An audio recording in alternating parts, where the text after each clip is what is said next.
relearn the ropes. I think we're live, though. Here we go. Player's Choice, the panel, episode 500. Look who we got in the building. I don't think we live yet, JD. No, we definitely live. We got to be live. We're definitely live. Episode 500, the panel. Look at this, guys. Yo, Shaq is already playing. I can't believe it. Where is he? Dell, it's you and me. It's our show today. We're just going to go you and me for 5 hours. Thoughts? Let's go. All right. Yeah. Nah, here we go. He's coming back. Bang. Yeah. Welcome back. Look at this. It's been a minute. Shaq, you forgot how to use the computer? Hit it. Who did that? Yo, that always hated StreamYards, and I'm glad that I'm in studio now. We should have come back with for 500. We should do a lot of things that we did to get it to 500. So we are to get to. We have to text pick a side and let's keep it a buck. Yeah, that would be crazy. That was one of JD was sweating through the sweating. He was sweating through the stream. The next couple days were hell for me. And then I had to call JD, for damage control. What you have failed to realize around that time, you were surrounded by like black men, and we had your back. if it ever weren't gonna let anything happen to you. So what have I been missing in these PC streets? I see you guys had a successful All-Star weekend. Yeah, they had an All-Star weekend. I seen that. I came on to debunk a lot of stuff. Then I seen a terrible ranking that the show did. I had to comment on. I really dislike those guys. I want to talk to them about it, but it's so much stuff that goes on that it just doesn't worth the debate anymore with some of these idiots. No, that's like who you talk. Actually, I turned a new leaf. I'm not been even. No, Del. The Player's Choice top 20 that dropped yesterday. Yesterday's it's players or power rankings. It was top 25. It was top 25 players. It was bad. It was a bad list. I love the PCL that's happening in the league. What I want a throwback. Like I want a me, Shaq, even JD, because JD could debate. And another person versus like this new panel. I would like that. Let's get that over. Let's get that over. I moved over to That's Europe. Not true. That's not true. I saw a clip on Eurohoops of you arguing in the locker room. And I wrote them to delete it. Yo, the fun. I don't even follow any of those pages anymore just because of all my years on TikTok and all the harassment and cyberbullying. I just don't subject myself to that type of entertainment any longer. All your Gran Canaria tweets? No. I subject to that. That's personal. I'm talking about this NBA rhetoric, like the NBA community. I think our community is getting less and less toxic. Yeah. I guess a lot of loud screamers has not been up here, so that makes it a little more digestible. A little more people. We're not selling tickets no more. Don't let that go over your head. It's just a bunch of yo. All I can say is that level episode 500 is something that we can all tip our hats to, especially us three coming all the way from episode 1. This is episode 500 of the panel. We're not including pre-panel. Often I just go to that Player's Choice playlist and just click on a random episode. Like it was top tier television. Yo, like keep going. No, it was the best online. I still feel like nothing can compete with what we were doing. Like me and Dale, like 1,000%. The back and forth was amazing. The production, Stephen A. and Skip Bayless. Yeah. The production was crazy. Yo, I don't want to get too deep into this without bringing some people up because we have some people waiting. Yo, Chad talking about bubble MVP. That is really still the best episode of all time. Maybe on YouTube. Episode 50, right? When we laughed, I missed that one. I think it's 150. That might have been Dub. Is that Dub's first episode? Oh, okay, then it's 50. It's 50, no, that wasn't Dub's first. It was I think I was in the basement, and I think me and Shaq laughed for like it might have been Bubble MVP. Did Ron say it? Who said it? Ron said it about Damian Lillard. It was like comparing him to Allen Iverson, and he was really trying to get it. After this, I'm gonna watch that. No, we cried, and there you said, "Shaq, get your man's." Yeah, I'm gonna watch that after. No, but we were too. I don't think the panel can really mess with us like that. I don't know where Marz is, but Marz will admit I would think that he would know that it was a harder arena when it was us versus what he's dealing with now. Marz is gonna no hate. What helped Marz walking into the space, Shaq was on Marz side from the go. He was pushing Marz to be what Marz is now. 1000%. Yeah, and no, they're not gonna remember all that. I used to sit back and man, Marz. This is how I know Marz has transformed. He doesn't even use stats anymore. And Marz walked in, he had the stats tape. He doesn't go to the stats like he used to. JD, it was Sure. He doesn't even say some of those words. He's recovering. He's recovering. Crazy. Yeah. He's recovered. Recovering stataholic. Yeah, I think like I said, his arena is different and he has to deal with a different type of troll than what he was dealing with. Back then, we were just trying to explain to him that he was a stat merchant, like the worst the Nets ever seen. I don't think there's ever been a worse stat merchant. Maybe, what's the guy from FS1? The guy, what show is that? Never quite took off. Behind Undisputed. Nick. Nick Wright. It was kind of like those soliloquies is how Marz would get in his stats bag, and I was for it. All right, I was for it. Speaking of Dub, why don't we bring a little someone up on stage here?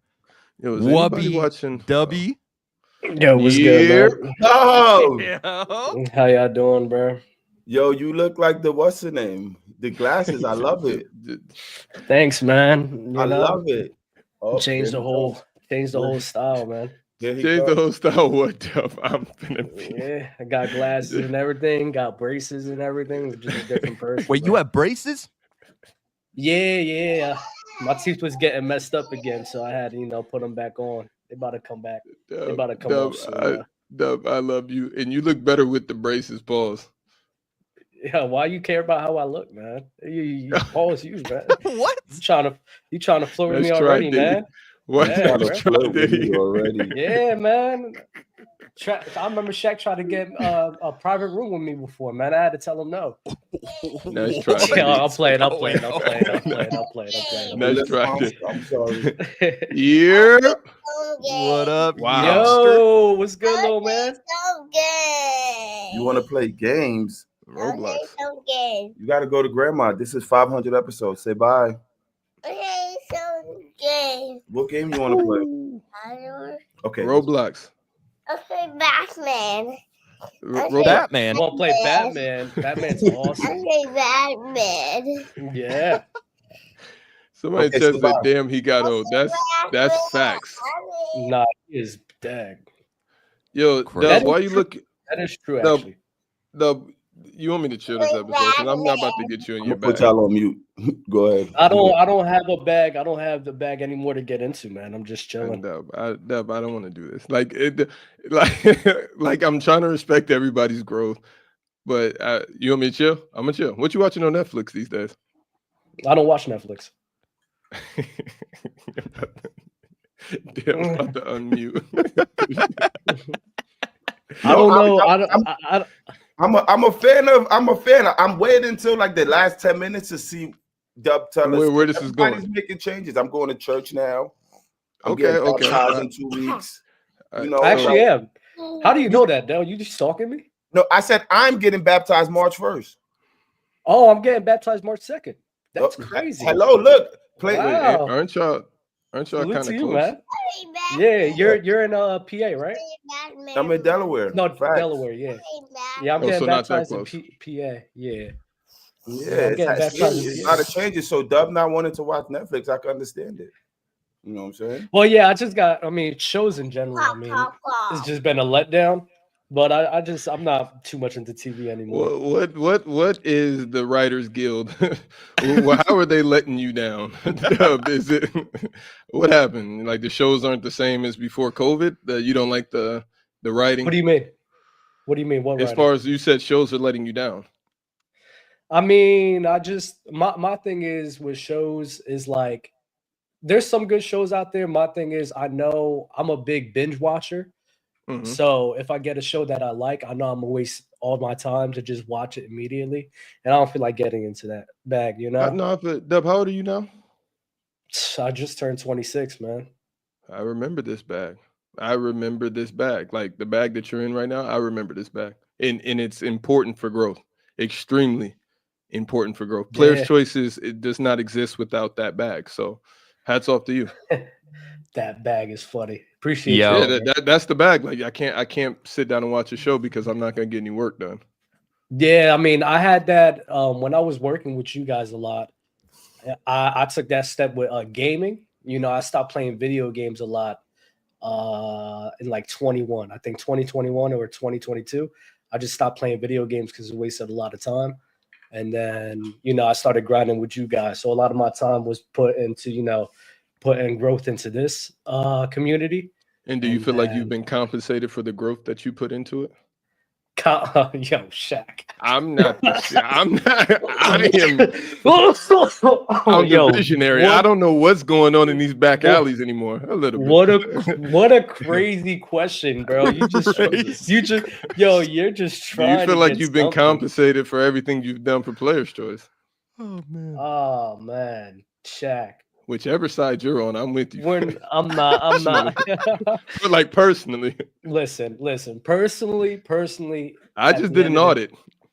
Yo, Shaq, you're crazy. But personally, I'll be honest. Like, I don't think so. But at the end of the day, you know, it's no hard feelings. I'll never take back anything that I did with you guys because the amount of things we was able to do together, and then amount of the stuff that I seen that I was capable of doing. It was just an eye opener and great learning experience. So I learned a lot.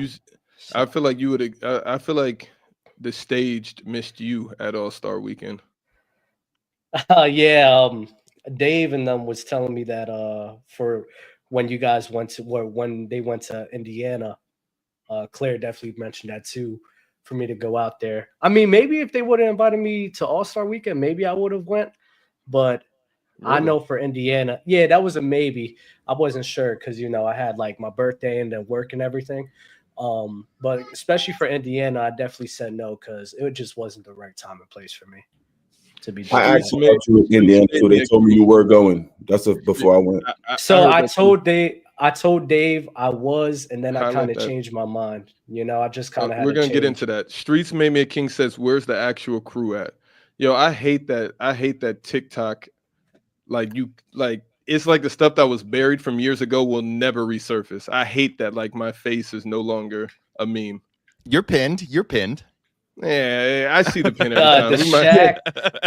We're not pinned. We're not pinned. I've done so much more in virality than that pin. Like I'm looking at the pins. You got Chill. Who's this guy in the middle with the shades under Frenchie? Is that Jordan? Yeah, I don't know. It could be. That's Frenchie, bro. Yo, shout out Frenchie. Like, hold on, wait. Listen, this is the problem. The NBA logo is still Jerry West amongst of all these greatness that came before it. Me and Shaq face should never been lost or nothing. Player's choice. No, well, the difference is we still have much time to return. Yo, if I was ever on the panel.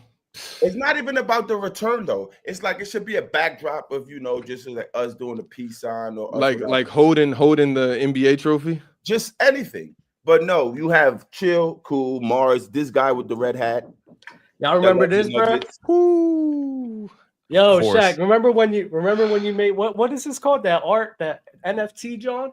Yeah, bro. This was bro, I remember that, man. That was funny, bro. That you did that. That was awesome. That was dope. I still don't have one. Can I bring up the usurper? Can I bring up the usurper? The one who stole the throne from. I said usurper, not usurper. I know, but stop. But it can go either way. Two greatness gaming. I promise you, I don't care about you at all.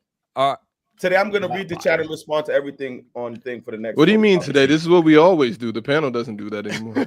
Okay, that's true. All right, the panel is so much like professional and just like we were really the trap. Like we were the trap house. So I'm happy that we got away from that, but it was fun. All right, let me bring up the usurper to the throne, the one who thinks he's the GOAT host, tried to steal the title, but then everyone recognized him for who he is, the one and only El host Ronaldinho. Yo, What's going on, John Stockton, down there in the bottom left corner? Bill and Wilt to my left and right. How you guys doing? What's up?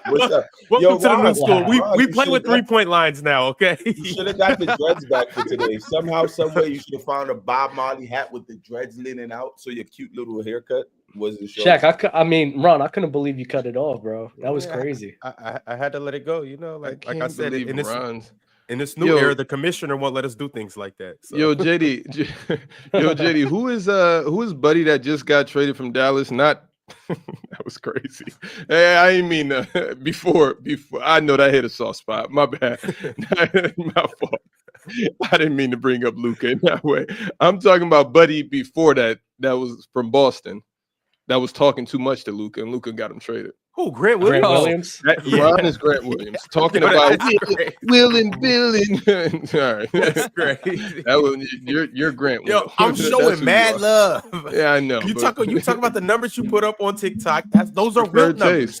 Preferred taste. Dale, what's the game we used to play? Players Court. Dale got like 11 championships in the Players Court. Yo, I just seen a Players Court clip, and I be thinking of stuff. We got to redo. Well, it's never gonna get redone, but the best invention of all time. I thought of one, and I recently forgot it. But I was like, yo, 3 years ago, I would have won best invention. You forgot it, so you don't. What was it? For you new people? We used to do Players Court. And JD was the host, but it would alternate between all of us. And it was me, JD, Jay, and Dale. It was just Honey us Badger. four. Yeah, with like the first episode we had like 7 people in there, and then we grew to like 300, 400. But then we would ask questions, and then the host would pick who he thought the best answer was. So we did like best invention. What was the J-Lo one we did? That was best triple something because it was triple threat. Triple threat because Jamie Foxx was in there. Yeah, Jamie Foxx, J-Lo, and Diddy. but moving along, and then we had like best movie. We had that's a triple threat for real. We had mad Players Court, and then me and Dale actually kicked off TikTok, and that was the first clip that ever went viral. It was Players Court, LeBron versus MJ. And then All Def Digital stole it years later in an actual courtroom. Yo, Shaq, you know what I be thinking about? I have receipts. Shaq, I remember when we was doing Clubhouse, right? Remember, Ron, how we was doing Clubhouse? Clubhouse was fun. Clubhouse was golded. The verses was too. Me and Shaq first verses was a classic. We did have verses, and we also the 90s. Oh yeah. No. The I hate that we can't do like actual verses with music anymore. We actually can. It just gets still to this day. I get flagged for songs I was playing during that video. Yeah, that was elite. This is what Drake is talking about. Let's not get into that. He got his ass kicked. Yeah, he got walked down. And that GNX album is amazing. It's crazy. And that halftime performance was amazing. Pretty good. He could have played some different music, but it was okay.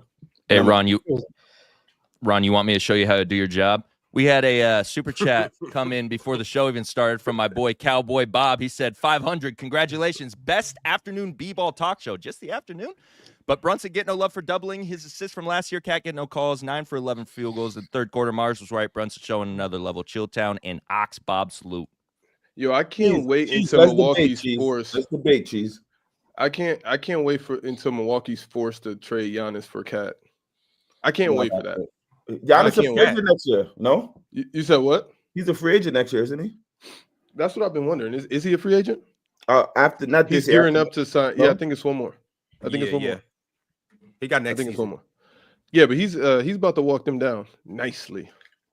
The Bucks. It's over. Yeah, I think he's out of there as well. Oh, he just prepping for it. He just slowly but surely gearing up. Mm-hmm. I mean, when he said that, Giannis has been saying a lot lately. He said that my team here in Europe can play in the NBA, which is facts. Yo, and you want to know why the NBA is getting their ass kicked in all the ratings? Wait. Hold on. Before we get there, wait. Who y'all popping? A lot of teams. So y'all playing? Shaq, I love y'all to 50, death, but I want to 60? know 4 of these teams that y'all. The bottom 4 teams in NBA, whoever they are, doesn't matter. Shaq, the bottom 4 teams are getting smoked. Yo, Wizards are are getting you mopped. Yo, what are we Wizards doing right now? Okay. Yo, we're gonna have that ball flying around that perimeter so fast. I know what you're about to go. Are we playing NBA rules or FIBA rules? Well, FIBA rules for us, obviously. Like, why would we go there and play NBA rules? The same reason I wouldn't expect them to agree to play FIBA rules. But I'm 12 letting you know quarters? we're smoking them. You see how you said what? 12-minute quarters or 10? It should be 10. You see what Adam Silver? Adam Silver's trying to mimic a lot of what's going on in Europe because the NBA has the most boring market in sports right now. Paddleball is more fun. I give maybe the Wizards. How you guys get up here and do this 3 hours a day, to be honest. Like, the NBA is the most boring sport in the world, and we got to sit here and argue about a fictitious storyline. I give you Aren't we the tired of Wizards. this? Luka to LA. Yeah, no, it's a lot of teams like that. It's a lot. Yo, you tell me. So you're trying to tell me that there's how many teams that you think that we can beat, or like what are we talking about? Finish in front of if it's FIBA rules, we're making the playoffs easy. Stop, Shaq. Shaq, stop, bro. Stop. No. I said if it's FIBA rules. But you got to also understand it's FIBA rules for them as well. Yeah, and you got to also understand these are young kids with no IQ. I watch it every day. Stop. Playoff team. I said we're making the playoffs. Yeah, so I didn't say what playoff team are y'all knocking out?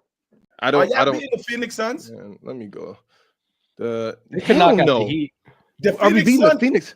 The Phoenix Suns are 11th in the NBA. Yeah, don't forget about matchups now. Like, that's a bad matchup for us. Like, don't make me get that is crazy. I think it is crazy though. You brought up the Suns. I'm not gonna lie. They're not a playoff team.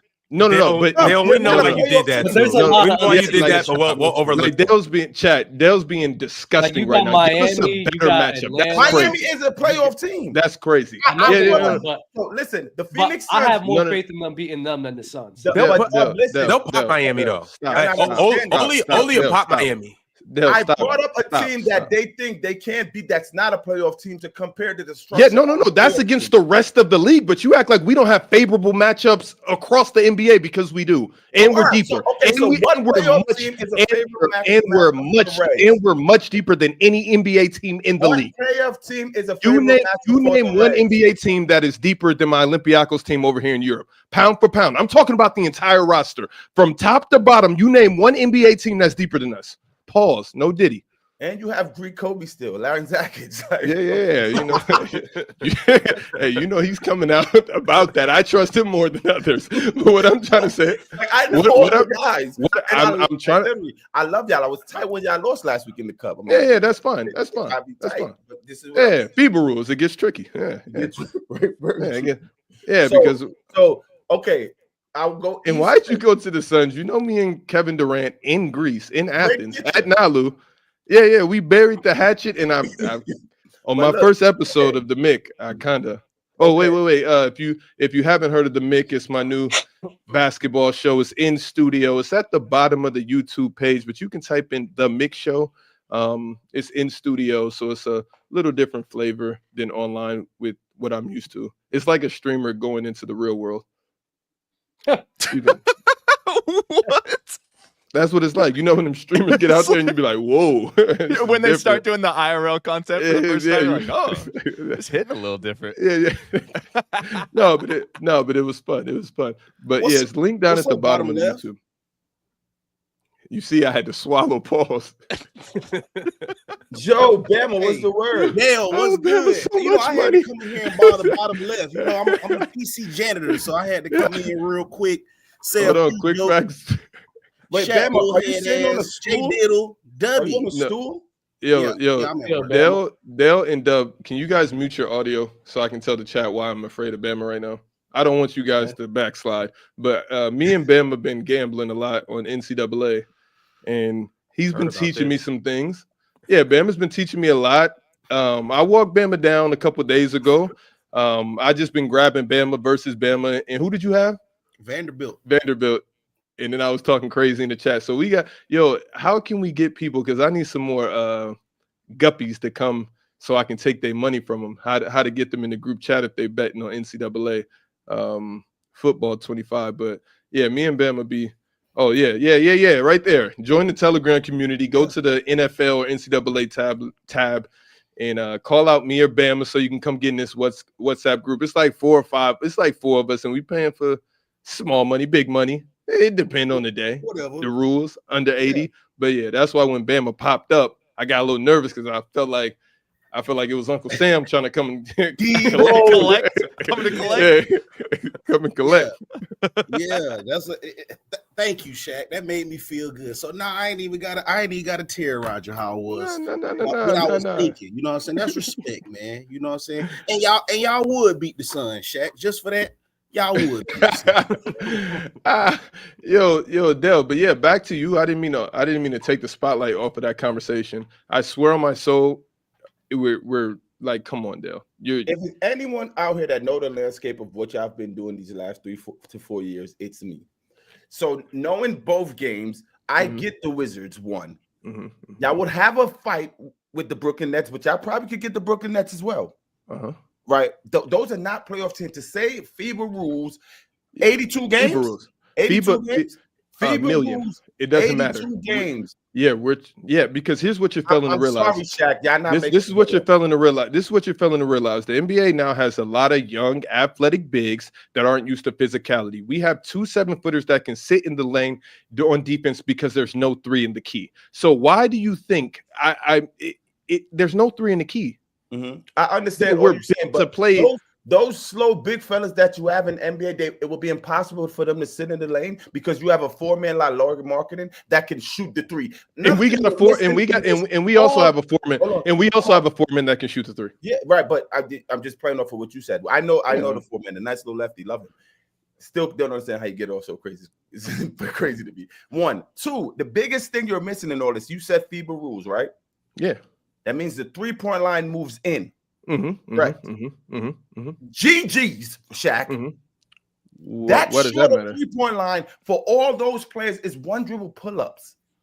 They're shooting it from the logo anyways. Do what you got to do. We're not playing. We're not subject. We're not playing on the regular 3 for them. So just imagine they just want to step in. They're not shooting. Yeah. Guys in the NBA, it's a lot that are shooting at that clip, but it's also a lot that's not shooting at that clip and are terrible basketball players. And then we sit in here and we never mention them because we only talk about the greats, the best 10% of the league. We never mention the other 50% where it's like, hey, buddy, hey, pal, if you came over here, you're a dub. Not in 1s. I don't want to play you in 1s. That's not my bag. Not in 2s, but if I catch you on a break, I'm scoring on you 99 out of 100 times. Right. That's a big number.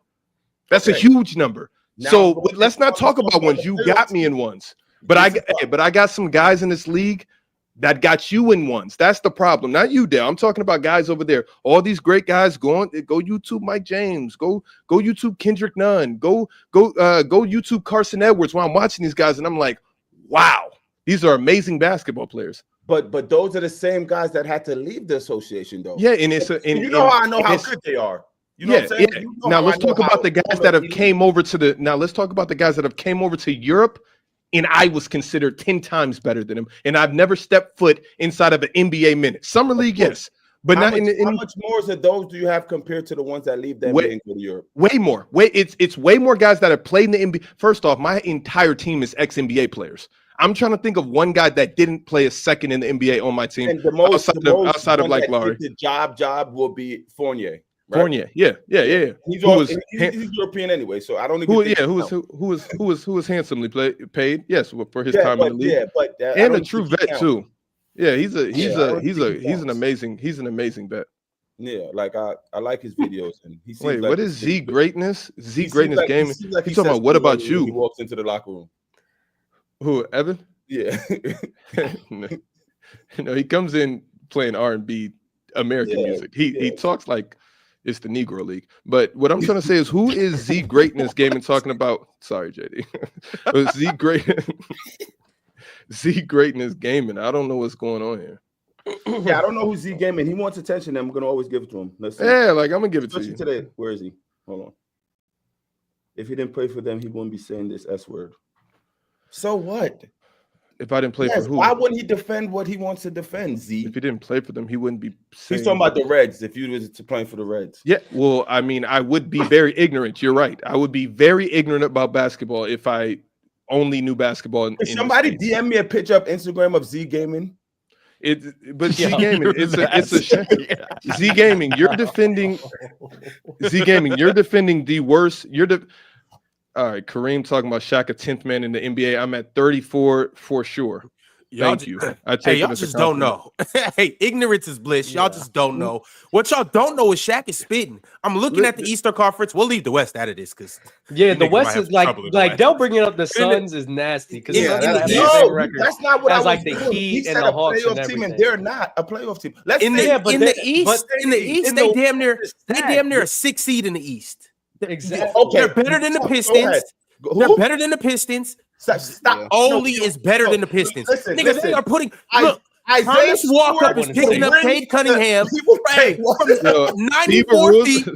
Oh, hey, Cade Cunningham is going to be in the penitentiary and going to be tight. And outside of that, and out. Wait, no, I'm talking about. Hold on. You see, this is why. This feels like back in the day. Isaiah Stewart would take what's Big Nicola? Head and just spin it like this. He'll be done for the day. Like, stop. Jalen Durant, like, stop. No, he's not. They're no, not he's not. Nah. No, he's not. They're not Milutin off and Moose like that. They're not. Yeah, Dale's drunk. And I don't know what else. Okay, Pistons, no. Who else? Look at Dave. The Magic. I don't got the Magic. They're not beating the Magic. No. You guys really in the chat have no idea, and it's quite remarkable because EuroLeague TV is like 70 bones, and you guys are supporting literally one of the most boring leagues. I hate to say it. Let's go to the playoffs. Let's predict the playoffs. Let's on the NBA. Let's predict the finals. Boston Nuggets, Jokic, another MVP, Europeans tearing and ripping you guys to shreds. I know it's all marketing. It just looks from the Europe aspect, they marketing it pretty well because it just looks like Europeans are running the league. Now, all I'm saying is every single year you guys sit here and watch this and you don't know what's going on outside of the States, and it's meant to be this way. And I'll just leave it at that. Keep this one up, Ron, because I want to talk about this one. This one it's silly to even bring up because one, NBA super political. Two, when you bring over EuroLeague guys to establish rosters, blah, blah, blah, first year, whatever, don't even give them a chance. Like, this is a dumb, sorry. It makes no sense. Comment. Bogdanovich left Finner. He's been in the league ever since. Bro, you get out there shooting your eyeballs out. I'm not a fan of someone saying if they leave Europe and don't perform in the NBA, doesn't mean they don't belong. I'm not a fan of that because, like, Shaq could have been on the right team and bring Bruce Brown. What's his name? Yeah, it's all right. I'm not whatever. Right, that's not the totality of it. That's Norman Powell. That's what I could have been. Norman Powell. He shoots a little better than you. Yeah, I know, but in the league, I would adjust it. Yeah, exactly. Facts. I'm in the NBA. It happened. So that was a stupid comment because they don't know both sides. Right. Listen, this is why I'm with Shaq. I'm with you though. Where when I look at the teams in the East, Orlando struggles with offense, so you're not really going to be worried about them scoring high. Miami Heat as well. Hawks may give y'all some troubles because of Tre. But I mean, I can see them beat. I can see them. I can see them beating one of those teams. These are such weird takes. But Dale, this is game season. Y'all not. I don't. No, we're winning a lot of. We're winning a lot of games. Shaq said it's FIBA rules. If it's FIBA rules, that's something they're already used to. Yeah, but I just want to know why. I just want to know. What I don't understand is how we talk about all these Europeans that go to the league and don't pan out, but we don't talk about the Americans that go to the league and don't pan out and just get shuffled the deck and keep shuffling the deck and they don't pan out anywhere.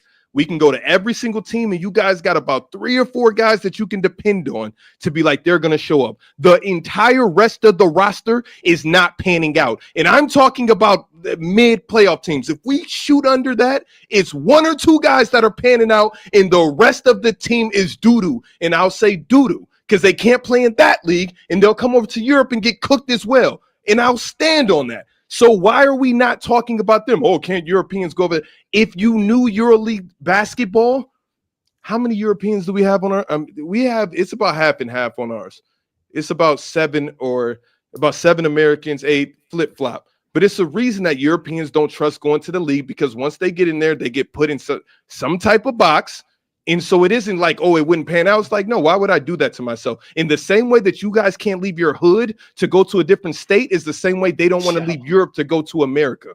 It's the same thing. The same way you would feel homesick if you had to up and leave to go to a different job, it's the same exact way these guys feel when they get shipped over to the States. So stop. It's come on, guys. Come on.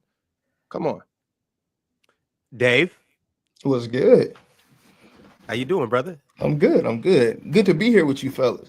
Dale, you tweaking. We're not putting up that old. Dale and Dub sound like these retired NBA players right now with podcasts. I'm gonna wait till you finish. Yo, what did I even say? I didn't even say nothing. I'm gonna wait till they finish to respond because all I said about the picture was the NBA logo is still Jerry West. You not the NBA logo though. You Bill Russell, and that's all right though. You Bill Russell. Still Jerry West. I'm a part of the PC logo though. That's all I'm saying. Yeah, shout Ron, out No Chill. the fact you're not throwing this on That's logo. We tweaking right now. Whoa. World, hey, yo. What you said there, brother. I said it's only one person on the NBA logo. Right. That's not right quick, man. Hey, Shaq could have been in the back with a peace sign like this. Yo, Shaq, you want to read this? You want to read this from my man No Chill Gil? Congrats on episode 500, No Chill Gil. Much respect, my brother. I often feel like I want a 1v1 fade in a debate, but we see eye to eye on a lot of things. So I want a 2v2 linked up with Chill. No Chill Gil. Sorry. I text Euro one time and said, "Yo, I need to sit there and go up there with Rashad McCann."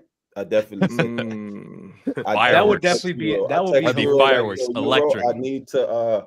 He says a lot of stuff, but it's not. He says a lot of stuff that I just want to ask simple questions. He sounds like you used to sound. Like who, you? No, you. No, I would never say a Lebanon team is playing an NBA team. I wouldn't either. I would never say that either. I don't think he sound like me at all. He wasn't coming from that standpoint. He was saying his middle school team could possibly be the NBA team. That's where he was coming from. It wasn't so much. And Gil was kind of destroying him, so he kind of had to jump off a cliff. Nah. I never jumped off many cliffs. Only cliff y'all said I used to jump off was the KD cliff.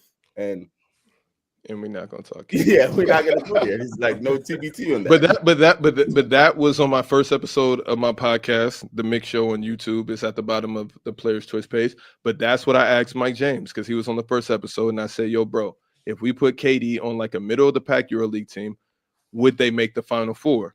And he said yes, and I don't quite think so. I just didn't like the arguments that were being made. Bro, I just feel like Kevin Durant's just not fair. Like that's such an anomaly of anomalies. Like, bro is 7 feet tall. You just can't guard it. But David, you can get back to roasting Dell in a second about his EuroLeague take, which he's just trying to be that guy. But somebody in the chat said, would Ja Morant go crazy in the EuroLeague? Of course. I don't know. I don't know. It's not going to look like how you guys think it is. It's not. It will look different. Now. It will look different. Wait. All I'm saying is he may get off. I don't know what his team's going to do. I don't know. It isn't like the league where you can just go do whatever you want. He doesn't shoot well enough to be like that. But it would be crazy. It would be crazy. Honest with me right now. I was just going to give me a problem, bro. It's going to give me problems. Dave, that's the problem. These bigs just sit in the key, and I'm Dave, give me one. I can ask one of the top slashers in the history of EuroLeague, and I'm telling you, we just watched the Olympics, bro. You acting like U.S. blew everybody out. They didn't. They struggled with European teams and FIBA rules. Like we all watched that. Why are you acting like that's not a real thing? And that was the best players in the world, and Ja wasn't on that team. So I think Ja would be at the top of the EuroLeague, but he's not finna be averaging 30. He's not averaging more than the guys because he's not averaging more than Mike James. He's not 100%. He's not. Okay, I can't shoot like Mike. I'm gonna answer Dave first. Then I'm gonna ask Shaq a question. What team Dave, is 100% correct about the Olympic settings and the tournament setting, this, that, and the third. But let's not stop that when you have a one game, you have to play your heart out one game, no matter what happens. If Shaq comes to me and say they're playing this team one time, I could agree. But a season is much different. The Olympic team playing one game against Dale, here's the okay. You're making it seem like no. That's a great point. We love the tournament, and one day it's going to be at St. Peter's, the lowest seed, going to the Final Four, beating North Carolina. All that could 100%. I'm telling you that Serbian players are much better than American players. Is what I'm trying to let you know. That's what I'm trying to let you know. That a team of Serbian players are much better than a team of American players anywhere. I'm talking about like on a night-to-night basis. Like they're not playing around. And they have been playing with each other for years. Now it's different dynamics in the NBA because they're switching every year, so the chemistry is always different. Yeah, you're not saying to me, I'm taking the Serbian Olympic team to the NBA. Yeah. But we're better. But in the best of 7, we're beating the Serbian national team, Olympiacos. Okay, another question, because y'all brought up John Moran. No, Dale. Okay, are you saying? Wait. Did you think Kendrick Nunn was going to do what Kendrick Nunn been doing? Yes or no? I did. Shaq, did you think so? Shaq, be honest and don't lie. Never in my life. And I look at him every day, and I walk around town, and I say, "Wow." But wait. Because of what he's doing, he's already hailed as one of the best players to ever come and play in Greece because it's so valid. Because what we're seeing, we're like, oh my God. In Dale, before we get back to that Serbian talk, I forgot about Jokic, and I was not including him. Was not including him at all. And I'm walking that 100% back. And Serbia with Jokic is going to the NBA championship, is what I'm trying to let you know. This Olympiacos team is not better than Serbia. My bad. Jokic on Serbia is going crazy in the NBA. They're not going to the NBA championship. All right. Okay. They're not, bro. You talking about the Serbian team that Nuggets, Team USA? What Jokic is doing to you guys over there? Oh my God! I watch from afar. I wake up in the morning. I turn off the NBA stats. Don't give me no notifications. I go straight to YouTube and just start looking at things. And I say, "Wow, what Jokic is doing to this league is some of the craziest shit I've ever seen in my life. Ever. Like, is it like this is some of the craziest." Like it's almost like it shouldn't be real. I feel like it. What? And my last point in this, what you have to understand and know that you also said if the NBA can't go to Europe or ever say, hey, let's play NBA rules because you're gonna be like, you can't exactly rules. You said what? Bad rules. Yeah, the NBA is a boring product. Whatever y'all want, whatever y'all say, y'all won't say that. But to make it easier for the basketball player with one ball and two hoops, you've got to come to the NBA and play their rules just so it could be a fair shot. Correct? Why? No, it's not got to be a fair shot. What I'm saying is, I prefer my rules. You're right. I do. I'm easier for you. Yeah, I'm going to prefer my privilege like the rest of America does. So why do you have to come to the NBA? I don't know why. It's just built into my DNA. It's just something I prefer. I can't fight it. I don't know. Sometimes I try to wrap my mind around it, but it just always gets back to FIBA rules. I don't know how. Please, I don't even want to. Don't leave this person on that island. Please, I don't even want to experience the NBA rules. I'm like, I'm with Dave. Bad rules. I don't know what you're talking about. Why would I want to play? And just to let y'all know, the EuroLeague is more physical than NBA by a lot. I agree. I agree. It's not even close at this point. Like, it's like it's not even close. I'd rather watch EuroLeague games than NBA game myself. I just know what it's talent that. Yeah, the talent is crazy. It's talent. It's a lot. EuroLeague just overall from top to bottom is just better basketball to watch. Like if you're a true basketball junkie, like it's so much better. But Dale, excitement and all that stuff, just the enjoyment of just the NBA is more talented with NBA rules. That's what I'm saying. How much does that talent flourish when you put some structure around it? How much does the talent flourish when you're only playing 4-minute stretches? When you can't just go out there for 12 minutes and do whatever you want to do? How much does that talent flourish? Hold on, Ron. Actually playing defense. Hold on, Ron. Wait. Teflon Gunsmoke says, so why is this show about the NBA? Because this show was No, I'm not doing this right now. Go check out the Mix Show. We talk European basketball, a little NBA basketball. Why is this show about the NBA? What does that mean? I'll bring you up here. I'll run a one-on-one fade. That's how we used to get down. Hey, Dale, what they say back in the day? What T-Rex say? We battle on the roof. Yeah, we battle on the roof, and the loser jumps. I'll bring you up here and do that. The loser had to jump. Yeah. Shout out T-Rex battle rap. Ron, to your point about like the 4-minute runs, bro, not everybody in the NBA is doing that because they're more of a microwave. They have to, that's why you go and look at the box score and you see that they're putting up 28 shots a game and they're still only making 7, 8, 9 of them. And then in the EuroLeague, you have guys coming out and they're going 3 for 4, 4 for 6. whatever, in those 4-minute stretches, if you put, and I'm not saying like a Kevin Durant, because a Kevin Durant is efficient. If you put someone who's middle of the pack or that bottom 200 players, you put them out there for 4 minutes, bro, they're going 1 for 7.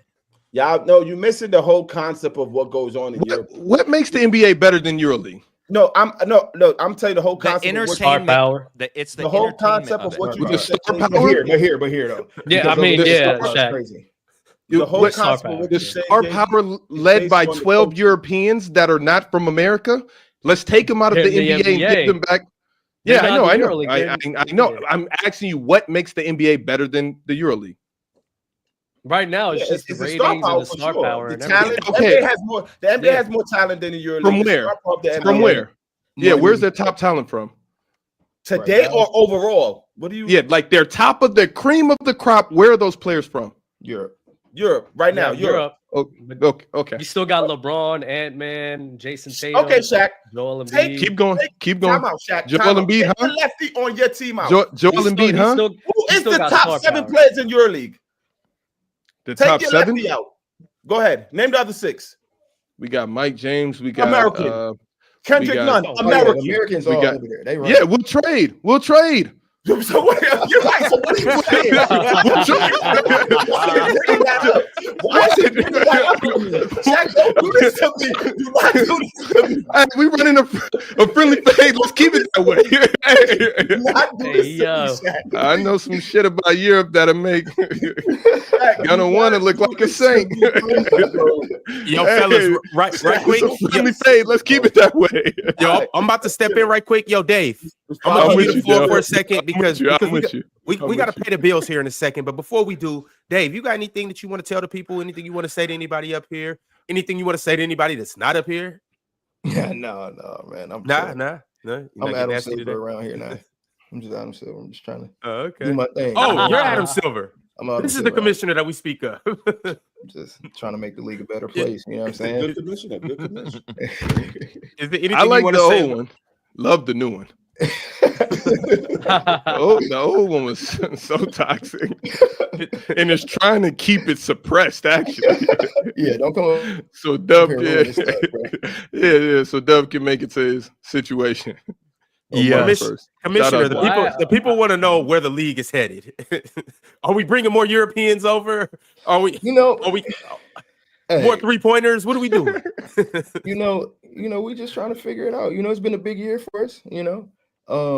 It's been a great year. We doing amazing things. It's dope to have everybody up here. Y'all paved the way for sure. I think I begged Dale to come back. I begged Dub to come back. So all the people that are in the chats, on the social media saying when we gonna get these people back, I've asked all these guys to come back, and hopefully, we see what happens over the future. But I think we heading in the right direction. I think All-Star Weekend was a testament to that. Having all the guys together, I would have loved to have everybody out there for that. And how was that's that? our first one. How was that? Like the whole entire experience? It was amazing. It was amazing. I think one. Did Claire go? No.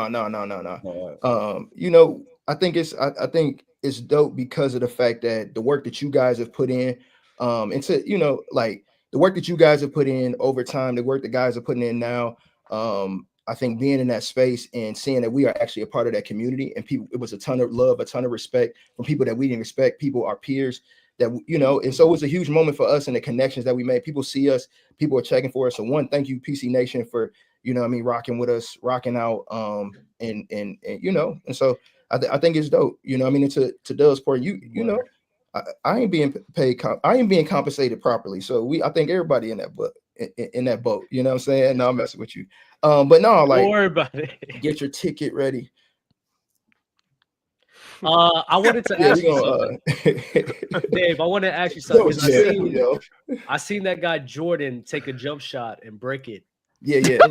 Hey, I ain't gonna hold you. I thought no. We ain't even finna do that. Jordan, that was me playing around on social media to mess with him. Jordan liked that. Okay. Yeah, okay, Jordan liked that. Like Jordan really liked that. Like JD, before that, okay, I think before that he smacked like maybe 10 or 12 in a row, right, Ryan? Yeah, That was about his funniest 10. one. He was one. He's nice. Jordan's nice. Like Wait, Drench JD Man or really another liked that. Jordan? No, Jordan, Drench Man. Glasses You know, right here. We ain't calling him this Drench Man. That's French. I think. Yeah, we placed Dale when Dale. Yeah, my bad, Drench man. I seen that. I was like, yo, no, he like that. And he's like that. He's really like that. He like that. Y'all did it 2-on-2s again. Me and JD got to come back for our chip, or no? Oh, you said what? Me and JD, we won in Indiana. The 2-on-2. Yeah, we gotta run it back. Y'all gotta come back. We're gonna do a domestic PC weekend again. We gonna get our lick back. Let's do that because then me and Bob gotta show our duo. Oh, you sliding? Yeah, I'll slide next time, man. Okay, I'm gonna hold you to it. Feeling the love? I gotta reunite Shaq. No Diddy. What? Who are you guarding? Dub, you could guard that dude that I would. Every time he come on the show, I told Ron to text me. He haven't texted me yet. What is this dude name? No, we're not doing it. What is his name? Gifted? Swiper? Yo, he talking about gifted. He talking about gifted. Yes, yo, have you seen this man play? Yo, we not doing that, bro. Oh, I did. Yo, he's crazy. He's confident. Crazy. 100,000. Confidence 100,000. And he brilliant though. Like you got bad takes. You got bad takes, Dale. Should we not listen to your takes? My takes come from a place of understanding. Like I can't tell a doctor what to do with his doctor stuff. Not all of them. Not all of them. So what? Gifted he can't lay the ball up. He can watch a lot. Hey, I don't care what his eyes when I go in dust off the PC. Play Shaq said I'm about to go get my shoes and realized what he saw and never came back. Gifted knows the game on the really PC tablets. On the PC tablets, it was etched in stone. You didn't have to play hoop to have an opinion in this audience. That's like one of the cornerstone. That's on one of the PC tablets. We don't do that here.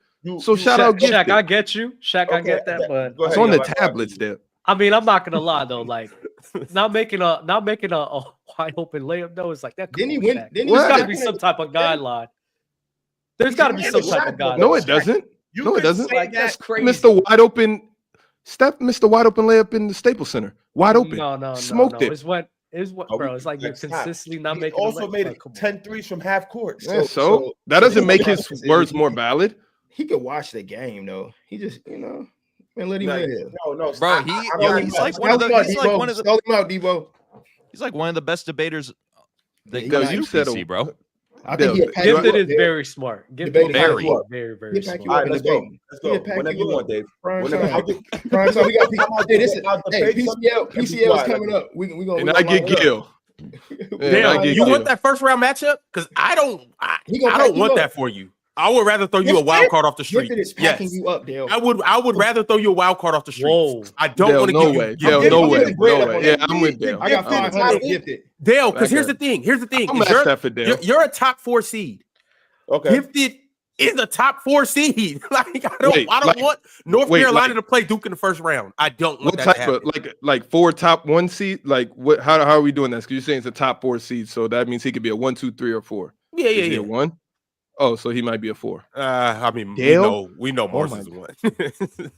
Pirate came he was runner up, so Pirate gonna be 2. Who's your 1 seed? You know what he used to do to Marz back in the day? Pause. No Diddy. Marz is not. Come on, y'all know this Marz isn't back that in our Marz isn't that. This is the thing. When iron was sharpening iron, the cup isn't what it used to be. He's Marz because of us. That's why he's Marz. That's the point. Okay, but check this out. All right, but look though. All right, look. That's why he's Marz. I get that. But what did KD used to do? We gotta pay the bills, bro. What did KD used to do to Giannis 10 years ago? It's not the same. It's not the same. But listen to Adam Silver. That's why I'm being quiet. Let me go on mute. In honor of Gifted, when I pull this thing up, we're doing all threes just because Gifted is the best shooter up here. What I'm talking about is Prize Picks, y'all, where you can run your game, control your game, and ultimately where you can win your game. Yes, it's that easy. It's that simple, y'all. All you have to do is download the app, use promo code PANEL, and instantly, and I mean instantly, you will get $50 when you play just $5. Who else does that? Where else can you do that? Yes, nowhere else, ladies and gentlemen. But don't forget, you must use promo code PANEL, and it's very easy. You download the app first, and then after you download the app, you put in the promo code PANEL. And then after you put in the promo code PANEL, you will put in $5, and then they will gift you $50 just like that in a snap of a finger instantly. And then after you do that, well, it's very simple. You choose your favorite players in your favorite sports. And like today, we're going to choose 4 3-point shooters in honor of Gifted. And we're going to go more for all those 3-point shooters, maybe less. Who knows? And after that, you simply win your money. It's very simple. It's very easy. It's like Big Ox missing wide open layups. It's just as simple as that. And I'm actually about to show you guys how to do it right here, right now. Like I said, y'all, we're only doing 3-point shooters. When you come here, you go to, where's it at? 3-pointers attempted, but we're not going to do that. We're going to go to 3-pointers made. All right, we got some demon picks. I'm going to make this quick and easy. We're going to go with Karl Anthony Towns just because he's the best big man shooter of all time. We're going to go with that demon pick. Very simple. Let's keep it pushing. Who else we got? Ja Morant. What's his demon? 3 threes for Ja tonight against the Magic. They play defense. So you know what I'm going to do? I'm going to go less for Ja Morant. Let's keep it moving. Let's keep it moving. KFC, demon threes. We'll go KFC to make 2 threes tonight. That's simple and easy. And last but not least, Marz would do this right here. He would pick Giannis, but I'm not going to be Marz today. I'm going to go Dame Dollar. 5 threes. God damn. They're being nasty. We'll go in Nikola Jokic to crack 2 threes tonight. Oh, that's Nikola Jovic. Yeah, they're being nasty. They try to hit the back door right there. We're not doing that. We're not doing that. Clay 3 threes. Clay 3 threes? Clay 4 threes. Oh, okay. Yeah, no. Come on, Prize Picks. We need something nice and easy. Peach? You like PJ? He could crack 3 of them. PJ? Yeah. All right. In honor of JD, we're gonna go PJ. And this is Who what they we going looked up at, against? Straight Who cares? the Pelicans. Oh, Diabolical. it's not right. We got Big Cat, the Big Purr, the Big Bodega hitting 4 threes tonight. That's a demon pick. More than that, we got Ja Morant hitting 2 threes in honor of us saying that he won't be good in the Euroleague. Well, he's in the NBA tonight, so he'll hit 2 threes in the NBA. We got KFC. Hey, a bucket of extra crispy in a 6-pack, hitting 2 threes tonight. That's easy. It's a demon pick. And then we got PJ Washington cracking 3 threes. We need that will give us a 62 multiplier, and ultimately $20 will turn into what? Goddamn. Hey, y'all. Hey, drinks on KFC, PJ Washington, Ja Morant, and Big Cat tonight. It's that easy. It's that simple. Download the app and use promo code PANO. We'll catch y'all on the flip side. We just gave him that 20. The PJ's going to hit. Here, take that 20. PJ's going to hit. I don't know about JD. That was kind of fly out of Ron. Like that whole ad read. Oh, yeah, Ron. Was Ron's kind been of doing. fly. Oh, There you go. Oh man. Oh shit. That's good. We got to go in the What house. up? What up? Oh my God. Congrats, guys. First thing, the first thing I gotta say is congratulations, man. 500 Euros. Absolutely. Sick, man. What's good with y'all, man? Now I'm thinking of all the debates we used to get into. Man, you used to I was We used to get philosophical. Yeah, that's true too, man. And even with the philosophical shit, you would still go post moving and shit.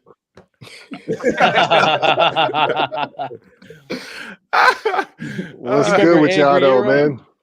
Chill. Angry Euro, that's right, man. What's good, Dub? How you been, bro? Good, man. Miss you. He only saying that because that one time you popped off on him, Euro, what was that? Yo, what happened right there? Rolling that day. What you mean? Oh, Dub said some shit and you went ballistic. I remember that day? So I kept I didn't ahead. say anything. What I kept doing was I kept misunderstanding something on purpose. So he kept repeating it over and over again, and then he was getting tight.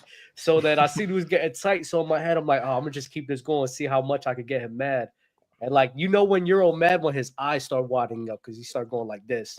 And we just look at the camera like, yo, bro. That don't be having me rolling, bro. Oh, dog, it took me forever to realize that you were trolling me and shit. And so that made me, once I realized it, dog, it just, took me to another level. I was like, man, fuck out of here, man. That was funny, though, man. Good times, man. And please be sure to tell Wifey thank you again for those Nate Jackson tickets. That is no doubt. Probably the funniest stand-up I've seen in a really long time. And he's coming out man. Netflix. Man, I'm glad you pulled up. I'm glad you came through. Everything worked out because you overseas. So Nate Jackson, for the people that don't know, that's the homie. He he's a up and coming comedian. I don't want to even say he's up and coming because he's pretty big time right now, man. He got a lot of great things in the works. He just filmed his Netflix special or whatever. That's going to be coming out in the summer, I believe. So yeah, man, he did all his little thing or whatever, domestic, like on the US side or whatever. And now he's touring Europe. He's back right now, or whatever, but he went to Greece. And, I remember Shaq, you and I, we were talking about how he's her favorite comedian. And so like way back in the day, he had a show in Indianapolis when y'all were there, but then you had left to go, join the team. So, and he showed up a little bit later. And so, that link up never really happened. And so it finally happened in Athens, which was crazy. So I appreciate you pulling up, man. That's for sure. That was dope. No, it was fire. So if you got a chance to check him out, shameless plug, but I'm telling you about to be in there crying for sure. Yeah, man. For sure. Yeah, man. So anyways, how's things treating you over there at No Chill Gil? I mean, I'm not doing No Chill. I'm doing Gil's Arena. So yeah, Gil's Arena. Yeah. I mean, man, it's dope, man. Like, it's dope, man. Gil is relentless. You know what I'm saying? Like, he's just nonstop. I mean, kind of like, I'm not gonna lie, man. There's a lot of similarities, when it comes to the Gil's Arena stuff. That with PC, how we were, doing our thing, how we started off. A lot of similarities, man, in terms of like, same type of mentality of people coming together. Everybody's just hungry, trying to get it cracking in the new media space, especially when it comes to, athlete-led podcasts, right? We were all, athletes, former athletes, still active, for the most part. And Gil's Arena kind of has that, in the same way. The only active player that, we still got over there is Lexi Brown. Obviously, everybody else is retired, but man, I mean, it's just dope, man. It's just a bunch of, guys coming together and just talking shit in Gil's basement. You know what I mean? It's so fire. It's so fire. It looks a lot more funner. Yeah, and the best part about it is it don't even get caught on camera because, McCann's come through, BJ come through, Kenny come through, and all they talk shit before we even start rolling. You know what I mean? Like they come in and they, they start shooting. We play dominoes, we play, we shoot dice and all that type of shit, man. It's just the homies. That's what I said. You know what I mean? It looks a lot more fun after retirement. Like once you retire, I'm like, man, I can't wait till I retire and be able to say whatever the truth. No, the real, because you can't really, you kind of got to censor it. But to see Chill Gil go viral for those clips, I'm like, this is his truth and it's pretty accurate. I'm just like, I'm waiting to do that. Yeah, that is dope for him to be able to recognize that too. I mean, I guess he's always been that way, and now he just finally has an avenue. And you can argue that he's always had that avenue. You can always just speak your truth, like get in front of a camera and be like, you know what, this is actually what it is. But I feel like for all the people that were able to do that, they didn't see the path because the path just wasn't there for athletes to, they didn't recognize that, this is what the people actually want. An athlete talking about what they're experiencing as opposed to having a middleman like somebody like Stephen A. Smith or somebody like that, translating that and transcribing that for the people. Like that shit is out. We're not doing that no more. So it's real dope that he's, recognizing that and he's giving these other guys, a platform as well. And you see everybody else flourishing off of that, man. Tip my hat to Rashad McCants. He gets it, man. You know what I mean? That guy, he understands, what's going on or whatever, and he's full-fledged with us too. You know what I mean? So all those guys though, man, it's only working because everybody's pulling on the same string, so it's fire. You hear that, Dub? Awesome. Oh. Damn, man. Couldn't even say it. Couldn't even see that's fucked up, Dub. I didn't even mean to throw the crazy alley-oop like that, man. I wasn't. Why am I getting? You didn't do anything. That's what I'm trying to say. You were just right there on the screen, and then they started laughing. Bad guys. Like, bro, bad guys. It was just perfect timing. Shaq is just trying to bait me very hard now. I don't know why. It's crazy. He's not understanding your patience, Dub. Yeah, I know. It's crazy. Yeah, it's whatever. It's not good book says she'll be tested. Where is Marz? You want Marz? Why Marz? Marz. Shit, Marz. Marz. He's listening to T Swift. This is why JD is just not this corny. Like JD would have introed that a little bit more subtly. That was a lot, Ron. Marz, you just gotta call his name and he gonna pop up like the Allstate man. How you doing, Marz? Hello. Did you miss everybody?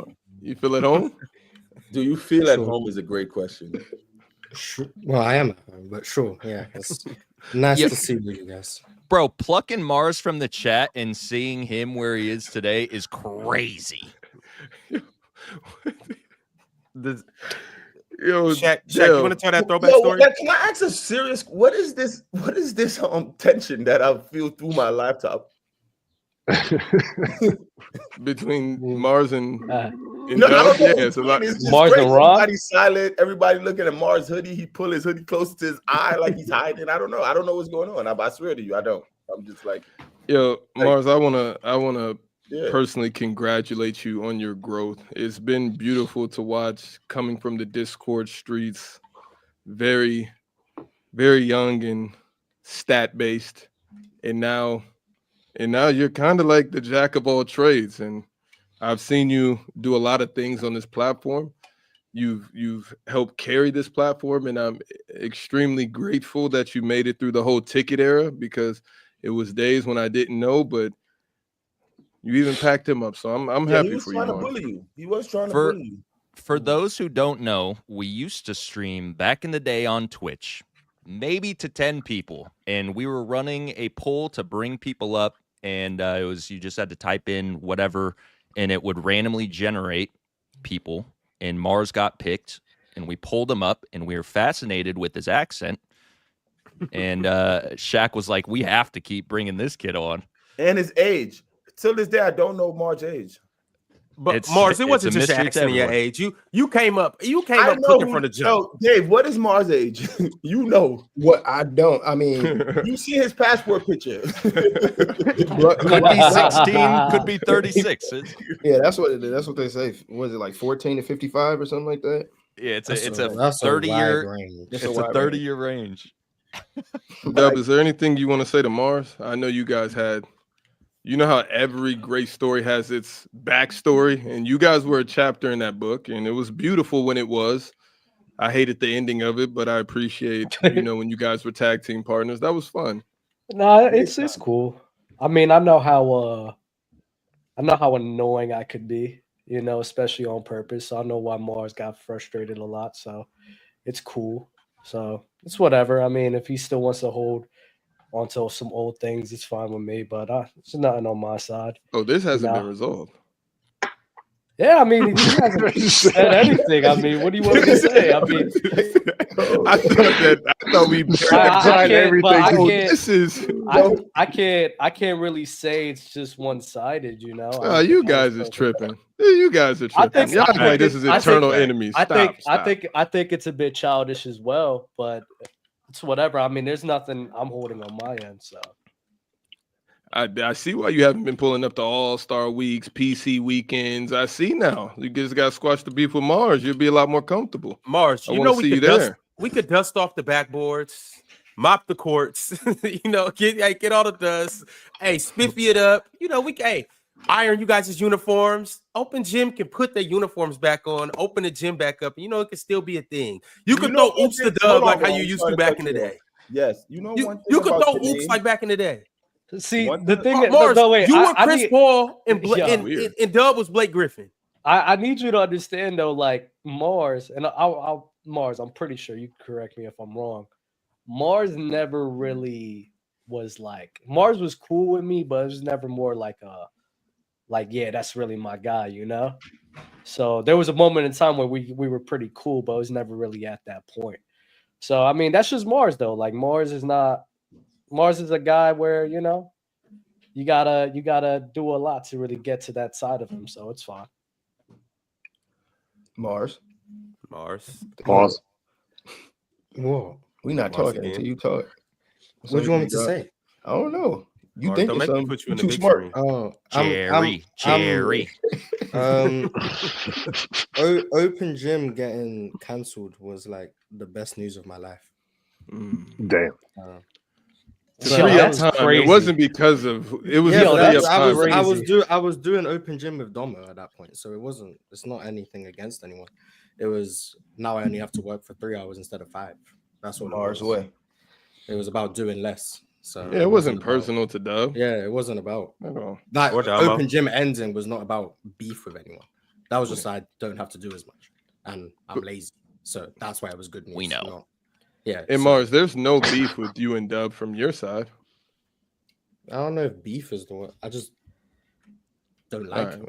Yeah. I don't know if that's beef. Trying to prevent you. It's not. Yeah, it's not really beef when you don't like somebody, Shaq. Yeah, you just don't like he somebody. Said he just don't like him. Marz, do you like me? That's Marz. Like who do you like up here? Wait, no, okay. Marz has said this a lot. He doesn't like a lot of people. David, you're the oldest, so let me just ask a question. You, Dub, y'all met like once, right? Yeah, maybe twice. Mm-hmm. In person? Yeah, once. So where we play ping pong together? Yeah, where does the dislike come from? And just talking about sports, like what, like that's all I want to know. I want to see the where does that come from? Marz, where does that come from? Yeah, like it's because I have been curious about that. Did he take your tea at the house? I did. Yo, Rob, remember what we did to him at night? We did go into his room while he was sleeping, and we were laughing at him because he slept with he sleeps with his feet out. So he has the blanket on. This isn't helping, but continue. My bad. But that was funny. That was definitely funny. Hilarious. No, so seriously, where does it come from? Like Ticket used to go crazy on you, and I just thought it was always kept sport. Like I could never. I don't like him either. Everyone in this space, like I don't like Ticket either. Yeah, that's what I'm saying. I don't know if I could ever say I dislike anyone that I haven't met. That we're just talking sports and basketball. It doesn't affect me in that way to say I just don't like that person. It's an opinion-based thing. If I like any of you guys, it would be from talking basketball. If I dislike you, it would be from the same thing. If I'm able to like someone just because I talk sports with them, I should be able to dislike them if I only talk sports with them. It's the same thing. But like the person based on their opinion about a sport and people you don't know. I mean, it's not about what I don't dislike people because they have bad sports opinions. People but that's what you said. You said you. No, I just said is the meter different? Is it like baseline? I don't like you, and then I dislike you down here, or I like you right here. Is it like? I dislike you. I go. You hated me in the beginning when I called you the stat guy. What I hated was when I first came in, I was absolutely a stat guy. Like that nickname was warranted, and I've never argued against that, even to this day. Right. At the beginning, the first 6, maybe even a year, I can't remember the timeline.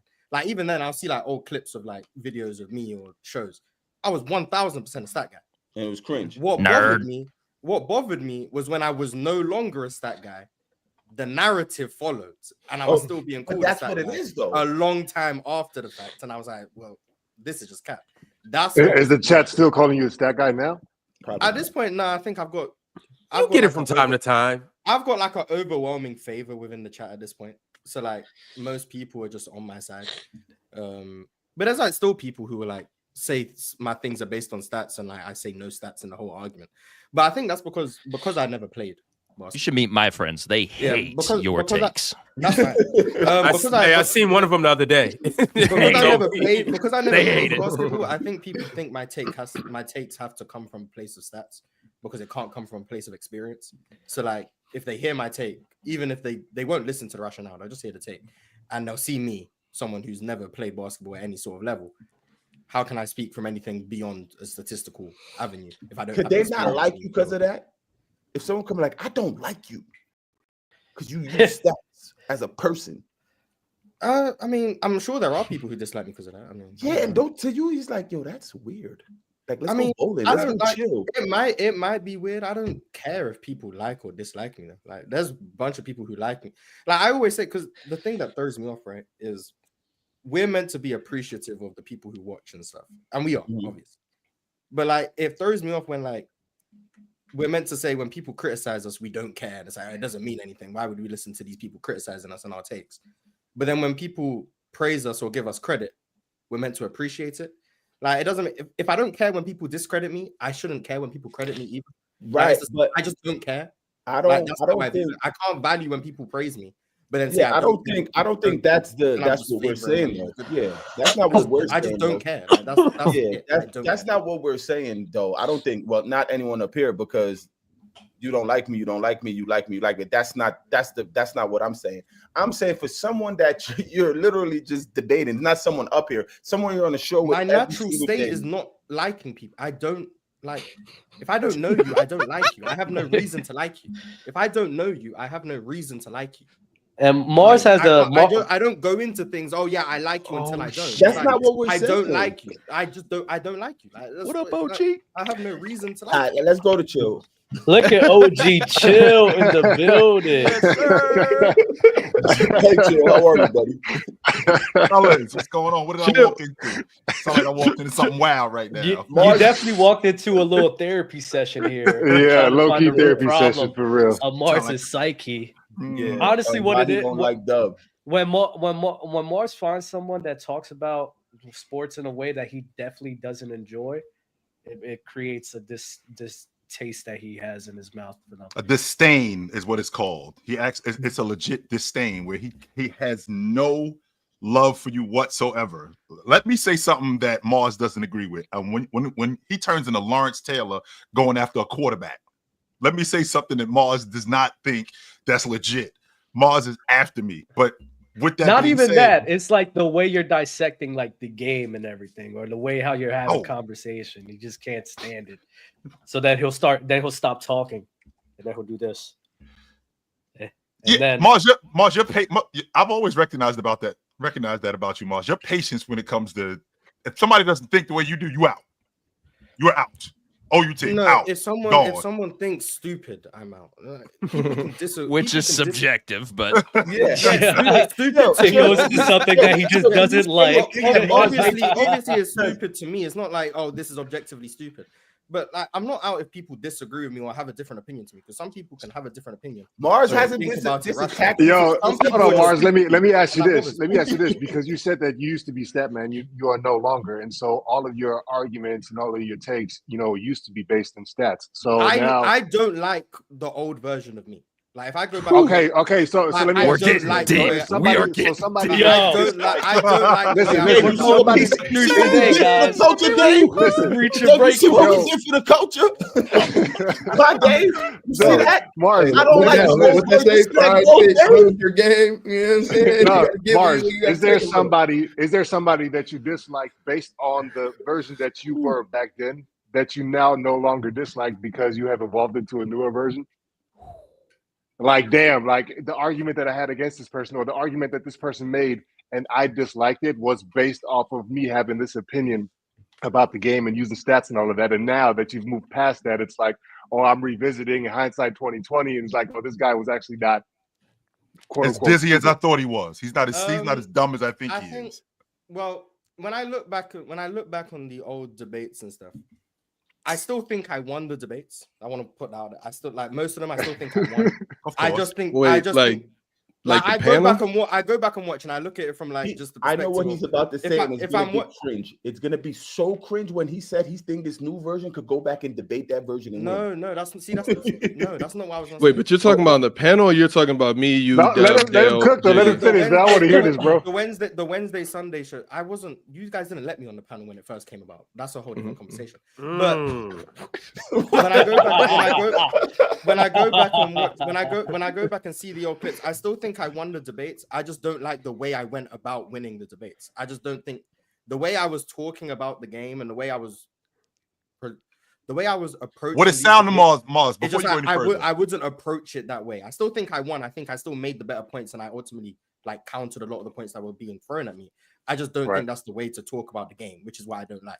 Which is why I don't like the way I used to talk about things. And some of the opinions I've had, I've also just changed since then.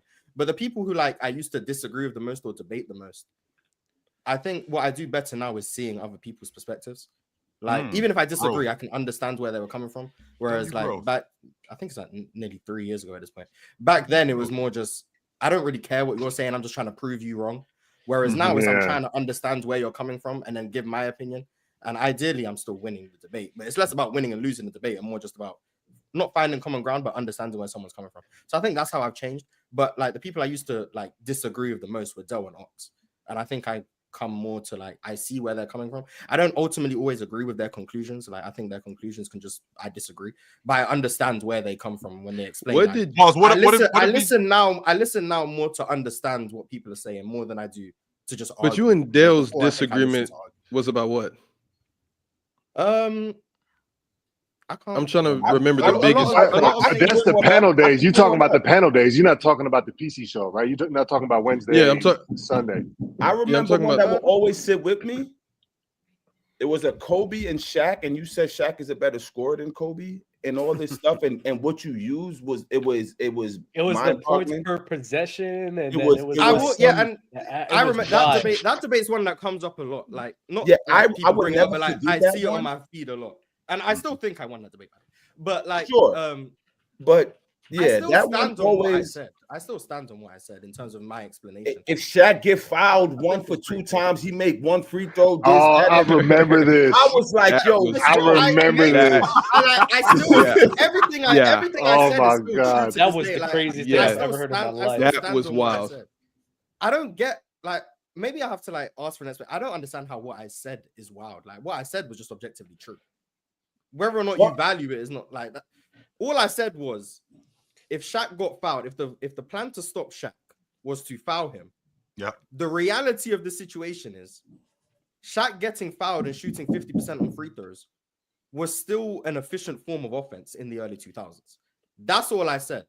Now, where I was disingenuous, and this is where I go back and say I don't agree with what I used to say, is I compared that to if Kobe shot a mid-range jumper and Shaq shot a free throw, he'd generate more points. But that's disingenuous because a free throw and a mid-range jumper are the same thing. So once again, I understand. I look back on it, I'm like, okay, that's a bad point. But the overall point of but Marz, wasn't bad offense. I still. But me and Dale looking at you while you're saying that and realizing the same thing that you're realizing, but years ago, and you were chopping us up about it. Yeah, and this is why I said I don't like if so we won that debate. Anyone who brings up like I had with 6 to 8 months, I don't agree with a lot of the things I've said or a lot of the ways I used to make debates. Like I don't agree. So did you like us? Did you like us? That's what. That's a good question. I don't go into things liking people. I just it's just. So you never go into it meeting people at the point of liking. So you never liked them. Y'all so pressed. Yeah, that shit is funny. Crazy. I have no reason to like them. I'm just indifferent. Like that's what I'm indifferent. So Marz, you never liked them. No, why would I? We're about to change the title to Pressing Marz. The panel versus Marz. I don't get what what's it's interesting to Marz. It is what it is. We was talking basketball. I didn't like you. I didn't dislike you. It was just I'm indifferent. Like these are the people I talk to. Marz, I'm gonna shoot you some bail though, because I think what ended up happening was, you were keep calling him Dub. You gotta chill out with that. He said what? You keep almost calling him Dub. You got to chill out with that. you slipped up 2 times. You said Dub Marz. You did that twice already. I'm watching you, sir. I said, okay, all right, my fault, bro. It's open gym. I was so connected that he just always see y'all side by side. That's all. So let me help you. Here's the thing, though. You know what I thought? What I think ended up happening, because you were like, the new kid that everybody was like gravitating towards, because you had that presence on screen. Everybody was just like, oh, you know what, this is the guy or whatever. And so I think what ended up happening is for all the other panelists, they started to like not necessarily nitpick, but have their own like battle with you. And so it was like everybody versus Marz. And so everybody had their own little, like Dale had the, the Kobe and Shaq, who's the better scorer situation. I remember you and we had this thing about whether or not Rudy Gobert was an elite perimeter defender. Mm-hmm. And that was like, and I think everybody had their own thing. So, you know what I mean? I think that's what it really was. But I was definitely a stat guy. I'm not denying that. That's something I'll never deny. It's just it changed a lot quicker than I got credit for it changing. Ron, because we got everybody up here now that was from the early days. I'm wondering, are we gonna get can we get Shaq's story? Are we gonna get Shaq's story? The James Harden story? No, that's wrong. I don't want to talk about this James Harden story, please. Well, Ron got a James Harden. Ron got a James Harden. I'm done asking Ron about that. Either you're gonna tell me or you're not, Ron. JD wasn't asking me. He was asking for Shaq's story. I'm so mad I deleted my Snapchat. So you had receipts. What? There was this one picture, me and Ron in like You ain't going. No, I see. This is why I'll be ready to choke him out, Shaq. This is what I'm talking about with this dude. This is why I'll be ready to straight put Ron in the chokehold because he straight be running when the heat get hot. Picture. Oh my goodness. This picture is. Yo, they got him up out of here, man. Stop, That's yo. crazy. And it was Ron. like we were at the W in Old Town in Scottsdale, Arizona. Yeah. And it just started off me and Ron trying to get up to the swimming pool, but they was like, yo, you guys not dressed for this, whoop-de-whoop-de-woo. James walks in. Immediately come over, whoop-de-woo, dap up, yo, I'm gonna hit you later, bro. We gonna link that whole thing. You know, he coming in, I ain't gonna press him. I was cool. And then we walked back over to the security guards, and they like, hey, yo, they with James. And they looked at me and Ron, they said, you with James? And like 2 dots, we were like, yes, we are with James. Man, they clicked that rope back. We're walking up the stairs because to get to the pool is that big staircase at the W. We go up there, and in my Snapchat, I had evidence of the entire daytime that led up to the story with James. But there was always one picture that was so vivid. It was me, Ron, and like 8 or 9 Asian women from what's it not called? Not a bachelor party. What's the other one called? Bachelorette. Yeah, like a bachelorette party. Me and Ron just in the middle. And the picture is just so vivid for obvious reasons. But that was like, in all the rest of the videos. And I'm like, yeah, but it was dope. Nah, James threw him in the pool. No, we didn't even link with James to that point. We were just validated because we knew James. And up until that point. JD, quick thing though. Black people don't go to pool parties and get in the water. Yeah, no. That's why I said James threw Ron in the pool. Yeah, he wouldn't. We don't stand by the water. Yeah. Ron, you don't have to stand by the water to get thrown in the water. What do you mean? Yo, I've never even wore pool trunks to a pool party. That's why we weren't getting in. They were just shocked. I'm trying to tell them. I'm like, hey, fucking Lamont Lister threw me in the pool once, and I had a full suit on, bro. I was at a pool party with a full suit on. Lamont Lister, you know the UFC fighter, picked me up, and threw me like this in the pool. Phone in your pocket? And this dude like phone in my pocket. That's got to look crazy picking up a 6'7". It looked crazy, bro. That is wild. I'm so glad this was like before the social media era. And it's like, you know, like I was hot, man. I was like, bro, I can't even fight this dude. Yo, man. and he like, flipped you like your legs was in the air and everything? Like he yes, bro. Like I went head first into the water. Yeah. It was insane, man. It was insane. Mike, that's not the James Harden story. At this point in the story, it was a joke though. He just picked me up like, who's this random dude? No, like we was all together. You know what I mean? Lindgren, I didn't tell you guys the James Harden story. That we hadn't even met up with James at that point. This was James just flying into town and me flying into town from Europe. Oh, Shaq, episode 1000. They'll finally get the second half of the story. But y'all got the lead up. Y'all got the intro. Y'all got the build up. Unfortunately, y'all going to have to wait. Chill, we don't all have that chick that didn't let us hit on the first night. When it come to you on the second or the third or the fifth or the 10th night, damn, Ron. Chill, how long have you waited for, Chill? Let's get to some OG Chilltown stories. What's the longest a chick made you wait? Whoa. Oh, what are we doing? Are we going? Nah, we already started it with Marz. It's still 9:30 in the morning for me. What's going on? We got 12 more hours before we get into this. Thinking that's what's getting me tight. Chill about to give us an honest answer. A year? Nice try, Diddy. I've waited months before. Not a year? No. I'm not waiting a year. I'm not waiting a year for no ass. I'm not doing it. Oh my, Ron.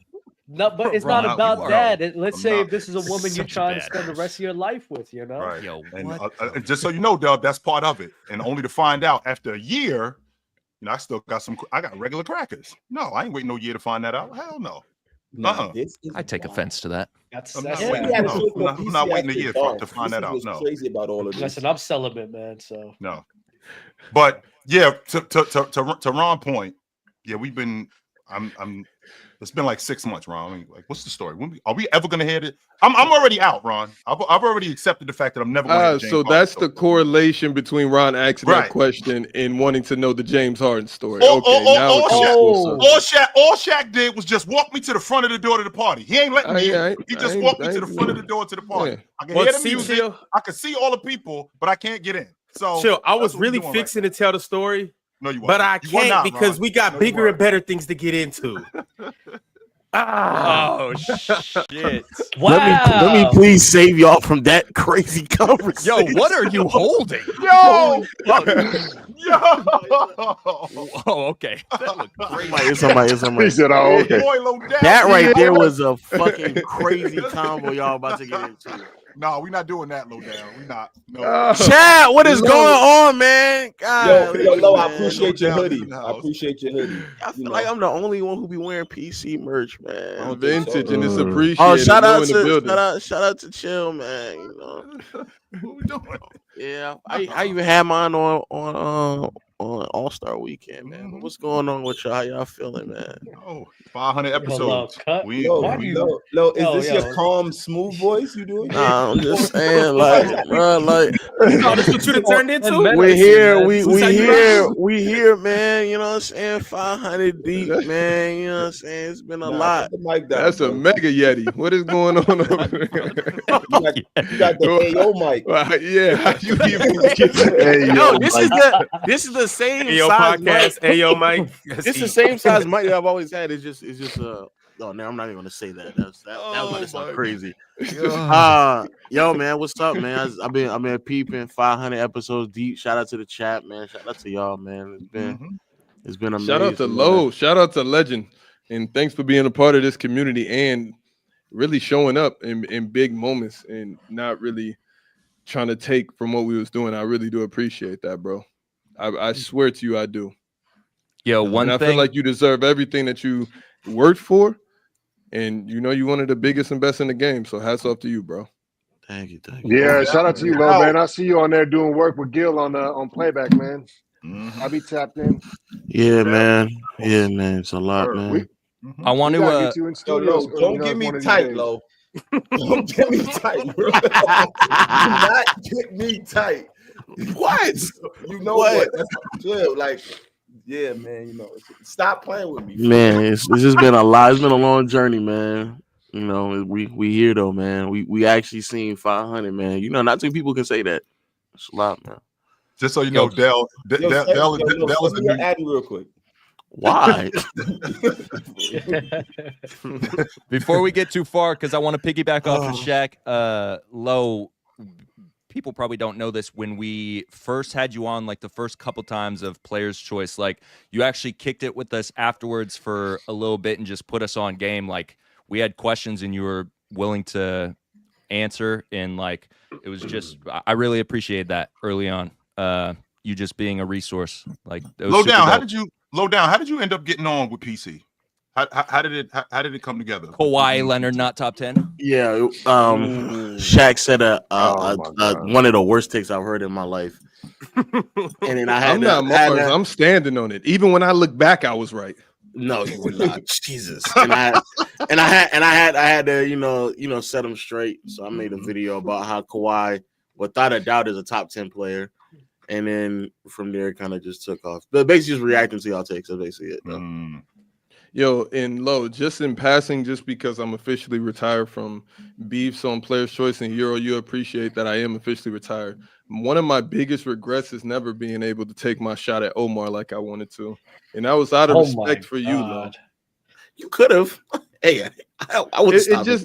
No. But Omar's kind of like, and I don't believe that for 1 second, man. I feel like, man, the second you get back into the mix like that, bro, you're like, oh yeah, man, let's kick this up a little bit. Is this the one where we always on and it got? No, that was Pick a Side. This was Let's Keep It a Buck, and I looked over and I was like, I feel like they could possibly take this war a little longer than I want to go, and they're gonna go. Oh yeah, I thought you were about to say something else. No. This is gonna be a little bit more messy than I want to sign up for it, and I ain't want to be beefing for years. So I was like, I'm good, man. Omar would have been diplomat. I would have pulled him aside and been like, hey, man, let's let's wrap this up, bro. You know what I'm saying? After a couple. Okay. Yeah, I was with the quick beefs. I was like, they look like they really ready to go the distance, and I'm not with it. But shout out Omar. He killing it on his page too. Yeah. I see him. Shout out to Omar, man. He doing this thing, man. Word. B Souls. Shout out to B Souls, man. Definitely shout out B Souls. And I'm for hold on, wait, let me in Sage. We just going down the list of people that's Wait, is that this seems like the fakest shout out I've heard. So no. going down the list of people that name shout out to. No, because then I remembered I was like, I don't want no beefs now, so I'm gonna shout them all out. Shout out, give it a buck. True. Yeah. Lo, you got to check out my pod. It's an in-person pod. You seen it? No, you got. You don't follow me on the gram. Yeah, on a different channel. Fluent is here. Oh my goodness. Fluent. This is a lot right here. Wow, I might tear up. That's weird. What up? This is a lot. Oh yeah, I definitely did not miss that soundboard, Fluent. I ain't gonna lie. Somebody else up here got a soundboard. I think JD. I don't have a soundboard. Shaq got a soundboard for sure. Fluent, what's good? What's going on? What's going on? What you guys talking about? What up, Dub? What's good, bro? How you living? That's what you're talking about. Long time. No see. How's the kids? Oh, they good, man. They growing. They getting big. You've been having your son in like basketball camps and everything, right? Yeah, he plays up 2 years. He plays rep. He's much better. He's nice too, by the way, and he's nice too. Oh, thanks. He passes too. Unlike his father, he passes the basketball. He does not just shoot That's the ball. funny. Yeah. Oh, wow. He passes the basketball. He passes and plays defense. So I don't know where he got that stuff from. I did not teach him. Oh yeah, that. because you're just a shooter. You're just a shooter, and you just yes. Yeah. Hey, Dub, I'm talking about this dude never seen a shot that he didn't like. That's who he is. Yeah, no question. that's Since we're on the subject of passing people, are we going to talk about how Denver is now the number 2 seed in the West? Are we not going to discuss that? No, Memphis? No, not today. Not because y'all get enough of that with Swipa on here now. Swipa. Okay. Who else is over there? Gifted. The dude with the beard. You want George? Oh, you got all these OGs of Players' Choice up here. You want to talk basketball? Yeah, man. Like, we gotta talk about some stories. Yeah, we're not that, man. Speaking of stories, and since Dub has been here, Dub, that crash out with you and Fluent was probably it's number one. I don't think any crash out was worse than after he allegedly packed you up, because I won't say who won or lost. But man, those are you talking about that debate? Yeah, you know what I'm talking about. Yes, it was Black Friday. I still think Dub won that. It was. But it was the second Black Friday. It wasn't the first one. I think Dub won that. I know what y'all talking about. Fact. I think Dub won the. I remember that. Allegedly won the second one, but I think when Dub really got packed up by Fluent, I think it was the first Black Friday, and Dub crashed out behind the scenes and everything. That's when it all started. Yeah, that was funny. yeah, that was funny. Dub said the fans hated him. Yes. Well, yeah. I mean, it's the best chat in the business. I don't know what they always right. We knew the only person that can beat Marz was Low, but Dub might have been. Shaq always said that. Allegedly, we don't know. We don't know. Marz used to look up to Low, which is crazy. We're not the same height. Let's be clear. We're not the same height. I have pictures. Marz, there's nothing wrong with looking up to Low. Don't let. Chat, I'm like 6 feet tall, bro. Like, stop. No, you are not. You're saying I'm 5'11", 6 foot. What are you talking about? Yeah, okay. 5'11". Okay. And I know how guys. Oh wow, off an inch. No. I'm actually 5'11" on the dot, man. The only one that I believe is actually Jay, because Jay lies. Because Jay's 6'4" and he tells everybody he's 6'3". I don't know. You're like KD, lying that you want to be shorter. I don't understand that. Speaking of KD and K Adams, I seen that today. Why do you do that? Yeah. What happened to them? What happened? Yo. That she's going to her first NBA game of the season, and it's in I think it's in San Antonio versus Phoenix. The Austin. She's going to Austin. That's going to be the trashiest game ever. No Wemby, and the Suns are garbage, bro. I don't think that's she what got to she's see doing. KD.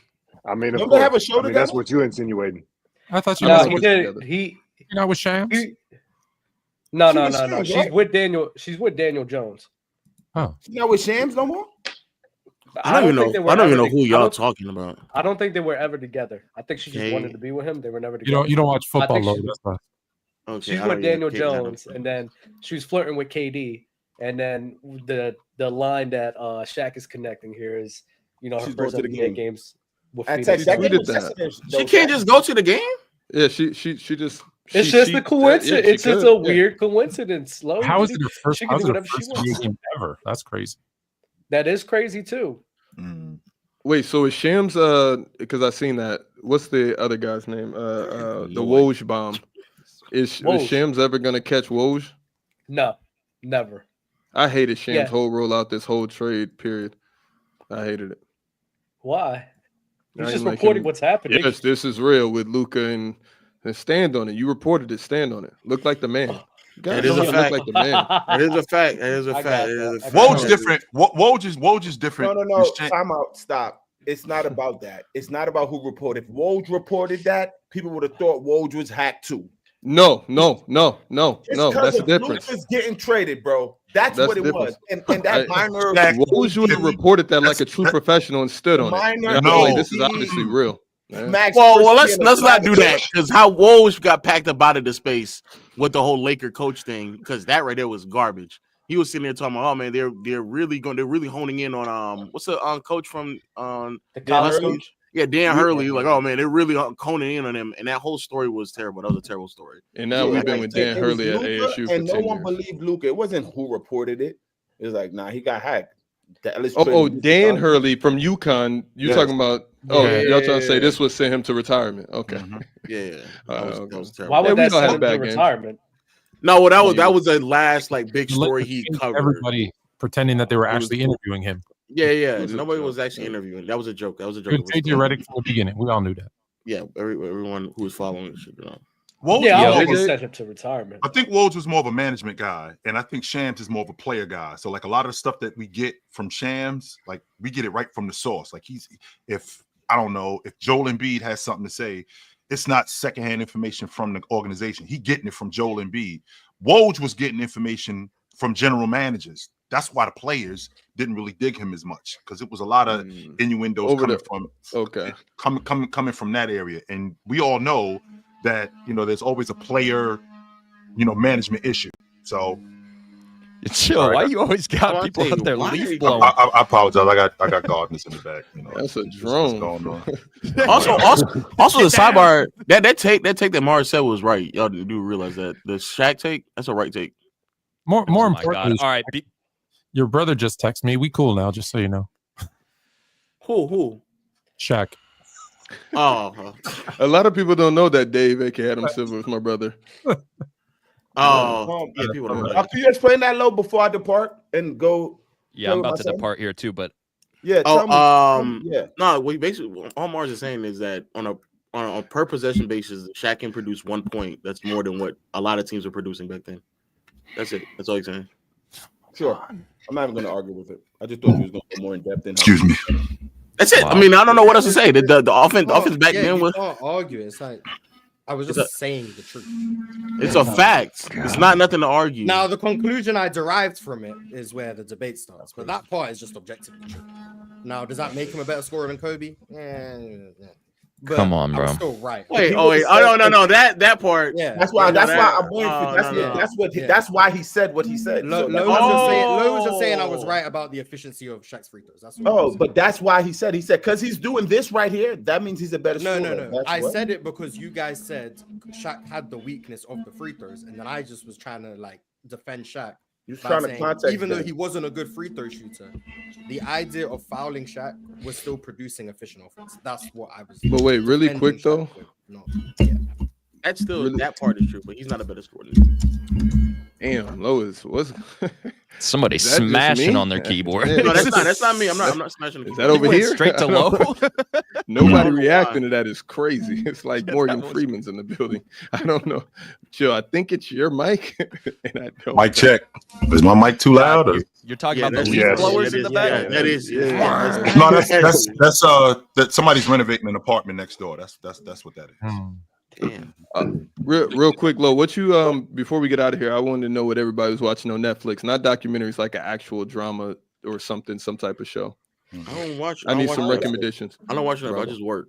That's all I do. You watch just Amazon Prime? Madden. Mr. Beast? I just finished I the just Madden. watched something on Netflix. Damn, what is the name of this show? Alex Cross Fluent, what on are you Amazon. watching? Alex Cross on Amazon Prime is really good. Fluent, what are you watching? I just finished watching The Madness The Madness on Netflix. Yeah, it's good. I heard What is that? Severance is good. Sci-fi? Why Netflix? Just anything. I get everything. I have it all too. That's the latest one that I just watched. I'm rewatching The Wire. Ooh, that's good. The best show in the history of television, no doubt in my mind. No, that's like Dexter. Euro. Dexter. Euro, but you understand my problem with trying to put wifey on to The Wire with her being from Europe and Turkey. She's like, She wouldn't get it. No, I'll she get wouldn't. down You know, like that's why you got to She get her. wouldn't get it. You got to get her into Top Boy because I feel like that's an easier like segue. Yeah, but they got them accents. Hey, they got them accents. I don't like accents. What I mean is, around my girl. but it's Europe, I don't though. like You know what I that. mean? No, Yeah, I don't like the. Not to call it the country she's from, but from that country, she's thinking The Wire's like a country club compared to their jails. Yeah. The Wire was dope for me, and I want to go back and watch The Wire, not Prison Break. But I watched Cassandra on Netflix. It's a limited series, 6 episodes. It's crazy. That's a good 6 show. episodes I just isn't enough. No, I promise you, by the 6th one, you're like, I want this to end because it's about to be a good ending, but it's a dope show. It's crazy. I never watched The Wire, so it's good. Yeah. You never watched The Wire? I mean, I never did. It's old. It's old. You know what I mean? It's a classic for sure. But like watching it back now, you know, like that's almost like saying that's almost like saying, as an older dude, you never seen The Godfather, like saying that you didn't see The Wire. Oh, like LeBron? No, bro. But I've never seen The Godfather either. Though I'm talking about like dudes my age. But chill, it's not just about like being an older dude. It's like there's certain, I do believe there's certain like shows and even movies where like it transcends even your age. Like if you ain't watch it, like what you do, like Home Alone. Yes. Like Home Alone. Everyone, I don't care how old you are. If you haven't watched Home Alone, I look at you different. Yes. I'm sorry. I just do. You know, so someone not watching Home Alone's a Wire, weird like, bro, poll. that's A weird, What you mean? It's a weird poll. JD, I hear you. JD, if someone came I up hear to you you. was like, "Yo, I never watched Home Alone," you're gonna look at them weird, right? Like you didn't have. But how don't y'all mess with Home Alone 3? Like I just watched it this Christmas. It was. I don't even think I've seen Home Alone 3. You remember we had the drafts, and then we used to like draft movies and shit like that. Yeah. That used to be your main one for Christmas movies that you would pull out the hat. Like the Home Alone 3. Bro, Not he 1 or 2. pulled out you know what it is. Harry Potter for a sports movie. And I remember that. What Quidditch, right? Quidditch, that's what it's called. Yeah. That's a sports though, and now they was playing it on ESPN. Yep. I stand corrected. Crazy, bro. I mean, I guess you can make that point if we're saying the Bruce Willis joint is a Christmas movie. Die Hard is that was weird. That was weird. Die Hard. They've been trying to get that off. Nah, for years now. It takes place around Christmas. It is not a Christmas movie. Please. Y'all have any of y'all played pickleball? Always, every summer, every day in the summer. Pickleball is elite, man. I get down. So one person up here. Nice try, Diddy. Hello, nice try, Diddy. Here I am. There we go, JD. We're there. Hey, Fluent, how's life up north? I don't even. Oh yeah, y'all about to become America, right? Oh my God. He ain't even he not even on that. He on something completely different. No, he ain't even on that. Let him finish. Let him finish. Let him finish. No, I got piles of snow on either side of my driveway, 10 feet high. I can't deal with this no more. Yuck. Oh, that It's sucks. that bad. I'm going down to visit Jay, in 2 weeks. I can't take it no more. Go He take might not come back. Get the He sun. might not come back. I'm just saying. I might not come back. And Shaq, I'm a big time. I'm a documentary fan. I dig documentaries. So whenever there's a documentary on, I'm looking after it. And OJ, the Manhunt, that's really good. Yeah. On Netflix. The new one? Yes, Don't really cry, good. chat. Don't cry, chat. Canada beat USA. Yeah, that's right. We beat USA. It's hockey, dummy. Of course we beat them. Get out Sure, of here. I'm gonna check it out. I'm gonna check it out. I just seen it and I was like, not again, because I've watched all of them and I'm like, right.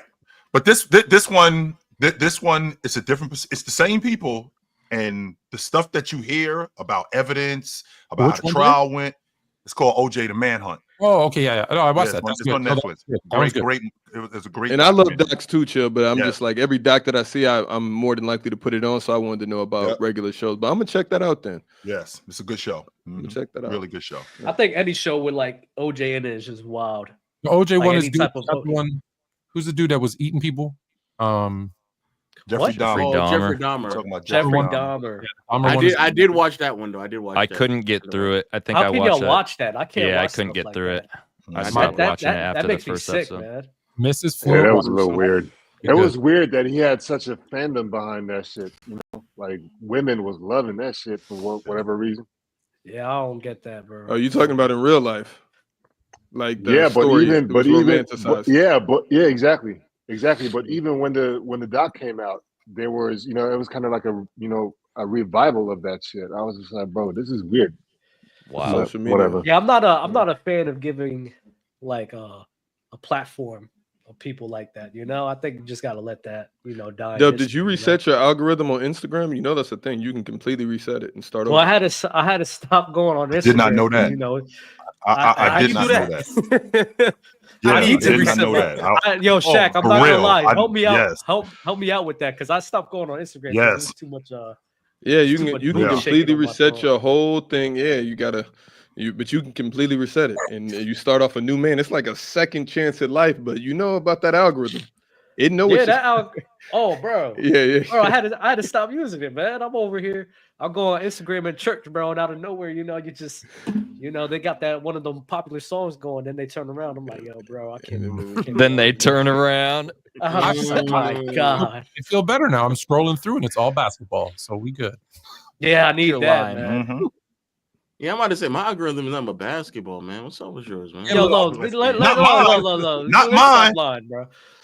Chill, we don't need to know what yours looks like. We don't need to know. Chill. I don't. Wild as hell, JD. No. Nope, we ain't doing that. Nope, we ain't doing that. You get them Latinas on there, man.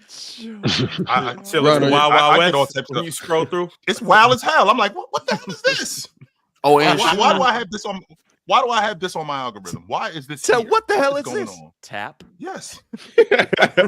So I can. Yeah.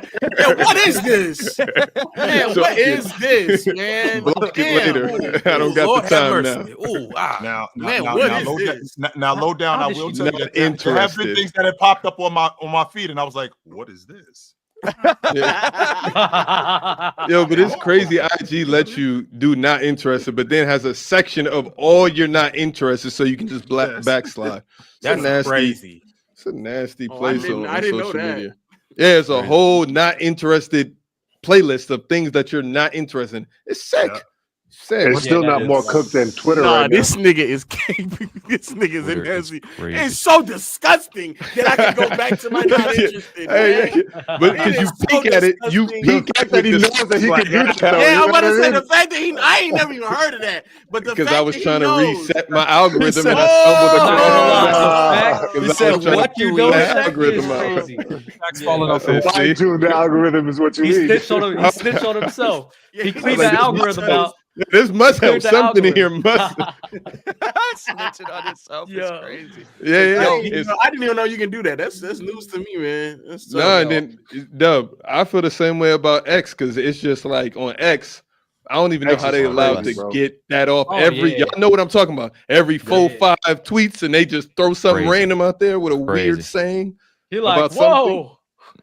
Like dude Brax in the chat said that I still got Freaknik. Just so you know, you had to be there for Freaknik to see what it was, my man. Did you go to Freaknik? Yo, did you like that doc? Of course he did. Come on. Actually, Lo, the Freaknik was up in Jersey. It was called the Greek Picnic, and it was at the beach. It was in Belmont. It was the same thing. Yes, it was. There were multiple of those. I've been to some Greek picnics. Fluent is saying no. Yo, Chill. Did you like that documentary? Since you said you were watching documentaries, did you check that one? It was dope. Yeah, it was dope because it depicted what it really was about. Because it really was like that. That was really what was going so on. He was watching from experience, like, all right, they got this right, they got that yes. right. That was really going on. Yeah, well, I don't know, man. There. I didn't giving it up. I didn't like the fact how they had Mark Lamont Hill up there trying to intellectualize the whole shit. Like, come the fuck on, man. Oh, he was trying to draw correlations. Yeah, bro. Like, it was what it was. It was, a nice little party. You know what I mean? They had a nice little run or whatever. But like, come on, bro. There was no Chilltown and Fluent. Were you guys? I'm sorry, but I'm actually very. Were you guys old enough for Woodstock? I was not around in Woodstock. No, I wasn't. No, okay. I'll tell you what though, Dub. If I'm keeping it a bean with you, I'll tell you what, Dub. If I was old enough, I would have went to it. I 100% would have went to Woodstock. If I was old, if I was around during that time, yes, I would have went. I believe you. I believe you. 100% I would have went to that. That was in the 60s, wasn't it? Yeah. 69? 66? Yes. Yeah, thinking he's 80 is amazing. Yeah, let's say he's 80. I forgot what year. It was 69. 69. Yeah, that was 69. Jay's wow. 7, so he might have been there, but. Yo, I've been trying to get out of here for like the last 30 minutes. I gotta go edit. I gotta go get some clips up because the panel's been nasty the last few days. We gotta go make some people go viral for their nasty takes. But really quick, want to shout out everybody who's been tapped in with us for the last 4 years and new, old, whatever. I still see people hitting the comments and saying, where's JD at? So I appreciate y'all for even remembering me. And to everybody who just came through the last few months, year, whatever, you guys enjoying the panel, man. Appreciate y'all. Thank you for tapping in every day, Monday through Friday, 11 a.m. Eastern to 2 p.m. I don't even know, whenever you guys go. But yo, shout out to y'all, man. Appreciate y'all. Love y'all. Yo, Shaq, thank you for creating this opportunity for all of us, man. Love you, brother. And y'all, happy 500. Dog, I'm a piggyback off this as well, man. I gotta get out of here. I'm not gonna make this as long as JD, but man, appreciate y'all for having me on, man. Congrats on the 500 episodes, man. PC Nation, man. One love, man. Much love. All right, Euro. JD, have fun playing pickleball later. You up, bro. Yeah, shut up. Yes, sir. Yes, sir. JD, we got a link for that for sure. Let's go. Right, Ron, does like regular panel come on after this, like with NBA? Oh yeah, we about to get into it. Oh, okay. Oh, what you sticking around for that? You want that? No. You want that beef? I don't want to. No. I don't want to. No. I don't want to. I'm trying to think of who I'm afraid to, like, over my PC tenure. Who was I the most afraid of? Like, who was the scariest debater? Damn. We all know. Who says that? Who's the scariest debater? Like when you engage and you're like, okay, Shaq, I really you're disgusting. I know what you're doing. You're disgusting, man. Lo, that's an athlete no, thing. no, like on the outside, you ain't saying nothing, but on the inside, like I don't want nothing to do with that dude. Yeah, like it was respect. Yeah, on the outside, I never liked Lo and Marz because of their following. So it was like no matter what you said, they were going to come in here blazing and caping. Oh, they were the stat team brothers. They were the stat team brothers. That was basketball, as Ox would always point out. But they're good, though. They're good. Don't get it wrong. Like, don't nobody want to tussle with them. Pause, but I like the fact that Marz looks at himself. I would today. cook Swiper. I would cook Swiper. I think it's dope that Marz looks at himself today. Like, it's almost like I don't like how I was getting money back then. I'm getting money now, but I just don't like how I was doing it back then. I'm doing it now. I was a dirtbag. I was a dirtbag. I was a straight scumbag when I was getting money. I'm getting money the legit way now. And I don't like that dude who was getting money. So if I had to go back. No, that's not true. He doesn't. He looks at that side of himself and was proud. So that's not true. He just told us. Just happy at his growth. No, he's happy. He's happy about how he got down. You know why? Because we being playback, and he still does it to this day. Yeah. New audience. Call him out. Audience. A chameleon. All right, fellas, I'm gonna get out of here. I ain't gonna do the long soliloquy because I'm gonna be back. But I am thankful for all you guys, man. Fluent, I hope to see you back on the panel. Lo, keep doing your thing on Playback. Chill. You already know how I feel. Marz, come on, bro. Come on. You like me. You can it took some time, Marz, but it's okay to say it, It took some time. In Dub, best of luck at your baptism. Best of luck. Oh, thank you. Appreciate it. You get baptized? Yeah, he's about to wash his sins away. Week. Yes, Oh, sir. nice. Thank you for that, man. Congrats. Appreciate you too, Shaq. Appreciate the opportunity and the experience and everything has been great. But you were extremely nasty today with me. I'm not gonna lie, bro. You kept baiting me. You kept baiting me. You're a nasty man. And you won't think I called you. You kept baiting me this whole entire time. But No, hey, I I didn't. love I you, just bro. seen your Instagram. I peeped your Instagram and I see you turn a new leaf. I bookmark all of your Instagram posts. Are you 'Cause serious? If I like, I'm gonna start to get that. Is that the not-interested section? I don't want them That's funny. heebie-jeebies. No, it's a bookmark Yeah, to come crazy. back later. I got a Delp Much folder. love. But all right, fellas. Shaq said before, and before you go, Shaq, I remember you saying when you was trying to get me on the crew, yo, we're not doing what everybody else is doing. It's gonna be nasty, but it's gonna work. And I'm thinking to myself, I like nasty. I do. I like nasty. Yeah, I do. And Lo, don't put your hands on your face because you like nasty too. So cut the shit. Okay. That's Mr. McNasty, man. This is a crazy clip. We all do. We all. But Shaq said it. He's like, we're not like everybody. We're not gonna be like everybody else. It's gonna get nasty, but it's gonna work. Mm-hmm. And he sold me on that. So here we are, 500 episodes later, and we're still doing it. It's dope. Word. I'm just happy we were first to market on TikTok, and because now I see everybody else, and it's just nasty what people are trying to get off, and the market is so saturated, it's almost impossible these days. But I wish everybody the best. Yeah. But yeah, it's kind of hard to get even to this level that we're at. So, but you got to have a family. So hats off to my family. Love you guys, and I'll see you guys and talk to you guys all soon. Mm-hmm. Lo, I'm gonna hit you. Ron, I'm gonna hit you. Later. Cheers, Shaq. Marz. Fellas, it's amazing to be up here with you guys. It's been a long time. When's the last time we all been on the same? Bro, this is probably Years? going over all 6 of us here. It's probably been like 2-3 years. I'm not gonna lie. Crazy. Because me and Fluent haven't been on in forever. So Yeah, it's been at least 2 years with us two. So yeah, that's crazy. Feels like a good family reunion, huh? They're not like us. They not like us. Okay. Hey, so now that I got you guys up here, let's go ahead and get into it, man. Let's start talking some hoop, just a little bit of hoop. Rock, I'm sorry. Can I say something? I'm sorry because I've been wanting to get this off my chest for a while with this Jimmy Butler nonsense. Oh my god, the Jimmy Butler stuff. Because I haven't been here for that at all. Jimmy Butler was at that. He was tripping this whole entire time. I haven't been. I forgot you're a Heat fan. Yeah, Jimmy was tripping the whole time, bro. I'm sorry. Like at the end of the day, Miami gave him the money he wanted when he first got there. They gave him the extension he wanted when he wanted the extension back in like 22. They even got Kyle Lowry a good contract, which is the godfather of his son.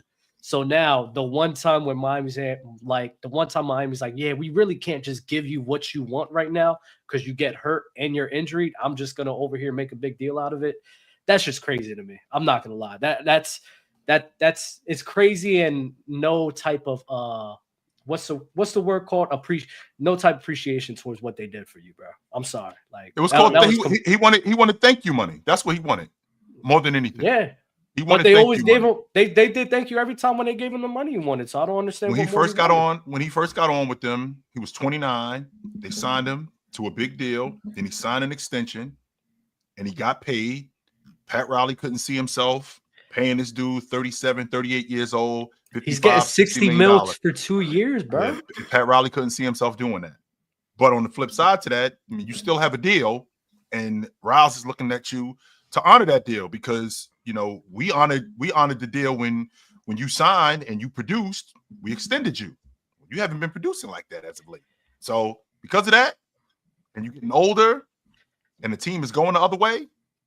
I mean, they would have gave him money, bro. He's asking for $60 million a year. That's thank you money. That's what that is right there. Like that's crazy. That's what that is. My bad, Ron. My bad, Ron. I just want to. What up? He deserved it, man. Nephew, what up? Low, you troll alert. He deserved it. I think me and Low talked about this before, bro. He's crazy. He deserves it, man. So Jimmy doesn't deserve what he's getting right now? That's what I'm saying. No. He deserves every penny of it. What he's getting in Golden State, he doesn't deserve that contract? No, he does not. Why not? He deserves it, man. The man's always hurt. He's 36 years old, and in the regular season, he doesn't try. Y'all lowball D Wade though. Would you prefer him though to be better in the playoffs than in the regular season? Yeah. Not if he's always hurt. He's always been hurt. Do you want He to got hurt be like Julius Randle, putting up numbers in the regular season and disappearing in the playoffs? Well, we don't want. I'm not paying Julius Randle $60 million. Those two things aren't the same thing. I'm not paying both of them $60 million. First of all, those two things aren't the same thing, Tone, because Jimmy Butler was an All-Pro in Miami. So with him being an All-Pro in Miami, he clearly was getting busy in the regular season. That was going on, right? So with him now playing in the postseason and him getting busy in the postseason, I mean, two things can be true. He could do both of those things. The problem is Jimmy's gotten older. He hasn't played 60 games. I think he's played 60 games over the last 10 years. That was it. Like, he hasn't played more than 60 games over the last 10 years. That's who he's been. And he wants to be paid like he's playing 65, 70 games, and he's producing at that level, and he's not. And to your point, Lo, and to your point, Lo, just so you know, Pat Riley said he regretted the way he handled Dwayne Wade's contract. He regrets it. He going to regret how he handled on Jimmy Butler. No, he's not. Yo, Lo, you're trolling me right now. You need to cut it out, bro. I'm not gonna lie. But he is playing those games. He's playing what? What is he playing? 65 on average, 65 games a season, 60 games a season. So he's playing. That's what I'm saying, man. And Let Jimmy Butler be Jimmy because he was suspended. He wasn't injured. Yeah, let Jimmy be Jimmy, man. Yeah. And I think that's he played 60 last year, 64. Yeah, 57, 52, 58, 50, 65, But 65. 58 and 52 are lockout, or not lockout, shortened seasons. Yeah, he played Piggy about 60 on that bum team. That bum squad anyway, man. That bum squad. He carrying them bums. Yeah, that bums. Dub, so you agree with Pat Riley? I agree with Pat Riley for not paying him. I thought Pat Riley was completely right in not paying him his money. I think Jimmy Butler then blew, because at least Paul George last year had a similar thing, right? Paul George had issues with the Clippers, and what he did was, okay, cool, we're just gonna ride this thing out, and then we'll figure this out in the offseason, right? So Paul George himself even handled that situation where they had issues in the middle of the season up for the contract, but he handled it later on. Jimmy Butler didn't do that, and I see a bunch of people praising Jimmy Butler for throwing a fit. I don't understand that. That's what you're supposed to do. Don't understand that. That's what you're supposed to do. Love. They'll end up just trading you for nobody. They'll just trade you the same way they did Luka. Yeah, that's unfortunately what they did to Luka was crazy. What you have to do in today's NBA. That's the problem. You have to do it. I mean, he got his at the end of the day. He must have did the right thing for himself because, and not to say that he probably didn't do the right thing for himself because he got $60 million from the right? Got where he wanted to go and he got the money he wanted, so it worked. He got the money, so he did it. But you can acknowledge that he did the right thing for himself, but it's also very selfish. Hey, the executives are selfish. Who cares? When it comes to the business side, you have to be selfish. When it comes to not the team playing, but when it comes to the business side, you have to be selfish and get yours. Because you think anyone said to Patrick Beverley, "I know we offered you $60 million and you turned it down, but now since things aren't going well, let's make up that money to you." No, they care for themselves. That's what the teams do. They traded Luka because they didn't want to pay him $350 million. Yeah, but you're comparing what Dallas did. You're comparing what Dallas did and not what Miami did, right? So what Miami was doing with Jimmy Butler, they took care of him a lot of the time with the time being there, along with getting Kyle Lowry the contract that he had, which was the godfather of his son. Jimmy Butler was a big part of that. So you had an organization that looked you out consistently, only for you now not to look them out. That's kind of messed up. So yeah, I get your point with organizations typically, especially Dallas Mavericks, but with an organization that looked you out, that's kind of crazy to do that to them. You feel me? Because not every boss is a jerk. As a Heat fan, I understand what you're saying. As a business perspective, you got to get yours because they don't care about you. Yeah, it's both. Yeah. Tomorrow. They'll trade you tomorrow. There's never one 100% right answer, you know? And that's all I'm saying, Dub. You got to look out for yourself, man. That's Yo, Lo, shut up. Shut up. Just shut up. I don't want to hear you talk. He's hidden. You got to look out for yourself. I love you, bro. Just shut up. Oh my God! But in the end, Jimmy got what he wanted. And when he was in and when he was in Miami for the 5 years he was in Miami, they paid him. They got everything that they were going to get out of Jimmy Butler. Tone, we can't make this look like they traded Jimmy Butler in his prime. Jimmy Butler's 35, 36 years old, right? So Miami got the best years out of him. And what I'm not going to do is I'm not going to pay you a severance because you performed the job that we paid you handsomely to do. Now I'm going to let you walk out the door 2 years later after that for $60 million just off the strength of what you did previous. No, we already paid you for that. Well, I got to pay you again for that. But look at what they're setting. Look at what they're setting is that they're telling other players now, this is the way to get what you want. Pat Riley didn't stay firm. He didn't keep him and say, sorry, you're under contract. You're going to sit on the bench and not play until you change your attitude. He traded him and got him the money he wanted, got him to the team that he wanted. So now when the next player sits there and the GM or whoever, basketball operations VP, whatever, president says, no, I'm not trading you. You got to fulfill your contract. Nah, because I see that every other player that did this got what they wanted. So they're setting a precedent that this is what you need to do to get what you want. I'm not saying it's right or wrong. I'm saying that's what they're setting. That creates such a bad atmosphere too with the NBA, because now you're creating a selfish atmosphere, which it does hurt. It does hurt the product of basketball itself. You know, we about to go down a rabbit hole with this one. I'm not going to hold you. But it's been away forever though. That's not anything though. Nah, but the level which is at now is far worse than it has been. Yo, before y'all go any further, if somebody refused to get a surgery before the season began, that would, I don't know, that'd be pretty bad. I don't think anybody's done that yet. Hold that thought right there. Because I just got to shout out my man Multi Kenny. He just sent through a $50 super chat. He's a Hall of Famer. Y'all know who he is. Y'all know the face. Y'all know the name. Y'all know the game. He said, happy 500. Got to catch up with the replay due to work, but wanted to show my support for the squad. Appreciate you, Kenny. He said, I love what you guys are doing, and I want to continue to support as a Hall of Famer. Here's the 500 more. Word. Cheers to Kenny. Brother. Salute to everybody up here. Facts. Yeah, it's people. I'm gonna say that back. They do that, but not. I don't think it's as frequently because Shaq did it, Scottie did it. Adrian Dantley was willing to sit out games because he wasn't compensated what he thought was right. But Scottie did it when he took after he took a pay cut. Well, Scottie's a bad example. Scotty's a bad example because he signed a bad contract and he knew he was signing a bad contract. He did not sign a bad contract. He did not. That's such a. Let's get to the bottom. For when he signed it, that was the contract to sign. Okay, now I'm glad you brought that up, Lo. Did he sign a contract that was too long? Maybe no, he did not. That was a standard back then. Keep going, Tone. Keep going. At the time that he signed the contract, he became a top 10 paid player in the NBA. The TV money came in, and then the salaries went crazy out of hand. They couldn't have known that at the time. He couldn't have known that at the time. So when he signed it to be a top 10 paid player for the first, I want to say 3 or 4 years of that 10-year contract, that's not a bad contract. That's not a bad. Now, at the end, because of the way the economy and stuff went, it looks bad. But it's just like anybody else. When Jalen Brunson signed with the Knicks, everyone thought that was too much money. Then the salary cap goes up. He starts playing out, and now it's like, oh wow, they got him on the cheap. So there's no way of knowing what's going to happen. No. Wait, Jalen Brunson's coming back because Jalen became like a much better player. I get the example. Don't know that far right, out. but a 7-year contract. After that, I think the next 2 7-year contracts were Kevin Garnett, and then Kobe Bryant, and they signed for significantly more money relative to the salary cap scale than Scottie Pippen did. And then the last 4 years of that deal, like he clearly was locked into something that he knew he was getting underpaid in. That's my point, Tone. The contract so much though. No, Tone. The contract was front loaded. All of that dough, the majority of that dough was front loaded. And Scottie knew that even with people telling him, yo, this contract is about to be outdated. But I understand he needed the bread at the time.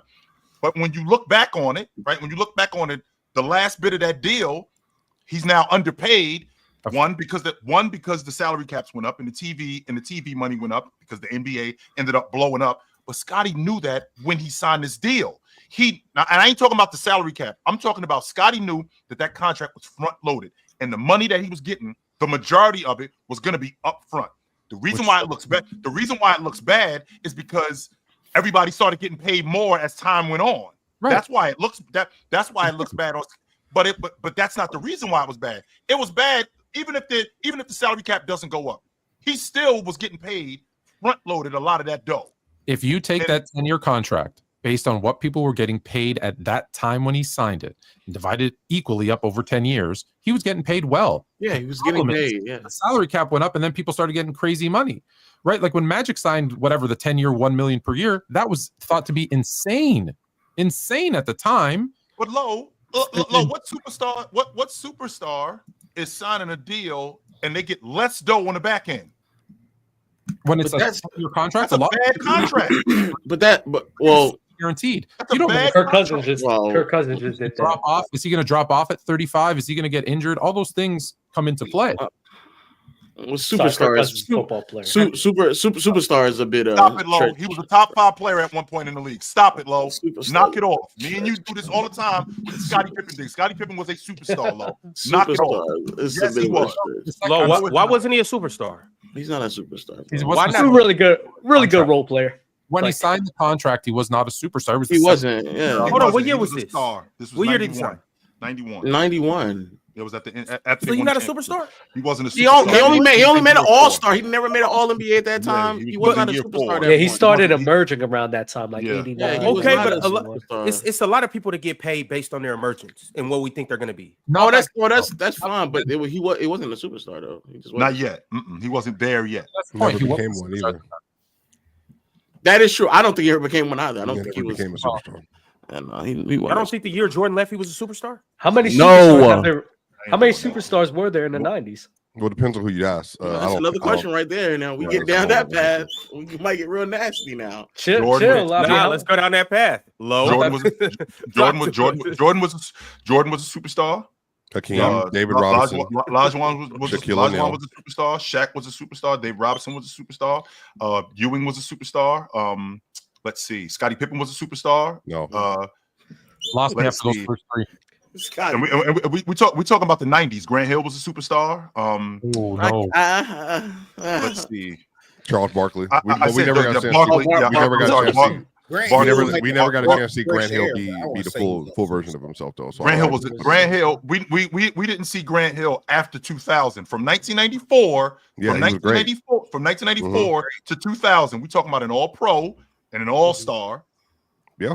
So you're telling me that during that time. All of those guys, forget fandom part of superstar. You're telling me all of those guys you mentioned were good enough to be a number one on a title contending team? Because that's what. So you don't have to now. Is that what a superstar is? That's what my superstar is. My superstar. Yeah. Everyone's definition of superstar. I honestly think there's a handful right now in the league currently. I think there's only like 7. Like there's never more than like 3 to 5 on average. He's going 3 to. Oh yeah, on average, you're correct. Yeah. Right now, I think there's probably slightly more than there was back then. 100%. 100%. Yeah. Excuse me. Yeah, there's only a couple. And Scottie like definitely wasn't in the 60s. In the 60s, there were only 3. So Ewing was on a title. He was the number 1 on the title contending team. Drex was the number 1. Drex was the number 1 on the title contending team. Barkley was the number 1 on the title contending team. That's Scottie Pippen was the number 1 on the title. No, he wasn't. No, he was not. No, he wasn't. I don't think. We're not a title contending. But low. The Bulls not in 1994 and going into the playoffs in 1994. Were the Bulls not in contention to win the NBA championship? Oh no! Ron, hold on. I need this is for the bit right here. So low. You said Allen Iverson is not a superstar? No, bro, no, man. So you don't think he's the one on the championship team? No, I don't like Russ and Iverson are the only two where I might bend a little bit. You better stand on your toes, man. But for the most part, like we saying, bro, if you can't guarantee me deep postseason success pretty consistently, it's hard for me to come to the conclusion. You know what I'm saying? Like it's really, really hard. That you're a superstar. It's hard for me to come to that conclusion. Interesting. It's really difficult. Everyone's fine with that. Show you're fine with that. No, he had Scottie Pippen as a superstar. I don't think 100% Scottie Pippen was a superstar. This is what I step into. Scottie Pippen slander. What? Scottie Pippen or Allen Iverson? 100% he was. Scottie Pippen slander. This about 90. Yo, chill. You just spoke on 94 and they shut it down like you lied or something. They shut it down like you lied. Top 3 in the league. So and Scottie Player of the Year. So what does that mean? What does that mean? I'm gonna say So 94 never happened. So after I'm running with the league leading scorer, right? After I'm running with the league leading scorer, that next year I'm second in the league at my position in scoring. Second at your position. Who else was at your position? Bring it up. I'm sorry. Like 22 points a game. Yeah, 19. And that's what was going on. You said went from that what? with 17, 18 points a game to 20, championship 21 contending team. By no standard, when that season started, were they a championship contending team? No, they weren't. But as time went on, what happens? They were better. They were better than they had a chance. They were better than the Knicks that year. They didn't have that thing that the Knicks had, but they were in contention. Okay. Yes, they were. How can they be in contention? They didn't have a top end superstar. Is what you're saying? Yeah.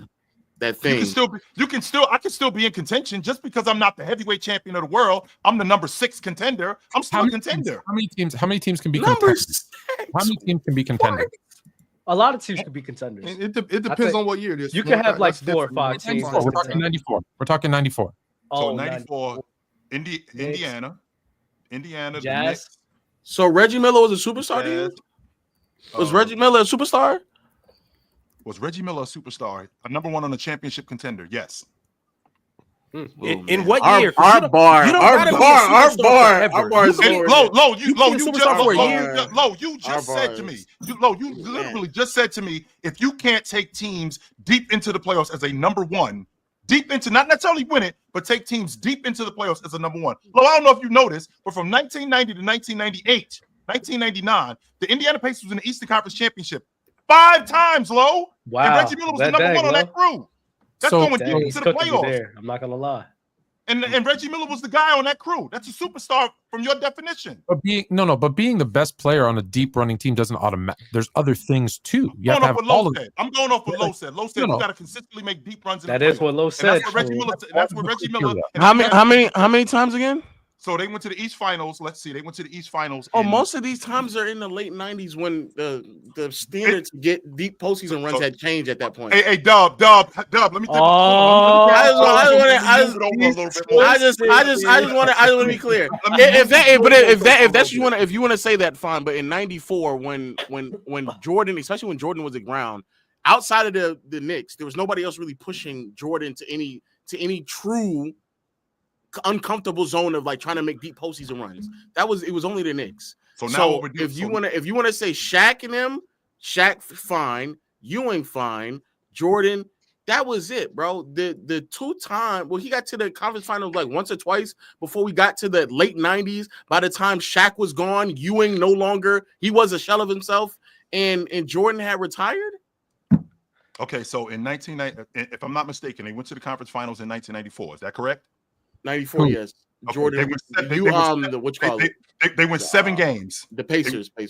That series went 7 games. Okay, in 1998, that series went 7 games. In 1999, that series went 6 games. So they're not getting smoked by anybody. They're making deep runs into the in the postseason, and they're in the conference championship, and those series are getting extended. So it's not like they're losing 4-1. No, these series are dog fights. I'm sorry. Yeah, you right. I misspoke. I have to put into context the garbage Eastern Conference. So yes, when you're in a garbage Eastern Conference, you can make deep postseason runs without a superstar. They were garbage, Joe. You know this. I got you. No. We've already had this argument before. They don't think that the Eastern Conference at that time was garbage. In the late 90s. In the late 90s, early 2000s, they don't think that the Eastern. Joe, who were the elite teams? No, we've already got to the bottom. This was years ago. Update your resume. Who were the elite teams? In the 2000s, Low and I agreed that the Eastern Conference was straight trash. 2001, 2002 was garbage. So Pacers and Knicks, and who else? Were you going to say the Heat? The Bulls and the Heat. In the Eastern Conference, you in the 90s, did have the Heat, the Heat, the Bulls, the Pacers. They gave MJ problems. Yes, it was a bunch of good. Now, to Lowe's point, when we get past 2001, bleh. In 2001, bleh. In 2000, I'm curious though. Do you think Reggie Miller is more of a superstar than Allen Iverson since he made it further? No, I think sure there can be exceptions. Like I do think Iverson is. Okay. I think Reggie Miller also extended himself in the postseason to levels in which he normally didn't sustain normally. So in the postseason, he looked like a completely different player, similar to a Jimmy Butler. So yes, in some incidences, it is a bit difficult to kind of measure because like Reggie and Jimmy, I have a hard time calling Reggie Miller a superstar because when you're averaging in those late 90s, like 17, 18 points a game, and you're on a good balanced team, that is very different than being the clear-cut best player, one of the best players in the league, and leading your team deep into the playoff run. It's tough. It's tough with Reggie. He's one of the weird ones, but it's like he's averaging 18 and 2 a game. He's on a team that is really well balanced, that's really deep. Yeah. Then he goes in the postseason and drops like 30. Yeah, but I'm gonna say, but then the postseason comes and he's like 24. If it wasn't for the postseason, it'd be easy to say no. Because the postseason sound like Jimmy Butler to me. Yeah, don't say Jimmy Butler is a bit of a. Is he a superstar? In my opinion, no. But right now. No, not today. No, way past that. Because we're not way past it though. Fall into that too. They think once a superstar, always a superstar, and I don't think that's true either. No, but Fluent, that sounds like a superstar to me. What you just explained with Reggie Miller. Somebody. It sounds like a superstar that's just playing team ball with a bunch of other hoopers, guys that can put the ball in the basket as well, guys that can, hold their end of the bargain. So I don't think that makes you any less of a superstar just because I can do my Jason Tatum and move the ball and play into the system. And then when it's time for me to carry my squad in the playoffs, he does that. I think that's superstar level basketball. And that's why KD gets praised for that. I'm willing to listen to that before Scottie Pippen. So Reggie Miller better than Scottie. Every day of the week. Hell nah. Every day of the week, Dub. No way. Come on, Dub. Yeah. Especially we talking about postseason play. Look, Yes. and some guys might have superstar potential. They just didn't have the opportunity. So that's the other, you're right. Maybe Pippen on that Pacers team. Maybe it is. Maybe. Nah, Pippen quit on his team, man, when you needed him most, man. That is actually true. He put on his team. You heard Bob? You heard Bob? That's non-superstar. You gonna trust Scottie when he quits on his team, man? That is Come actually on, true. So the superstars today are washing the 90 superstars? There's more. I think there's more of them. Yeah, more of them. No, I think they wash them. But if you take the top 5, are they washing them? Look at Ron and his let me get a clip bag. I'm just asking because y'all saying that there was no superstars back then, but today all of a sudden it's a million superstars. So which pool of superstars is better? The 3 superstars back then or the 15 superstars now that you guys claim? 15. Oh, not 15. There's not 15. Like how many players? Y'all act like this nigga's back is nasty. Here, Ron, let me give you a bag. Superstars today. Ron, let me give you a clip. You just do the 5-on-5. How many superstars or whatever players in the 90s were better than this version of LeBron James? Is LeBron still a superstar? Yes. Wait, but let's get a consensus. Regardless of who he is, let's answer that question. Yeah, how many superstars back then are better than this version of LeBron? All of them. Fluent lived through, I was there, but Fluent was there. That's a very good question, Swiper. Who are you talking about? Like Charles Barkley, Michael Jordan? How many superstars of what era? And we're talking the 90s. We're talking about the full 90s. The full 90s. Yeah, there's probably I think there's Jordan, Olajuwon, Shaq. You're probably 3, 4, 5 at max. 3 to 5 max. So Charles wasn't better than Bron today? Charles 93, 94 was, but yes, not the rest. I might say 2 or 3 years of Charles, sure, but outside of that, boy. This version of LeBron James? Yes. This version of LeBron James. Y'all saying what year? There was only 1 year of Charles Barkley better than that? No, I said that he was for sure better that year, for sure. Nope, didn't mention Carmelo. Carmelo clears too. I don't mind saying Malone either. I'm taking this LeBron over any version of Carmelo. Oh wow, this version of Bron? Yeah. Fluent. That's that Lakers. Well, I think it's the shooting. Jersey in the back. That's that jersey in the back speaking for you. Oh, that's a new one. That's nice. Appreciate it. I'm taking any version of. I'm taking LeBron over any version of Carmelo. Yeah, 100%. Personally, I'll speak for Marz. So I think Marz and I will both agree with you on that for several different reasons. But yeah. There you go. Can we clarify the superstars in the NBA right now? Yeah, please. Let load the low town do it. I'll work down the Reel up list. all I'll work down the 15 of list, them, and I huh? want you. I think it's 15. Shai. I think it's Shai, Jokic. Low, because I got to bounce. Yeah, I think it's Shai, Jokic. Who's Luka? Giannis. Not this version of Luka. Not this version of Luka, but yeah, Luka in theory. Lakers Luka in fans, theory. You guys are disgusting. No, I'm just saying You Luka in guys are theory disgusting. when he's healthy. When he gets his and Embiid's healthy. Put Embiid in there. But he's not though, and Pretend I personally do not consider Embiid a If he can't get out superstar. of the, if he can't get out of the second round, he can't be a superstar. I don't think he's a superstar either. And Embiid. Yeah, I don't consider Embiid one. Yo, health. And I would still say AD LeBron. No, I don't think AD is a superstar either. I would still say LeBron. Those are in my opinion, definitive five. Okay. Yeah, 5 or 6. Yeah, those are my definitive. Wait, Durant? KD, not in it no more. Okay, but look, he just put Shai. So that means that just opened the 90s all the way up. That means Clyde Drexler was a superstar 3 too. to 5. Say that again. I need Clyde Drexler on the list in the 90s now because he putting Shai. He just throwing everybody in there. Shai throwing Shai. Well, Shai's better than Clyde. Yeah, so I don't know what we're talking about. It's not even close. I'm not gonna lie, Bob.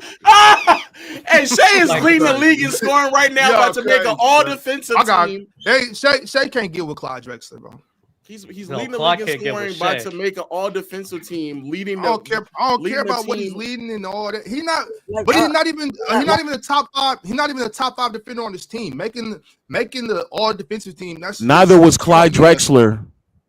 I didn't say he was. You talking about Shai being a all defensive player. He's not even top 5 defender on his team. I ain't bring up the defense. But why would you not though?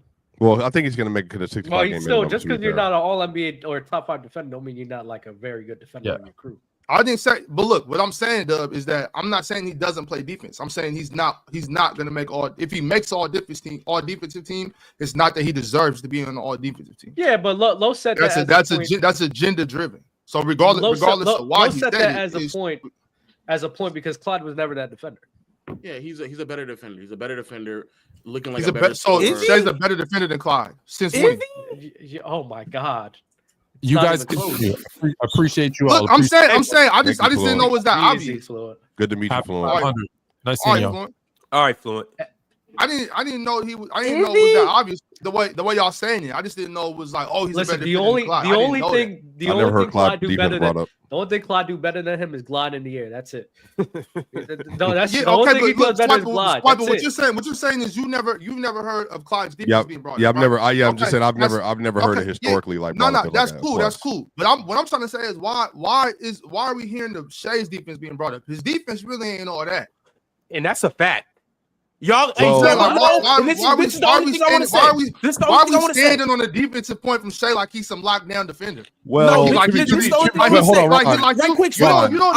don't never see Shai sit down and put vice grips on nobody. So to be fair, y'all say De'Aaron Fox doesn't play no defense. Okay, hold on. Run over to Shai.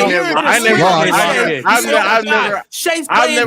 never said. Ron, to be fair, Shai when he first came into the league.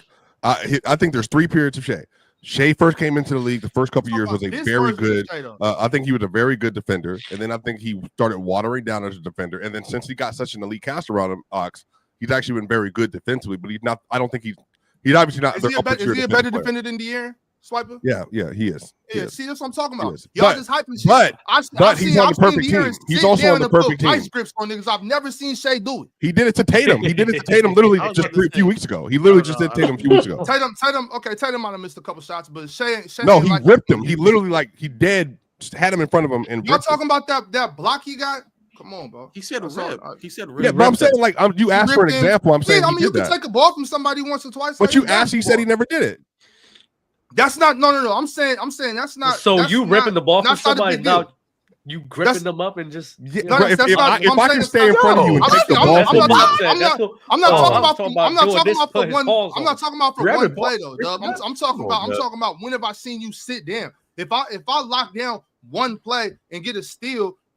Okay, that's good. I need to see you. But to be fair, I think he has like the most ISO stops in the league. It's a but guard Swiper, you don't gotta steal the ball to be playing good defense. I agree with you, Ox. I'm also just giving the context. You also know how I feel about this. I don't think he's a top 5 defender on his team, but I also think he's been a pretty good defender this year. So I think it's a mix of both. I think he's both a good defender and he's going to get DPOY votes because his defense is going to get overrated by the end of the year. Let me make sure because I didn't change what I said. When I said sit down and show play defense, I wasn't talking about one possession, one steal. So when you said that, it's not like I'm saying that never happened. I'm saying that I haven't seen him locked down for a full game, but I can see obviously he's stolen the ball. I mean, the Cleveland game versus Donovan Mitchell, he was pretty special.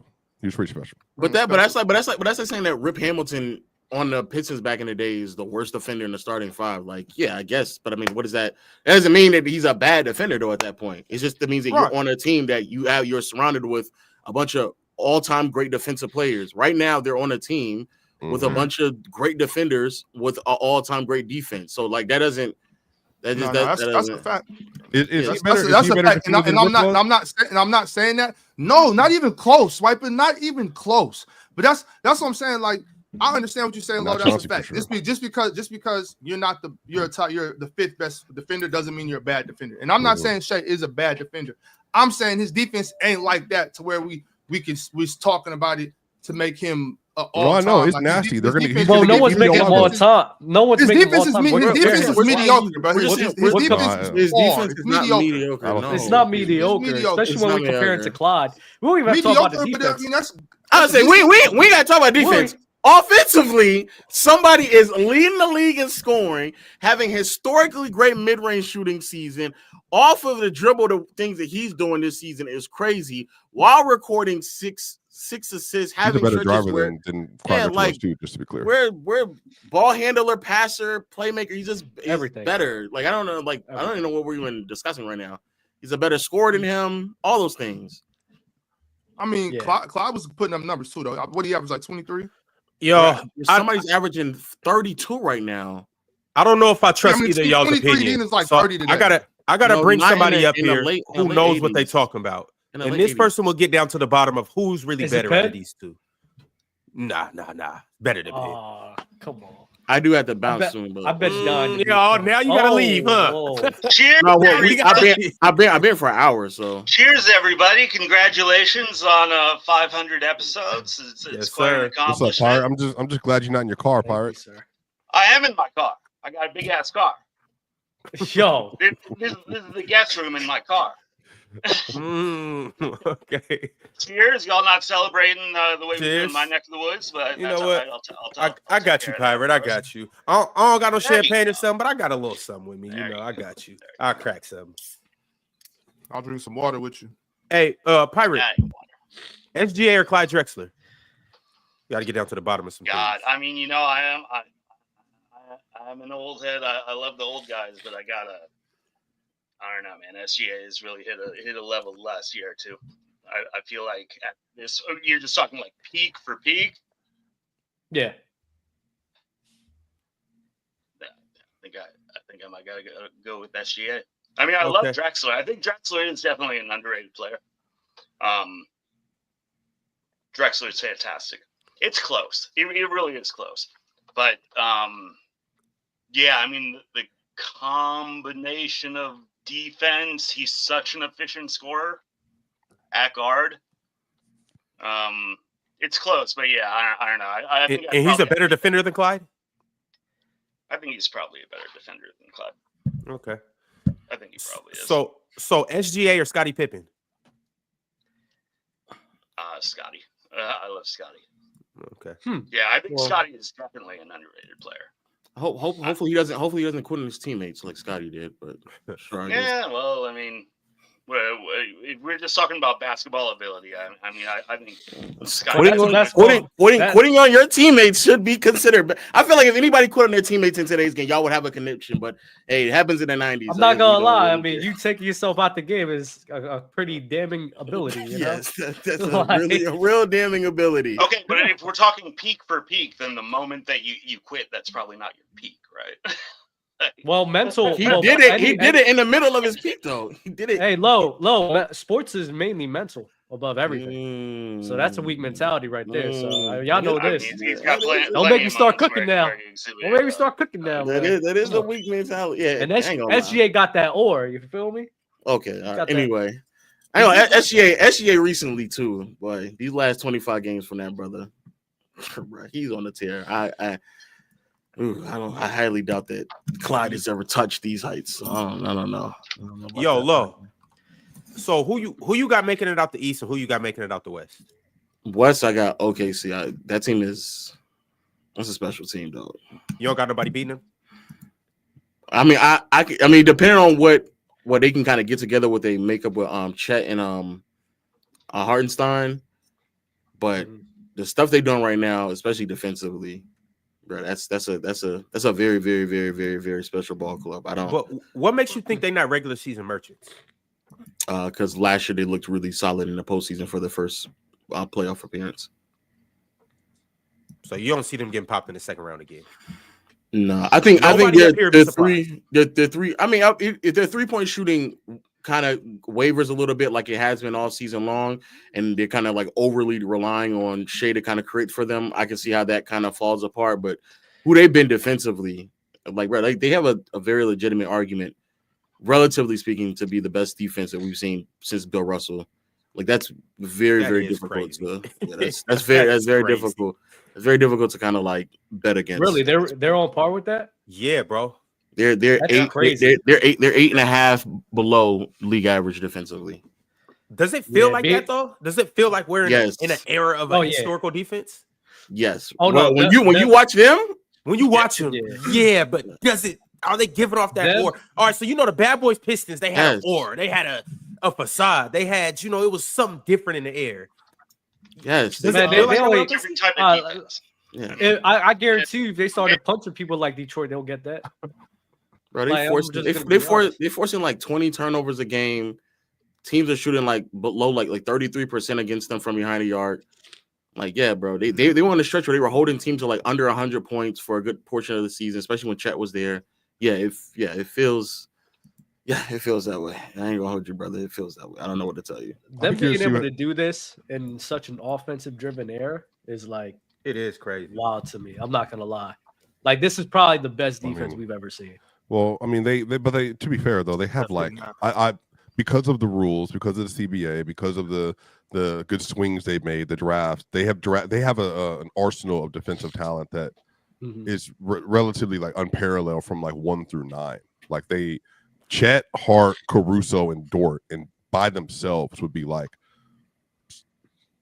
I don't know, a foursome that would be more intense than that. Like really, probably since Billups, Tayshaun, Sheed, and then Ben Wallace. I mean, that's just like unreal, like to have that. And then you have Kaysen, and then you have SGA, and then you have J-Dub. Like it takes them over the top, the amount of defensive talent they have. Mm-hmm. Yeah, it's definitely a great defense, Devin. It's definitely one of the top defenses we've seen, but I do believe that 04 Pistons defense was better than this one. But that's not a knock though. This is amazing defense. It's really really terrorizing the league for sure. Well, how far away is and this is a legit question, and this is how high I think of Chet this year in a very limited sample size, obviously, but I think you can make an argument Chet Holmgren's a better rim protector than Rasheed Wallace was. No, you can't. In 2004. Rasheed Wallace. With Rasheed. I'll say with Rasheed. But respect, I think but that's why I preface it, especially for you. I think if you watch Chet this year, he's a better rim protector with I think Rasheed he's in the same. I think he's been around the same tier this year. He's been like prolific. Wait, are you saying that OKC with when Chet and Isaiah Hartenstein is there is comparable to? No, I'm saying that Chet's rim protection this year, because I think the only other team that I think can fit the defensive talent they have is 04. But even after that, like once you get out of the starting five, they didn't have. I don't think like Case and Wallace, they didn't have the same level of defenders on the bench. The issue was they had Sheed, Wallace, Prince, and Chauncey, and all of them were tier 1 defenders, and all of them were basically the best at their position at that point in time. I'm saying this is the closest I've seen. Who? Which one? Chauncey's not as good as Jason Kidd, but respect to you. I don't know. Jason Kidd, sit down point guard defender. You got Chauncey as a better It's not crazy. It's not crazy, Swipa. But I didn't even get to finish it before Mr. Man over here. That man start dancing in his seat. So I think Chauncey Billups is probably outside of J Kidd is the best POA defender like at that time, especially at that point guard spot. So I think that's the issue is if you compare these two teams, that's when you're starting to get into like there's only two teams that are really in that tier. So it just depends how you feel about Chet. I mean, this is really what it is. How do you feel about Chet? Chet's not on that on the Rashid and Ben. Why? Rashid and Ben level though. I don't think he is either. I don't think he is either. I mean, he's just a weak side rim protector. The movement, the fluidity. Are you saying like Chet is better than Sheed and Ben like together? No. I said I think from a 4-man, the I'm trying to think in terms of. Never mind, because now the Swiper, you do know he plays the 5 though. Well, Chet's the 4 now. No, Chet will be the 4 with Harden side. That's the point. Yeah. I don't know why you quenching your face like that. No, because I'm saying like Chris Paul and De'Aaron Fox play together. They're both still point guards. It's like 2 5s can coexist. Oh, well, he functionally plays as a 4 too, though. I'm gonna say even offensively, he functionally plays. Is he the 4 over Hardenstein? What over Hart? What are you saying? Is he the 4 or is he just a big that spaces the floor? Keep in mind, it's still a positionless league. So like That's 2 true. 5s can play together. Well, he's both, but he plays the 4 when Hart plays the 5. But that you can say the same thing about Sheed though. Like she was like 6'11". Like that's true. That's true. Well, what are we saying? This? We're saying kind of saying the same thing. Look, Ben was definitely the center. Yeah, I think Hardenstein is definitely the center as well. I wouldn't go as far as to say what you're saying, but I do think that Chet, especially in the league with Wemby, it's underrated as a rim protector because he really is. He's up there with that. Yeah, I don't think it's that crazy for Swipa to say that. I mean, he's a really good rim defender. He's tall as fuck. He's way more technically sound than Wemby is too. So can we cut the bullshit? And Marz, I'm coming straight to you with this question. Can we cut the bullshit? Who actually wins? Those Pistons or this OKC team? This is a historical defense. This is a historical team. The Pistons wouldn't score. Thank you, Marz. Yeah, they wouldn't stand a chance. You know what Rashid is doing to them niggas? Do you know what Rashid is doing to them niggas? Like y'all crazy. That's amazing. Like, it's more than amazing. I say every time it's more than amazing. Compare teams that played 20 years ago to teams today, I'm gonna say the same thing. They shot 10 threes a game. They're not going to compete offensively. They're just not. So you're saying they wouldn't score enough, or they wouldn't score? Yes. Well, obviously they're not going to score 0 points. Like I'm saying. No, I get that, but I'm saying no. So when you said it, the first thing I thought is the OKC's defense is so good they would just stifle them. Are you saying they wouldn't score enough to beat them just because the 2 and 3? So wait a second. So okay. What's the over under? Prolific scores that are just going to be getting buckets all over the place. They'd score like 96. OKC not going to score. Yeah, that's fine. Cool, that's not fine. If they don't score, they don't score. Then how was that? I mean, that's fine. Then Shai will get to the free throw line and I'll win 2-0. Like, cool. Rashid is scoring easier on OKC and Shai is scoring on Detroit, bro. No, he's not. Jesus Christ. Yes, I understand. Like, I'm not gonna call it nostalgia because I do think the 04 Pistons are an elite defense and they might be the best defense ever. I think I made the case. I think when me and Pirate had the debate, we both chose the 04 Pistons, so we couldn't pick them. So like, I wholeheartedly respect the 04 Pistons. I also saw the 05 Pistons look confused when the Spurs started running off-ball actions. So like, I can also understand that with how complex offense has got, their defense isn't just automatically going to be the best ever again. Like, there's things that are going to have to change, and there's things that the game have progressed in a way that maybe they won't be as good defensively. I don't know. Maybe Chauncey Billups being 6'3" might become more of a hindrance in a game that has more mismatch hunting. I don't know. And then offensively, the fact that Ben Wallace will now 1000% be unplayable offensively, like that's a major concern. How much can you keep Ben Wallace out there when we can intentionally foul someone who shoots 38% from the free throw line? I don't know what he actually shot. It might have been like 45%. But point is, he sucks on offense. That's the worst ever. We're probably going to have to play Rashid at the 5 a lot more minutes, which is viable. But there's still things you have to account for in that situation. And then I look at the depth of it, and respectfully, like, also we're leaving 2 people on that floor open at all times: Ben Wallace and Prince. Like, Rip's great Just shooting leave mid-range Tyson jump out. shots, but at the same time, like you need threes. Like it's the reality of the situation, you need threes. And the only guys who I think reliably are going to knock down the three in the league clip is Chauncey and maybe Rashid, depending on what type of game you get from him. Everyone else is like we live with those results.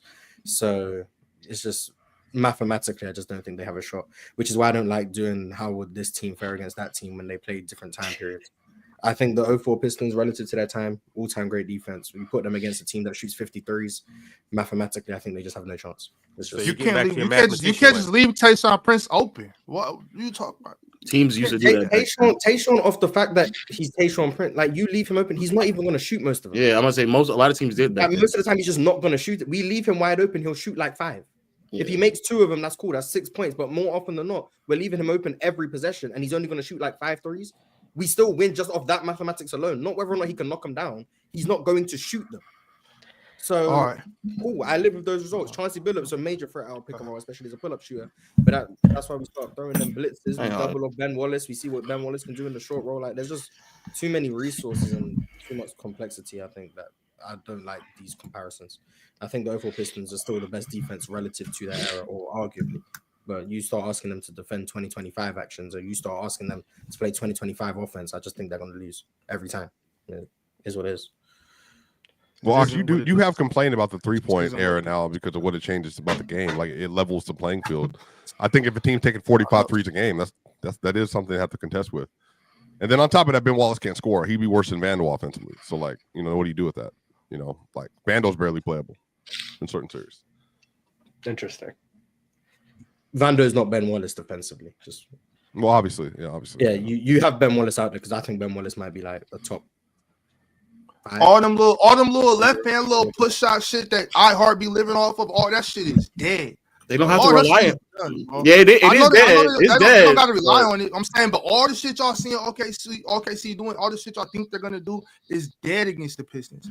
Like, no, it's not. It's still. You don't know that though. Yeah, I say it's still. Okay, so I don't know. Y'all know that they're just not gonna shoot any threes, but I don't know that. But y'all know all the shit, the hypothetical shit I just heard. No, I mean that's true. Like, let's just say part. Prince is not gonna start shooting the threes, right? There's really no way to really tell. But they could bank on the fact that he's not gonna hit them. But we saw that against the Spurs. Like part of the reason why they lost against the Spurs, 2 great defensive teams. I mean, they were ending games only scoring like 75 under 70 points some of those games. But it's the most boring NBA finals of all time, by the way. Yeah, it's because in every series. Thank you. But let's say, Swipa, let's say this though. Yeah. I just want to run through this real quick, okay? And you know what I'm saying, you know how it goes in sports when adjustments are made, things change, right? So if you got Larry Brown over here in the Pistons, they're playing against OKC. OKC start shooting threes. And let's say this is a 7-game series. They start shooting threes, they hit shit. You don't think at all Larry Brown's gonna be like, you know what? 2005. You don't think at any point he gonna run something like, yeah. We need to start shooting. We need to. They're leaving. Shoot the ball. Like you don't think they're gonna adjust to anything? But they just inconsistently practice those actions enough to be right. But okay. You don't have. But when you're a basketball player and you've been playing ball all your life, like Rasheed Wallace had, you don't think he can adjust to this level of play? Like y'all think that these dudes are just superior to them as athletes? I know he doesn't have to run. I know he doesn't have to run, but we have to talk about it as this. I don't even want you to stoop that low. This is what I'm trying to say. Well, you guys are all trying to convince us, threes are more than 2, so you have to shoot more threes in order to compete with a team today. No, you don't. You can still beat a team today with layups. You can. What team though could do that? That could generate. The Pistons. The Pistons didn't have the offensive players to generate that kind of offense. The Pistons barely got to the rim. Like, how are they just generating these layups against OKC? But they don't have to generate layups. Mid range is 2. I said 2s. I didn't say layups. I said you said layups. You said layups. Okay, 2s. 2 pointers. He's clip farming himself. That could be layups, or it could be mid ranges. It could be whatever you guys want. Floaters. It could be behind. It could be granny shots. Who's producing enough 2-pointers, quality 2s, to make up the gap between 3s? The offense, the system. Who? But which player? Which player? And the defense. Rip. Just say Rip. If Well, he wasn't even their best offensive player. I can lock you guys You up, don't got to be the to best. not You score. asked a specific question about mid. But Ron, you do. But even if as high as I am, because remember we had an argument months ago about Chauncey Billups and Gilbert Arenas when Chauncey finished top 5 in MVP voting. I thought he was spectacular 05. But I think the other side of this though is if we're playing versus them, and I know that I can just not defend Ben Wallace and Tayshaun Prince for the most part, why would I not just blitz every single time Rip or Chauncey got the ball? Like what's preventing me from doing that? Then you got a low man with Ben Wallace, and then he now has to roll to the basket as a shooter, passer, or whatever. Like, you know what? What's keeping me from that? So you got Rasheed Wallace catching the ball off the swing. You got Rasheed Wallace catching the ball at the nail. Where's Ben? Where's Ben Wallace in this? Stand under the hoop. Ben Wallace in the dunker. That's where's Prince? Well, who's playing off of Ben Wallace now? Prince in the corner. All right, why? All right. If So wait, Swipa, you can't. You act like you can't run a high low with Ben Wallace down there or whatever. However the set may be, you act like you can't dump it down to Ben Wallace. He's not just dunking that. Y'all act like y'all never seen. Well, I'm saying, but if Ben Wallace isn't in the screen though, Ox, that means iHeart's still on Ben Wallace. So that means Chet's up on the screen. No, he's and then iHeart's in between. Sheed is setting the screen. She's setting there. Yeah, I know, but I'm saying that means Chet Holmgren is playing at the level or iHeart, and then connected to Ben. And the connected to Ben in the in between area is Chet or iHeart. I mean, that would still be a problem. Like Chet what? and iHeart, you saying that like what? What that mean to Rasheed Wallace? Because you're gonna have two very tall, very long, very good interior defenders still standing in the paint. What you mean? What does it mean? So he shoots over the top of that consistently. Ben Wallace, but you're not. Rasheed Wallace cooked them any way you want. But I'm saying that's not generating enough offense for the other side when they're shooting 45 threes. That's what I'm saying. You gotta make the threes too, Swipe. Okay, SGA's getting. They're playing defense over there, Swipe. I agree. But SGA takes the most mid ranges in the NBA. He's hitting 50% of them. I'm about to say, even if we say like that they are making actually. No, look it up. Look, I think it's like 49%. I'm saying against this type of defense. Even if we're talking about hypothetically speaking, Sheed, Rip, all of them are having a historically great mid-range shooting series. They're shooting like 45, 48% from mid. On the other hand, mids, though, y'all put me in that box. No. That's the box that Ron decided to LeBron. Yeah, I said no. I said layups initially. Marz said, "Oh, they're not going to get any layups." I said, "Okay, give them some mid ranges." Generate a bunch. He said they didn't. Okay, so I twisted your words the same way you twisted my words. When I said layups and tools, you just misspoke, and I said layups. I said they can win off tools and layups. But hold on. We already generating those layups. Ron, you for sure said layups, Ron. We already there, Ron. Cook yourself, Ron. I'm fine with, but we here and we doing fine in this box. No matter how we got here, Ron. We're doing fine in this box. Yourself, Ron. It don't matter how we got here. Hold on, hey, this is the box I'm comfortable with. Yeah, I'm good in this box. I'm fine in this box. I just wanted to say that we got put. I was born in this box, and I'm fine here. But go ahead, though, please. I just want to, even if they have a historically great mid-range shooting series where they are shooting 45, 48% from mid as a team, the Thunder could drop all the way down to like 32, 31% from three, and they're still producing more points on those shots. That's the point that we're making. L basketball though, because that's what the Celtics are though. But that's why the Celtics are so difficult to beat though. That's what I'm saying. Like in the Pistons bang them too. That if OKC shoots a bunch of threes at 32%, that means they're missing 68% of them, which is live rebounds and transition offense for Detroit. You make 48% of your middies, that means you're only missing 52% of the time, which means that you're having less transition opportunities playing off missed shots. So like it's not just points per possession on threes because you got to factor in. But you're at transition play for Pistons. The Pistons are not a transition team though. I'm saying in theory. OKC shoot a bunch of threes. I miss them. On a points per possession basis, yes, the 32%, you're still generating about a point per possession. Cool.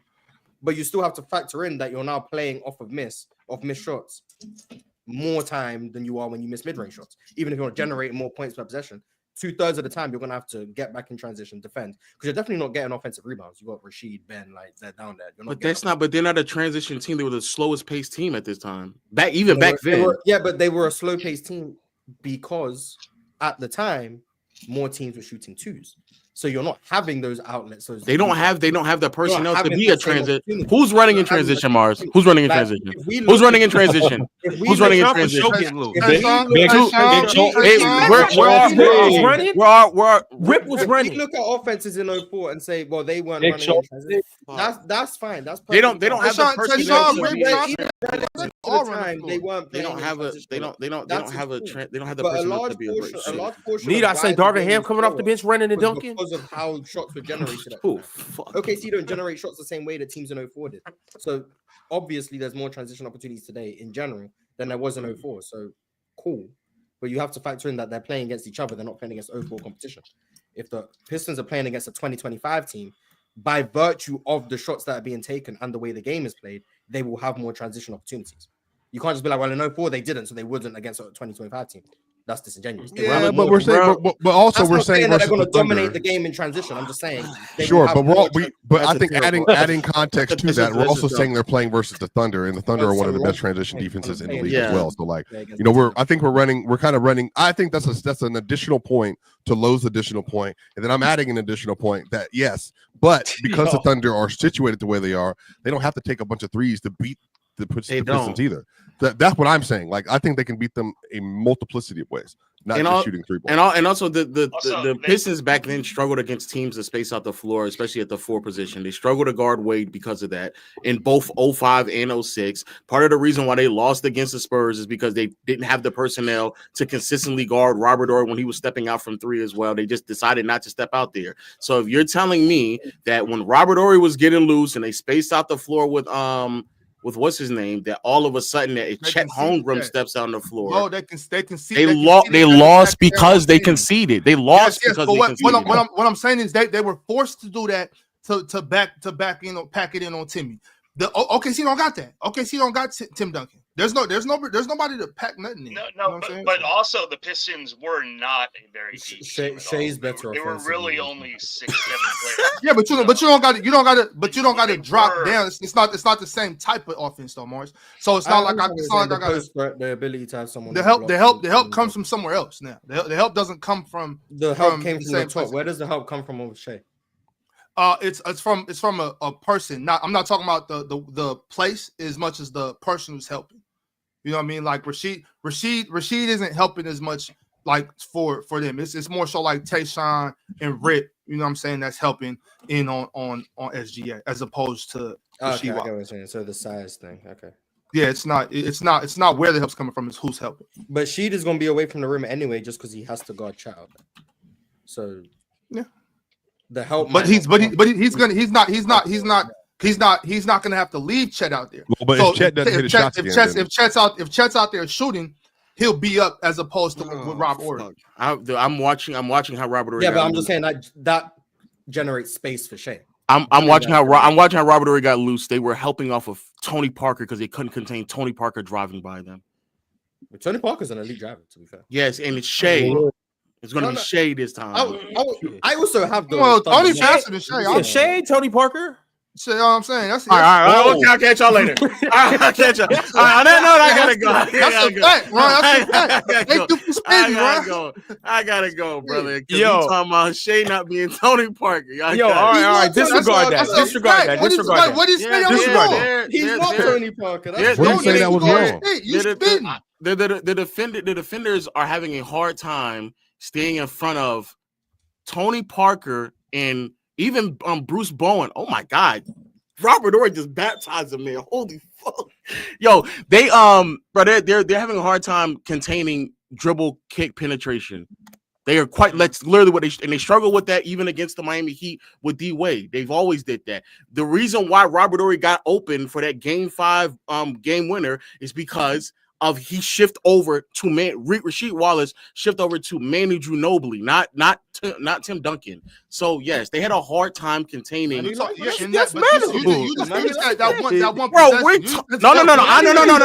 I'm watching all of the shots that Robert Horry's making in this series.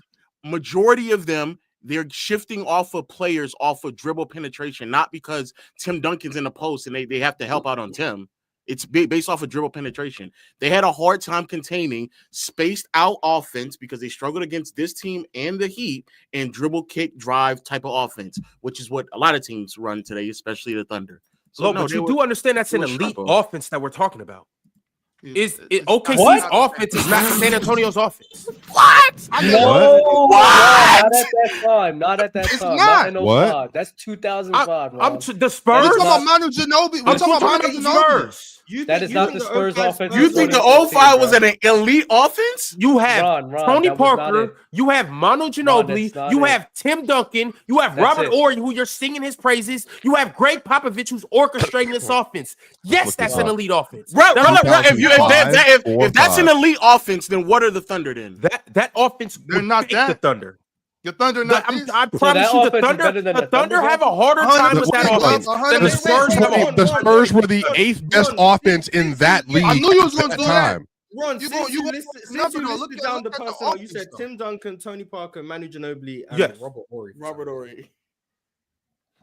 Shai, J-Dub, Chet, and whoever else you want to bring up. I don't know whether it's don't compare. It doesn't compare. Okay, what you saying? I want you to rank those players 1 through 7 offensively. That's what I want you to do. 1 through 7? Offensively. Yeah, rank them 1 through 7 offensively. So 05 Duncan, 05 Ginobili, 05 Parker. Manu Ginobili. I'm leaving Robert Horry out of this, respectfully. I don't know why you said his name.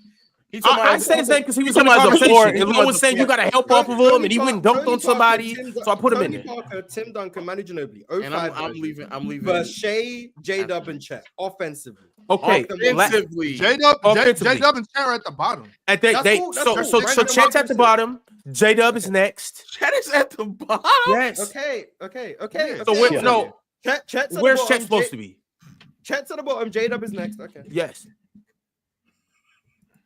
Hey yo. you put the rest of them four all at number 1? I'm gonna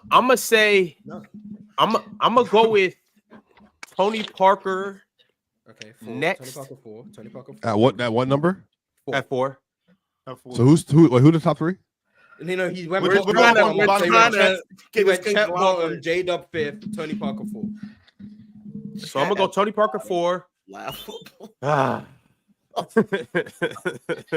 See, this is where things get kind of tricky. But I'm gonna go with. Damn, I don't want to put Manu 3. I don't. But I'm gonna put Manu 3. At 2. Like, honestly, if I'm keeping it a buck and if I'm being real, damn, I hate to have to do this. Clipping himself. Because this nigga was nice. But SGA's a 2. Yeah, and then Tim Duncan's 1. Okay, well then you're yapping. At that point, we can't. Why am I yapping? Tim Duncan has never been an offensive player. He's not as good offensive. So now Tim Duncan's never been an offensive player. Tim Duncan is not a better offensive player. Better than Shai. He's never been. There ain't no hope. It ain't no hope. Saying that. I'm not gonna lie. If we're at a point where we're in the wrong for saying this Shai is better offensively than 05 Tim Duncan, then whatever. I'll happily just be the person who wasn't. So either way it goes, what if I put Shai number 1? What does that change? Like what is the point you're trying to? No, I'm about to do what Jordan does. Marz, just make the point you're trying to make. Don't even ask me the question. Make the point you're trying to make. What does that have to do with anything? The point I was trying to make was that going just look at this personnel, that means they had an elite offense, was stupid. And B, the Thunder have the best offensive player of this group. So even if you wanted to go off the personnel, having that tier 1 elite offensive player, which Shai is still extremely valuable. But it's not stupid, Marz, because you know that you have Greg Popovich as the coach. So if I can name, okay. No, because you guys amazing. Then he just said naming elite offensive players was stupid. Like, I know why you're saying that, Marz, and typically I would be with you. I get where you're coming from, but it's not that right here because you know Greg Popovich is putting together a system. Okay, so then how come I watch the 05 Spurs and their offense is elementary? It's not what I'm saying. It's not this 2014 ball movement that you guys tried to act like the Spurs were doing for 20 years.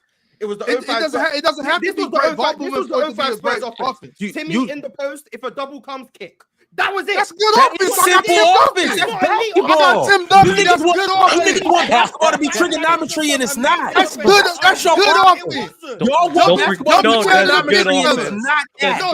Dub, don't forget to the big fella. That's good offense. I got. We talking about Tim Duncan. Tony Parker. We're talking about Tim Duncan. Great offense. Hell yeah, that's good offense. He didn't do anything. So it's Marz. So it's not elite basketball to dunk the ball down. So where do you have him ranked? I know people that have Tim Duncan ranked at 3rd, 4th, 5th, but not 6th, because of his offense, though. Not because of his offense. His offense has a lot to do with it. Because if that's the case, but you're comparing him to this version of Shai's offense. I want to make it abundant. I want to Tim make Duncan it was a bucket. I am not. So this is an all-time historical offensive season from Shai. Yes. Yes. Yes. What? Yes. Come on, Rod. He's shooting 58% from twos. I'm not saying. No, Shai's one of the he's best going offensive players we ever seen. So Shai, no, he's going crazy. He's going crazy. So he's better than James, better than Russ, better than all these guys, better than T-Mac, better Who than said that? Kobe. Who said any of that? No, when I said you said all time. They're all time. He's all in that. How many all-time seasons do you get? How many all-time seasons do we have? I mean, you get more and more. Several. Yeah, What? As the years go on, and more players. You have MJ, you have Kobe, you have Tim Duncan has all-time offensive historical. Not in 05. He doesn't have to be 05. It could have been 03, but he's still an iteration of himself. And on top of that, in 05, 2 players had emerged. Manu Ginobili emerged. To all-time status, though. They don't have to be all-time status. And Tony Parker didn't emerge yet. Why do we keep saying that? In the playoffs, yes, he did. In the finals, yes, he did. 2007. In 05? 2007. Ron, 7.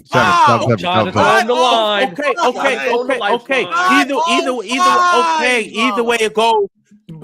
Tony Parker was still Tony Parker. He wasn't the Tony Parker that we were accustomed to. Tony Parker. He still was a good offensive player. No. So now he wasn't a good offensive player. No, he was okay. He wasn't a good offensive player. Ginobili was the second best offensive player. Manu was. Yes. Ginobili was the best offensive. Yes, offensively, Manu was that, not Tony Parker. Okay. So now I may go to my next point.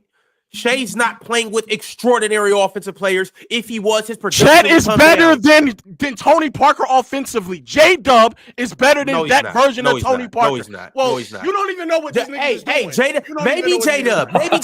You don't even know what they're doing. Maybe J-Dub. Chet, no. You don't even know what they're doing. I mean, I think you can make the argument based on the utility of the 7-1 big you can do what Chet does, maybe. I don't know. Yeah. But I want to, when I said what the Spurs game plan was offensive, I'm not saying their game plan was bad. What I'm saying is when Ron brought up Greg Popovich coaching, as if it was just some extravagant scheme that only Greg Popovich could think of. Like he's just the difference. That wasn't the point I'm making. Yeah, I brought up Greg Popovich because he's a historical coach. He's drawing up That's something why that can't be fathomed. No, the Spurs ran an offense that was. I never said that. At Marz, we already said simplicity is complex. That's cool. Okay. That's cool. I'm telling you based on what I interpret. Like you don't like basketball is not basketball's not trigonometry. I'm not saying Marz was complex. What I'm saying is when you went through the name Tim Duncan, Manu, Tony Parker, and Robert Horry, and then you said and Greg Popovich is the coach. Yes. The way I interpreted that was as if you were saying what Greg Popovich was doing offensively was something that only Greg Popovich could do. I don't agree because the Spurs offense to that point was not anything that couldn't be thought of by any coach at the time. That's not the point. The reason Greg Popovich was such that doesn't have to be the case. Because when we're talking about their offense and you bring up Greg Popovich, I'm going to disagree with how good of an offensive coach Greg Popovich is. I think what made Greg Popovich so great was how good of a defensive coach he is. But when we're talking about offense between these two teams, you bringing up Greg Popovich and the Spurs system, I disagreed with that, which is why I brought up what the Spurs offense was at the time, which was get the ball to Marz, that's simplistic. That offense. Yeah, and I want to make it clear. I'm not saying that's a bad thing. It's anytime you can get. No, I'm just saying there was more to it than me started. Anytime you can get 2 on the ball, that's a good thing. If Tim Duncan commands a double team, you can play out of that. That's cool. But bringing up Greg Popovich's coaching for the offensive conversation, I think is disingenuous because what Greg Popovich was doing offensively is not something that couldn't be done by a bunch of coaches. Greg Popovich was In an fact, I would exceptional argue offensive Mark coach. Dagnall is probably more creative offensively than Greg Popovich was. Because you want to know why? Because Mark Dagnall got to go back. Mark Dagnall got to build up the back of legend. That's the point, Ron. That's the point, Ron. That's the point. That all of these players now are building off of what happened previously. You're building off people, and you're still not better than them. That doesn't That's make any not sense. true. What do you mean that's not true? That's not true. Noor ain't always better though. Noor isn't always It's better. not always better. I agree. Noor's not always better. But when we're talking about a historic team, yes. I think OKC is getting a little undersold here. What's happening this year? I mean, this is most definitely a historic season they're putting together.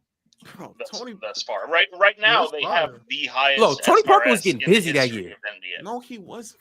So Tony Parker wasn't getting busy in 05. In contrast to what though? In contrast to In J-Dub? contrast to 05. In contrast to what J-Dub is doing this year? So I'm looking at it right now, and I know you're gonna say, "Oh, numbers aren't everything." Tony Parker was averaging damn near 17 in 05, next to 2 Hall of Famers. J-Dub is averaging what, 20 this year?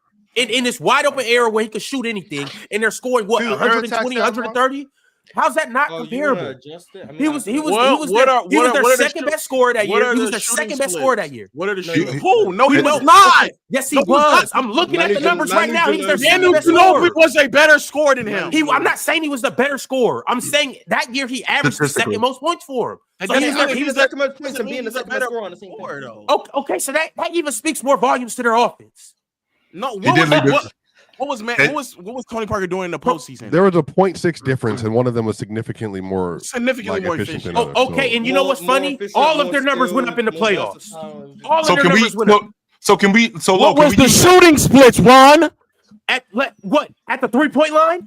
No, all over, Ron. Marz, would you like to look at Marz? Would you like to look at Tony Parker was 45, 19, and 63. 45, 19, and 6. Is that relative to 19 has always been bad. 19% from the 3-point line. From the 3-point line, he couldn't shoot. 19% is always bad. In this series where Giannis Antetokounmpo averaged 19, was he getting busy? Was he getting no? Because here's what you guys do. Was a bad 3-point shooter, but he was so bad shot threes. Like, okay, and that's the point I'm trying to make. Right, let's talk about that. 63%. And that's okay. Shaq shot 63%, got fucking busy in the playoffs. What are we talking about? Y'all just got done arguing that was bad. Yo, here's the point I'm making. You guys are working the 3-point percentage, and this is why I hate that stupid ass. I just said free throws.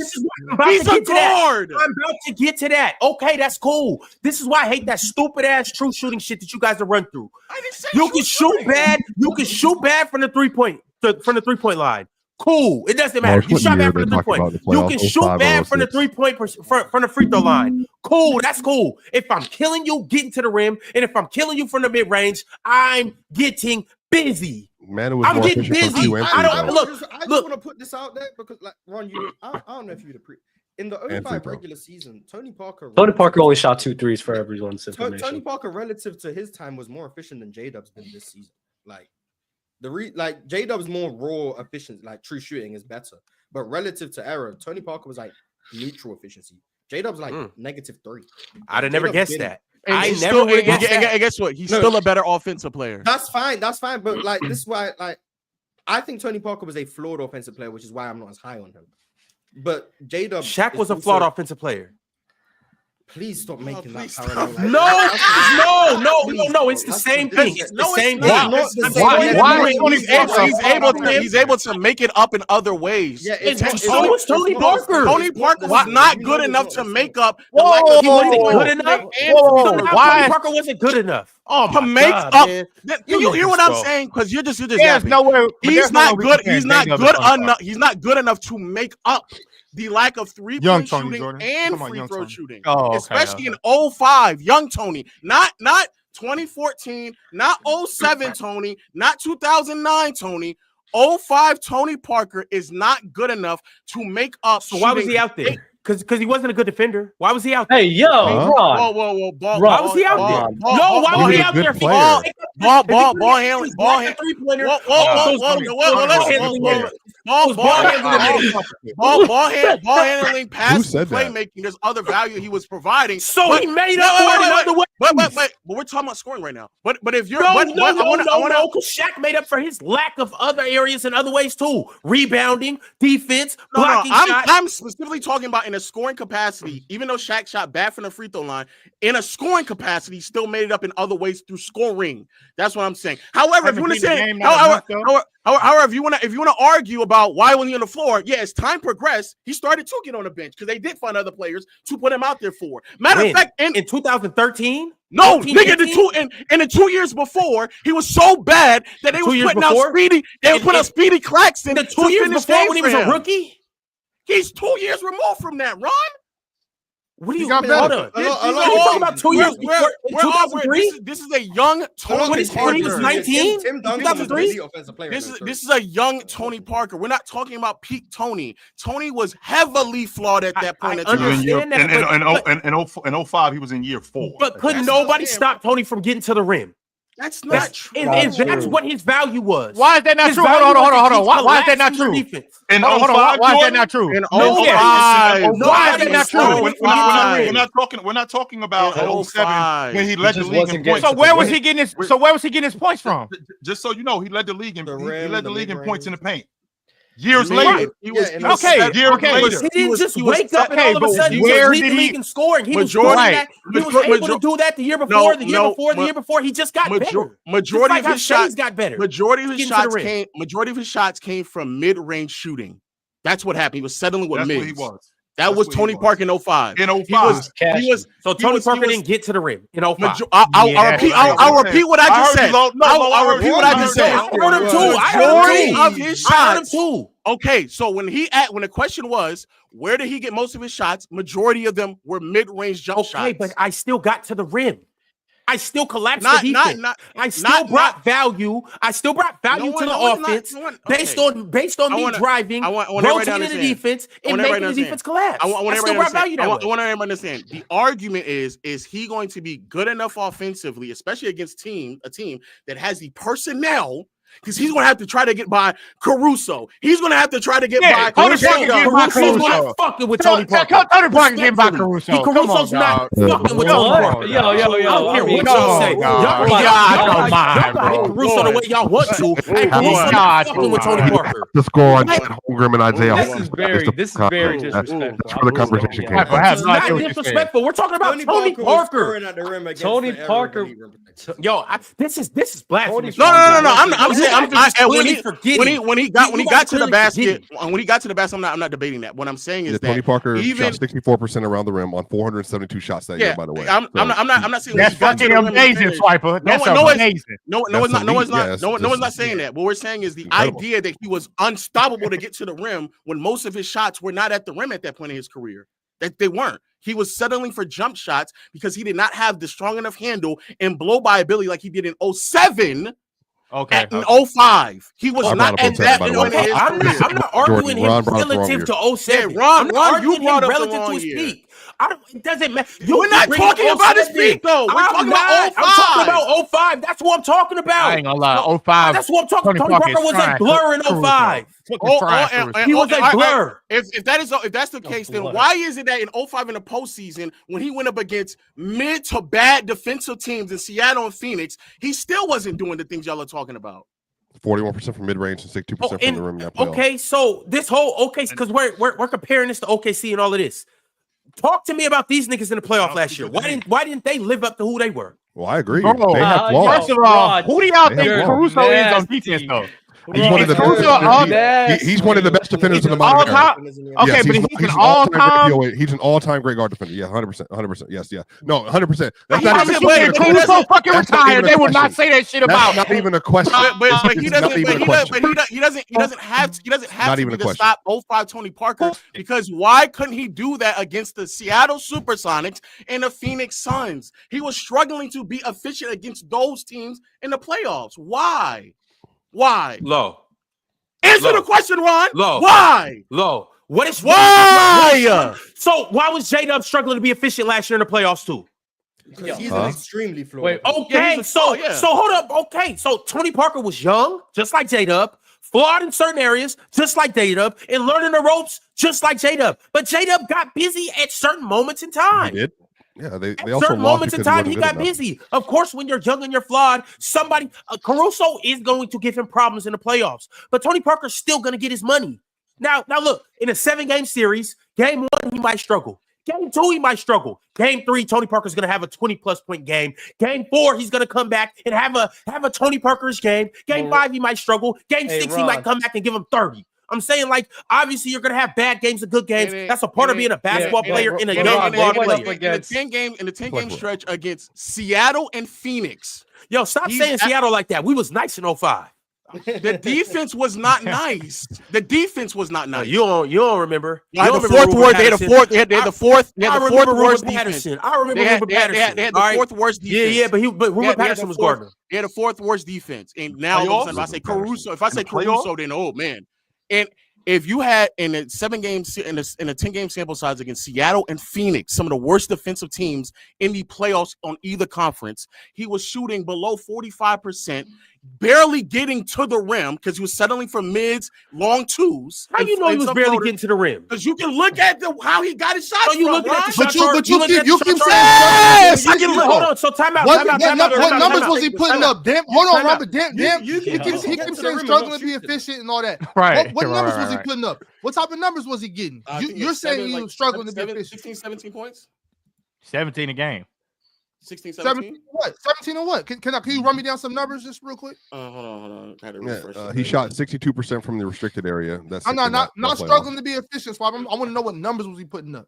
The raw numbers. Okay. You talking about just strictly raw numbers. So in 05, because now I got to dig into it too. In 05, he shot 18 points, 4 assists, 3 rebounds, shooting 44% from the field, 19% from behind the arc, and 68% from the free throw line. Stop saying the 90%. Okay. I just want to know 18 and 4 game 1. What about game 2? What about game 3? Let's just go points and assists. Let's just go points and assists. That is type of nasty. But shooting 68% from the free throw line as a guard is me being nasty? No, that's hold crazy. on, no, he shot 74. That's fine. Yeah, he shot 70. No, he shot 77 in that series. I understand the efficiency might not be great. We already there. Can we get some points and assists for a couple? I just 18 and 4. 18 and 4, game 2, game 3. And what about Phoenix? What about Phoenix? He wasn't getting busy in Phoenix. What about Phoenix? All right, I'll look it up. No, I'm looking at it right now. Well, what about at Phoenix? You said he was bad. If Phoenix, you should have said the Denver series. But Denver's a good defense, so I'm giving him bail because that's a good defensive team. In Phoenix, it's 20 and 4, 46, 28, 57. And then in Seattle, 57 as a guard is crazy. I mean, in Seattle is 18. That's from the free throw line? Yeah, y'all from the free throw line is just bad. Y'all standing on efficiency and shit. What about the numbers though? 18 and 4. That is the number. What? These are the numbers. Yeah, but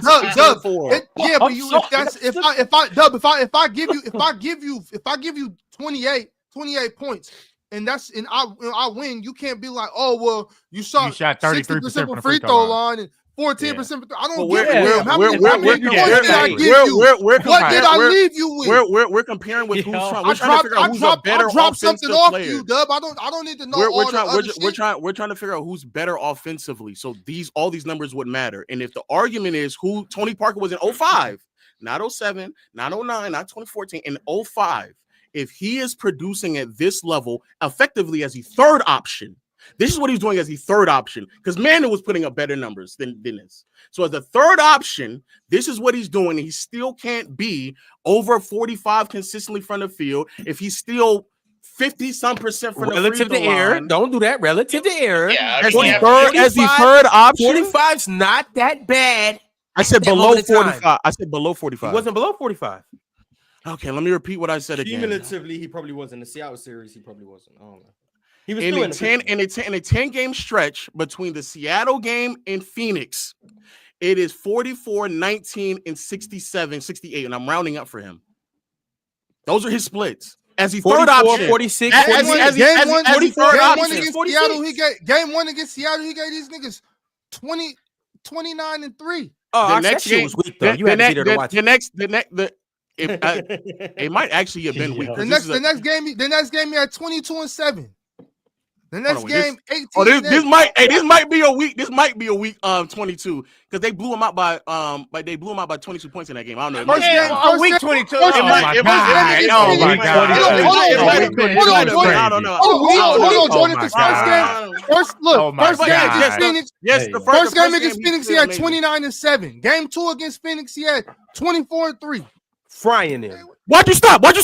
The next game he had 18. Stop. Let's keep going. 18-7. 18-7. 17-5. Shooting 7 in the third option. Shoot a nigga on the team with Tim Duncan. Shooting 7. We're comparing him to other second and third options. The nigga on the team. No, we were comparing him to 29, 21, 29, 22. All right. Chat, but they're not going to tell you.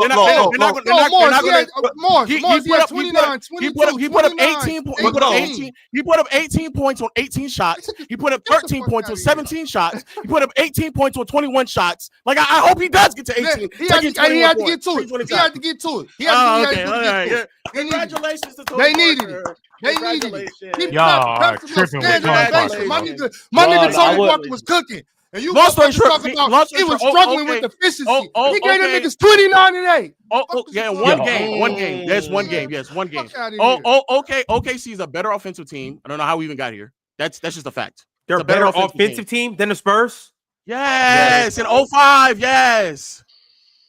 And Ron, please get it relative to hold on. Please. Yes, relative. I'm begging you. Come on, Marz, please.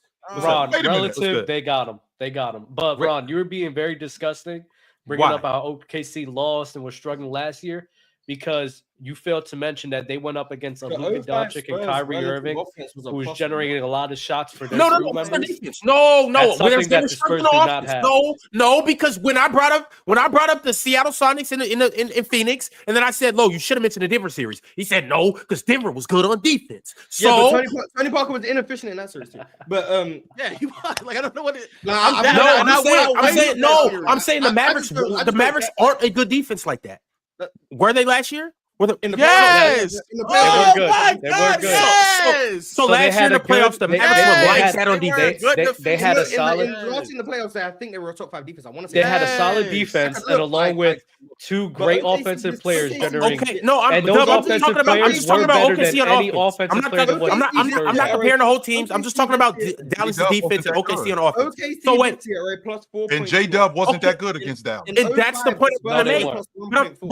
But are we giving J-Dub a pass because Dallas had? No, Hold on, Ron. So the point, hold on, Ron.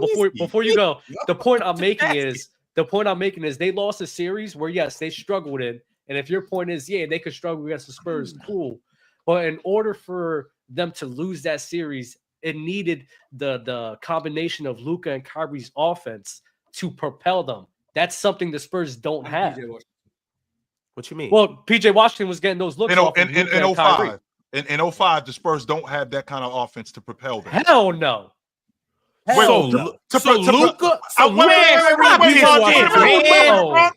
this shit, man. Go ahead, chill. I'm gonna shut the hell up. Come on, man. Make sure that I'm understanding this. Didn't the Spurs win the NBA championship that year? What the fuck are we talking about? What are we talking about? I just want to make it clear. What? Winning the championship does not mean your offense is really good. Yes, it means something. It means something. It may not mean that though. That's what we're talking about. It may not mean that. You can win a championship in multiple ways. It may not mean that. Oh my God. Okay, so low. Okay, but it don't mean it's bad. I can tell you that. We're not saying that either, though. Well, 04 Pistons. 04 Pistons offense was bad. Like, let's bro, be real. no, it's bad. Please, it's bad to y'all because it's not pleasing to the eye. No, in real time, it was a bad offense. In real time. No, I heard y'all nonsense talking about Tayshaun Prince, Chauncey. You heard that? They were a team that struggled to score. What I'm asking is, okay, Marz, put up 120. I ain't gonna say anything. Right, of course you're not. To put the ball in the basket. But relative now, relative to that era, I mean, the San Antonio I'm glad Spurs, Jordan's internet don't work. Relative to that era, the San Antonio Spurs went up against an all-time great defense, and they still beat them. They didn't go up against a Detroit Pistons team that was a good defensive team. Their defense was also really good. Like they didn't beat them because they out-offensed them. They beat them really good. Yes, but boys, that's how it is sometimes. Sometimes the offense ain't going. It ain't going easy. All right, but they did out-offense them because they scored more points than they did. Even if we got to grind it out. Oh my God.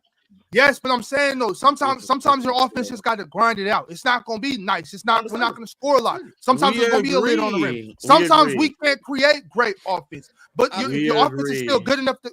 But you don't agree, or you wouldn't have said what you just said. Because what I'm saying is sometimes it's not good offense, but it's still. If I can grind it out, I can still beat you. Sometimes it's enough. Yes. And it's enough. Yeah, it doesn't have to be great offense. This is how basketball. Y'all agreeing with what we're saying. Basketball is offense plus defense. Yeah, the better your defense is, the worse your offense can be and still be successful, and vice versa. The better your offense is, the worse your defense can be to still be successful. And then you got some teams who are really good on both sides, and then you got the Wizards who are really bad on both sides, and then you got some teams who are solid on both sides. The 05 Spurs are a team, especially over the course of the regular season, who were a really good defensive team and were solid on offense. They were a good offense. They weren't great. And in the playoffs, their offense actually got better. Some would argue, maybe Low would argue, that when you go up against the Sonics and you go up against the Suns, you're playing against bad defenses. It makes your offense look bad. Some people would make the argument. Then other people would be like, well, when you go up against the Pistons and even the Denver Nuggets, you're going up against good defenses that make your life harder. But in the general sense, the 05 Spurs were not a great offensive team. They definitely weren't better than this OKC team offensively. Whether you want to look statistically, whether you want to look stylistically, whether you want to look at just the progression. Don't forget the Dallas Mavericks. With that. I'm looking at personnel. Tim Duncan cooking any of them niggas they got over there. Y'all can say Chet is who he is and what he is, and Hard is this, that, and the third. I agree. Tim Duncan getting that's not in the conversation, right? Manu Ginobili getting everything he wants. I'm walking in your house, nobody's home. You have no alarm system. The police is. They're taking a donut break. I'm walking in. I'm hearing whatever I want. You know what? Tony Parker. I need to win that will. Yeah, that's what I'm hearing. But this is Ron contrarian version. There's no contrarian about this. There's no way y'all think that these dudes' offense is better than Thank you, Ox. Thank you, Chill. Thank you, Kyle. I don't understand how they're not personally, but like even if they weren't, it's not possible that you believe that. Even if they weren't, which is fine. I can't even remember how we got here. But we got here by saying that the Pistons somehow are going. The Pistons, the 04 Pistons are going to beat this year's under team. The Pistons are going to struggle against. Beat the hell out of them. What about the 05 Spurs? No. What the point how we got here is that the Pistons team, as good as they were defensively, they struggled against teams that spaced out the floor and were able to drive and kick, because the way in which they got beat by the Spurs in 05 and the way they got beat by the Miami Heat, and even Miami gave them problems the year prior, is because of driving open space. That's why.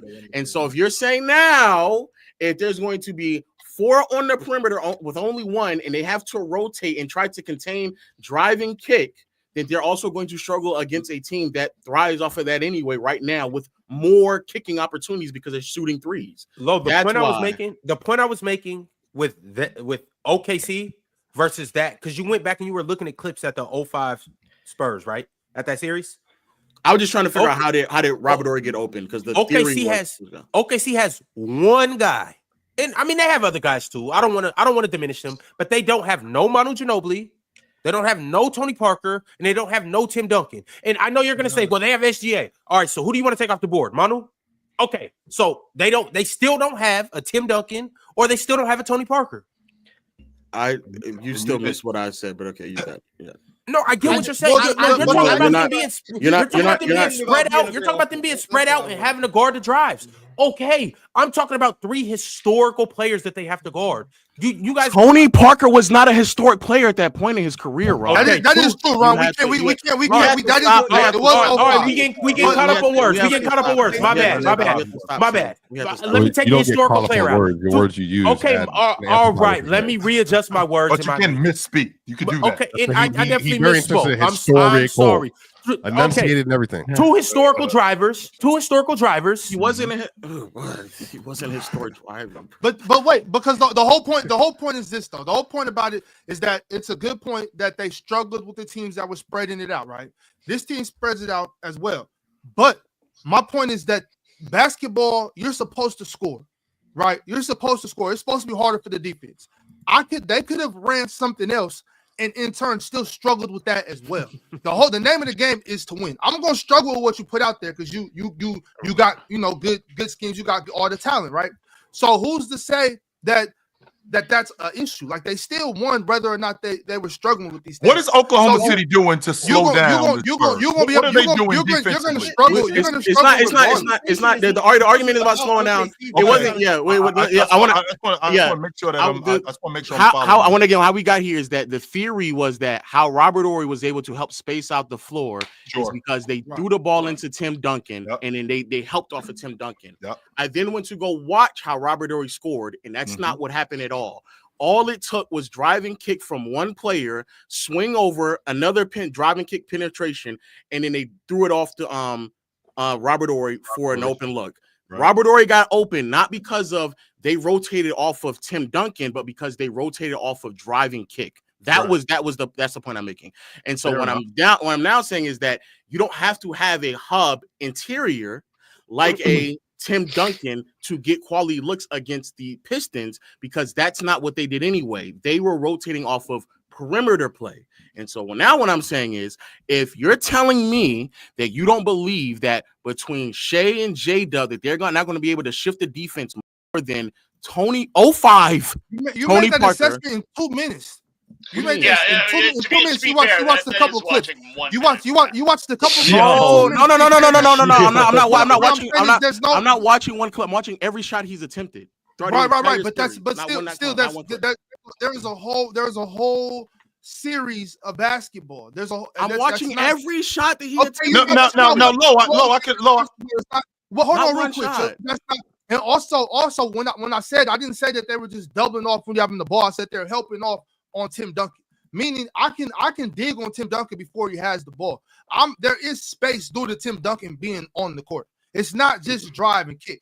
To your point, there is a lot of drive and kick because you're dealing with Manu, you're dealing with Tony Parker, you're dealing with guys that are driving. So yeah, you're right. A lot of it came from that. But there's also the element of Tim Duncan and helping off of him. I'm not trying to be exaggerating. I'm not trying to be difficult. Like 90% of Robert Horry's good looks are coming off of Tony Parker drives or Manu Ginobili drives. Right. I'm not even trying to I'm not trying to embellish. No, I know what you're saying. I know exactly what you're saying. Tony Parker as the lead guard was their primary playmaker. No question about that. No, I'm not saying that either. That's exactly. I think it's Manu. But this is what that's what you're saying that the driving kicks that Robert Horry was getting were primarily from Tony Parker. Is that correct? Am I understanding that? And Manu. Tony and Manu. So Manu through drive. Okay, so how many teams have guys like that? How many teams have more guys like that? Do you think? And what I'm saying is that the way that they played offense is that if Shai dribble drives, swings out to J-Dub, then he dribble drives. There's enough shifting of the defense for someone like Robert Horry, or this time it will be Chet to get open looks. That's the point we're making. Well, Chet ain't shooting like Rob. But I know what Lois talking about. Or Isaiah Joe, like the amount of I do think or Kenneth Williams. I think that Greg Popovich. I mean, they have multiple. They have multiple shooters. Like I'm saying, there's still the element of Tim Duncan. You don't believe that bullshit about they having multiple players. You don't believe that. I don't get caught up in names. I get caught up in the function of how the offense will work, and I'm saying they would have multiple options. Right, so, but Jordan, you always try to get on people for saying that you so big on stars. You don't care about role players. Marz, look at that link. Look at that link I put in the private chat. I want you to look at how many role players. There's so much more to that. Look at how many open looks. Is the host going to announce that somebody else is here or not? Fellas. Thank you. Good job, bro. For that great segue. Fellas, what's good, Haize? How you living? What's good, Ron? Hey, another Haize, black man comes to the panel. Ron can't announce him. Go ahead. We are in the middle of a full-on riot right now, and I need you to settle the score if you can. Are you taking the current OKC Thunder or the 05 Spurs? That's not the that was conversation. not That's the not wasn't the even the discussion in any way, shape, or form. Was not the discussion. All right, I knew he was. Okay, what's the discussion? That's the poll he ran in the chat too. I didn't want to say anything, but that's my bad. But hold on, right quick. Is everybody up here taking the 05 Spurs over the current Thunder? Yep. Yeah. All right, so I'm more inclined to listen to that argument than the Pistons. Yes. Bro, it's not even close. Like, why we bringing up a team that ain't won shit? Like, why are we bigging up a team that ain't shit? Wait, I got it. Marz, before you go, Marz, because if we're doing that, I would take that 17-18 Rockets team over a lot of these champions that already passed. If we're gonna do that, and they haven't won a title, and they didn't win a title. Because winning is dependent on who's in the league at the time. If we're comparing teams that played in different eras, if we're comparing, for example, let's look at the 1990 Trailblazers who lost to the Pistons in the finals. And we say, is that team better than, let's say, the 2011 Mavericks? If the only reason you think the Mavericks are better is because they won a championship, that's disingenuous because they aren't playing the same amount. They aren't playing the same teams because they played 21 years apart. When we're comparing teams and how good they are, it can't just be did they win or not, because the 05 Spurs aren't playing the same teams that the 2018 Rockets had to play. The 2018 Rockets, team that won a championship might have also lost to the team that won the championship might have lost the championship if they played in a different year. So that doesn't make them better just because they played at a different time. But I'm very confident. I'm very confident the 05 Spurs would have lost in the Western Conference Finals to the 2018 Warriors. That does not then mean that they are now better than the 18 Rockets. No. So that means the 23 Nuggets with Jokic, they're better than every team in the 90s except for the Bulls. No, that doesn't mean that. No, that is literally what that means. No, that's literally what they're saying. Right, Jordan? No, that does not mean that. That is literally what you're saying. Which team would have beat them? They won a championship. Like you literally just said that. Winning bro, I didn't say shit like that. What are y'all talking about? That is what you said. You said, how can we compare a team to one that won a championship? That's literally what you said. 2023 Nuggets won a championship. That means every Carmelo team can't compare. That means the Barclays teams can't compare. No. Stop before you go on this long tangent. Stop before you go on this long tangent. Number one, Jordan, that's how you're talking, bro. No, it's not how I'm talking. Everybody heard what you said, Jordan. Nigga, I didn't say shit like that. Bro, Ron is the most disgusting nigga. All I said, bro, hold on. All I said was this. Hold up, Jordan. Wait. Let me put you on the full screen, and I'm gonna put a super chat up there for you, Jordan. Breathe, take that shit off, bro. Relax. All right, my bad. Get me off that shit. That's crazy work. Listen. Nah, nigga, put me back. I want to look at these niggas in their eyes. This is what I said. Swipa, shut your damn mouth, nigga. I'm talking. Listen. This is what I said. He lets you know who's in charge. I said, why are we bigging up this Thunder team who ain't done shit? That's what I'm saying. They ain't been to the finals. They ain't won that bit. Nigga, they haven't been. You said one. They haven't won. You doing the same thing Ron did. You trying to change your words on the after fact. You said one. Okay, regardless, the Rockets didn't win, and they would beat a lot of teams since 2000. They have not been to the finals. Neither did the Rockets. The Rockets didn't go either. The Rockets didn't go either. The Rockets. I didn't say the Rockets. Swipa, the Rockets would have beat a lot of these teams, Jordan. I disagree, nigga. I disagree. But we're talking hypothetical. Shut your damn mouth. We're talking hypothetical. Jordan don't even talk like this in real life. Don't believe that little man. Don't believe little man. Don't believe that little man. Go ahead. The Rockets. Hold on. Time out. Jordan, hold on. You're a Houston Rockets fan, Jordan. You are a Houston Rockets fan right now. You're telling me 2017-18 Houston Rockets wouldn't have beaten multiple champions since the year 2000 in a series? No, nigga, because the game is different. Nigga, it depends on what era we playing. So again, you're playing a hypothetical game. Like you said, since they didn't win anything, the Nuggets in 23 won something. Carmelo did not. So that means there's not a Malone team that would have beaten the Nuggets because the Nuggets won and Malone didn't. That's what you're saying. That's not what I'm saying. I'm specifically talking about the Thunder, who have not even moved it. Okay. No, I'm not moving it. My stance was with the Thunder. who have not even been to the finals. Y'all motherfuckers skipping some shit. And Carmelo ain't never won a championship, but Jokic has. At least he did. At least the nigga been. These niggas have not even been. You niggas giving niggas credit like Kyrie Williams. Like, what the fuck are we doing? Nigga, credit Kyrie Williams. And this is why I'll leave this. His name is Carlik Williams. I hope that the Thunder go to the finals because you hoping. It's so odd. It's so odd to me. Low, if they get their ass whooped, what you gonna say? However, I don't think it's gonna happen. But if no, I just want to know what you would say. Then I'll be wrong. I'm waiting for you to be. You're wrong about D'Angelo Russell with the points that he's putting up in Brooklyn. But fine, I'm sitting. What am I? What am I wrong about D'Angelo Russell? Because hold on. What am I wrong about D'Lo? I just want to sit here and say it's odd to me that as soon as when they do get to the finals, everyone's opinion now is going to change on them just off of the fact of one or two more series. That's odd. We did the same thing with Jokic. Everyone's opinion now completely shifts. What am I wrong about D'Lo? If winning matters, then Carmelo. Stop bringing up Carmelo. Don't tell me about Charles Barkley. Don't tell me about Clyde Drexler. Don't tell me about none of those people who lost. Don't tell me about Patrick Ewing. If it matters, if it matters, it doesn't matter.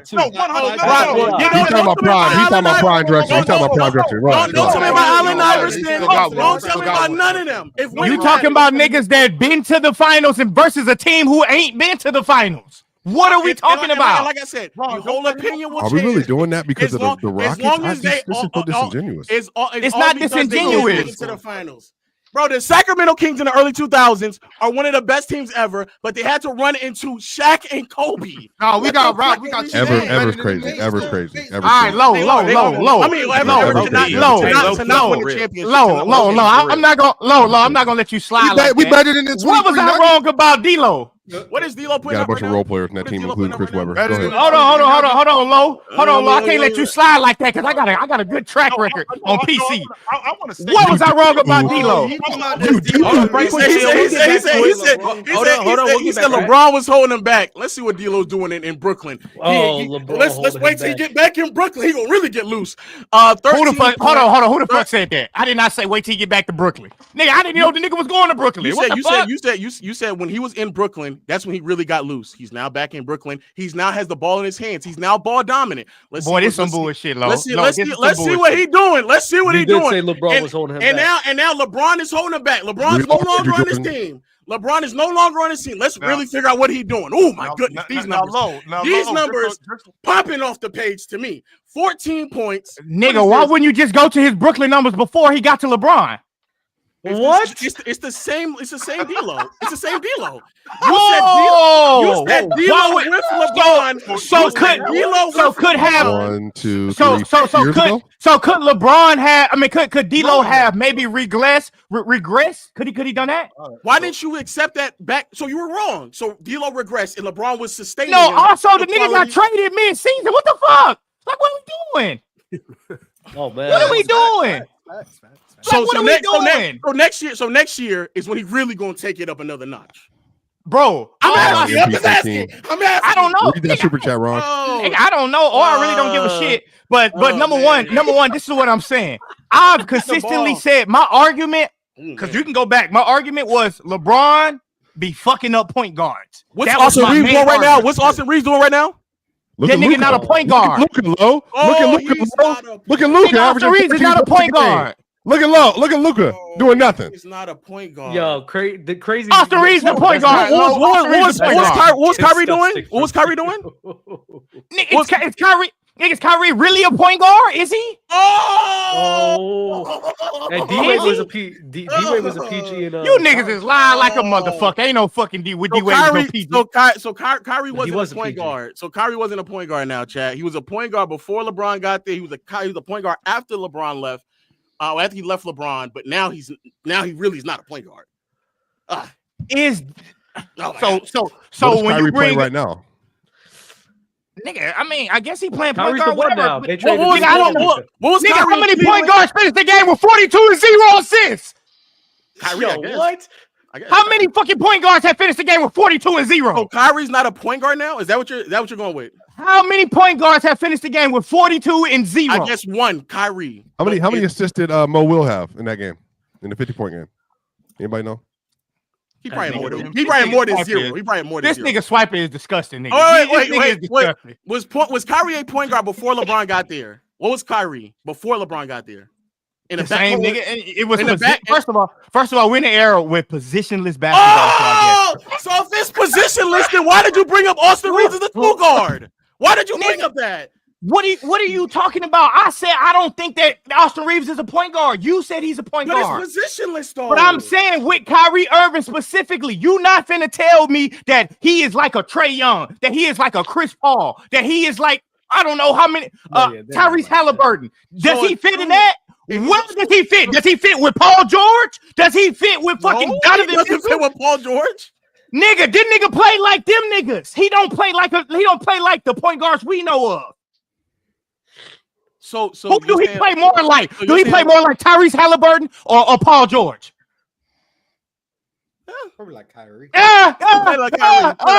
actually, he actually might play niggas. Nigga, they call Kyrie Baby Kobe. What the fuck? Don't call him Baby Stockton. So Steph's not a point guard to you? Yeah, Steph's not a point guard. Is Steph a point guard? Is Steph a point guard? You niggas be lying. Is Steph a point guard? Steph's not a point guard to you? Not really. No, I don't really think so. I mean, I guess that's fine, but I don't really think so. That's my Dame Lillard. Is Dame Lillard a point guard? We already had this argument. I think Damian Lillard is on the brink of being a combo guard. He's played a point guard. He's played a point guard since Cali, though. Just because you have the ball in your hands, it's a whole different era. Just because you have the ball in your hands doesn't mean you're a These niggas is combo guard, but you niggas is lying like he was a shooting guard in Kentucky. He's been a point guard in the league since year 2. Okay, but in today's era, you're putting the ball in your best player's hands. Jokic technically isn't a point guard. Tell Jordan that. Tell Jordan that. That's the point we were making. You're going to put the ball in LeBron's hand. Regardless of what D-Lo you think he's about to do, you're going to put the ball in LeBron's hand. That's the point we're making. That's the point. And they stink. Well, LeBron. Well, I agree on that. Let's be clear. LeBron won a championship with the ball in his hand, something that D-Lo's never touched. Bubble. Oh my God. Fellas, wait. He's won multiple championships, and the Nuggets were trying their ass off in the bubble. Oh my goodness, the Nuggets were, and then they got their ass beat by the Lakers. Y'all came back. I'm about to grab the steering wheel. We're about to get off. You on mute? You were still in your 20s when that happened. I don't know what to tell you. That was a long time ago. Old man, LeBron. Fellas, we about to transition. I want to talk to my man Haize because he been up here. He ain't got. I gotta go, man. I'm sorry. I gotta cut you. I gotta go. I see. You got slide low? Yeah. No. You gonna bring your ass back up here when the Thunder get their ass bounced. Bring your ass back up here. Are you gonna finally admit that you're wrong though? Are you gonna just keep moving the goalposts? I'm not wrong. I'm not moving the goalposts. I'm not wrong. You're now saying specific point guards. Back then you just said point guards. Now all of a sudden it has to be a specific point guard. So but back then, but hold on. But even back then, I even said Kyrie Irving wasn't in that. So what are we talking about? So Kyrie's not. Reeves not. Tony Parker. Is he a point guard? Tony Parker? Nigga, LeBron ain't playing with no Tony Parker. I'm just asking. I'm asking a question. I'm just trying to figure out what are your gauge for what a point guard is. Is Tony Parker a point guard to you? I think Tony Parker is a point guard. He's on the brink, but he's a point guard. I think he's more on the point guard side than his combo guard. Just so you know, Jordan, I seen Tony Parker 29 points, 3 assists, 28 points, 2 assists. That was going on. Nigga, you never seen him with 42 and 0. Well, it's hard to see him with 42. Period, buddy. You're right. Oh man. You said that Curry's not a point guard. There's several. I think Curry's more of a combo guard. I mean, it's several games that Curry got 10 assists too. Hey, D-Lo. I hope the best for you now that LeBron's not on your team. I hope you really tear it up in Brooklyn now. I hope you really do. I highly doubt it's going to happen. Hey, I mean, I'm just saying, I don't know if Luka's ever had average 14 points a game for 3 And I'm going to say right now, if Luka, thank you for bringing it up. Is Luka a point guard? So we can get this set in stone now. So he's going to say yes. He said no. He just said no. Luka's not a point guard. All right, so Swipa doesn't matter. It doesn't matter. It doesn't matter. Point forward. It doesn't matter. He's a point forward. Okay. The nigga's a point forward. Bro, what's happening right now? Even by your standard of what a point guard is, he should be a point guard. Why is that by my standard? So who's a point guard for the Mavericks? What you mean? He sets up and creates offense. That nigga's a point forward, bro. Jason Kidd was a point guard for the Mavericks last year. Okay, He said a point forward. Did you say a point forward? Yes, he's a point. Yes, forward. that's what Luka is. Wait, why is he a point forward? Because his height? Because he looks to score that motherfucker every time he get it.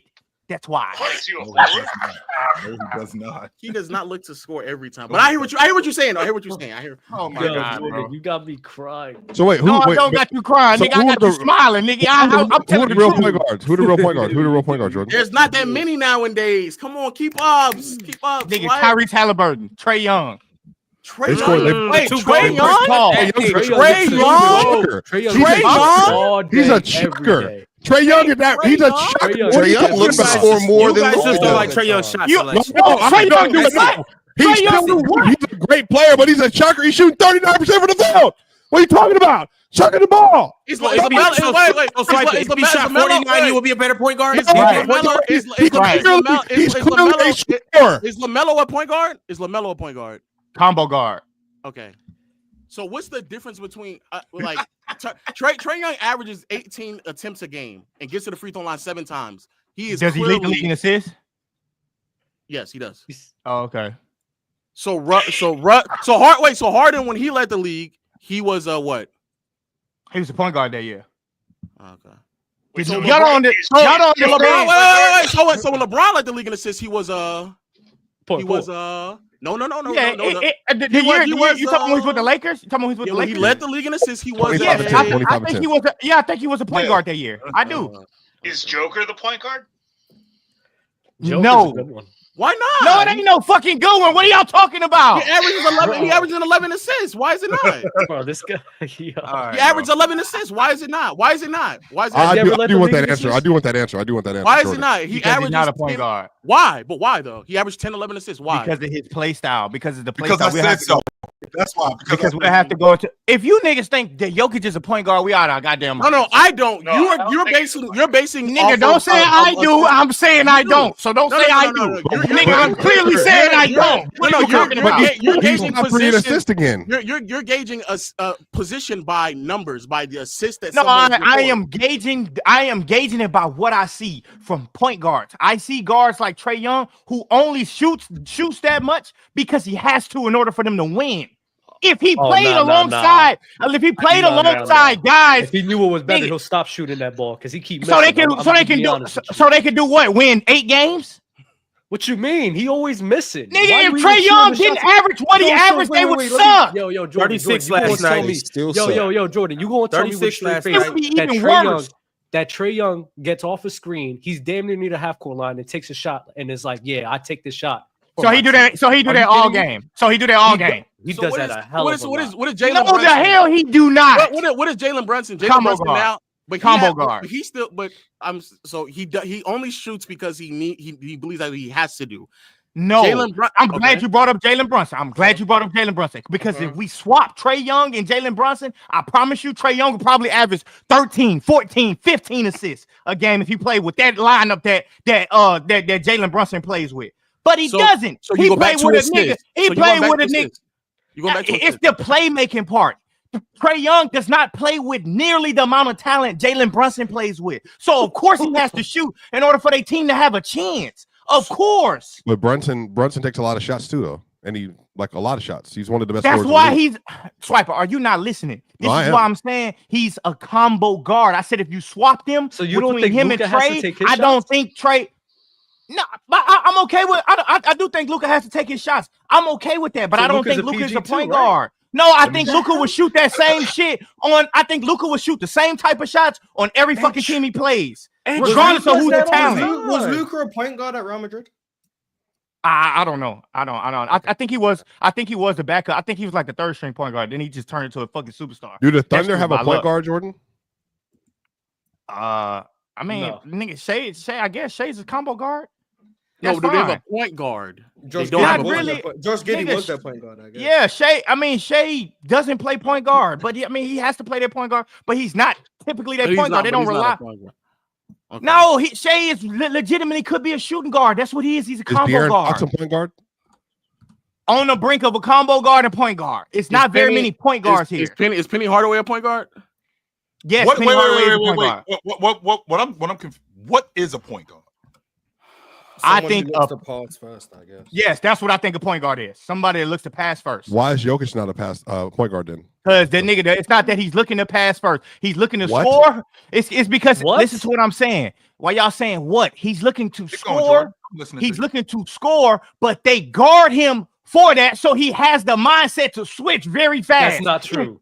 Yes, it is true.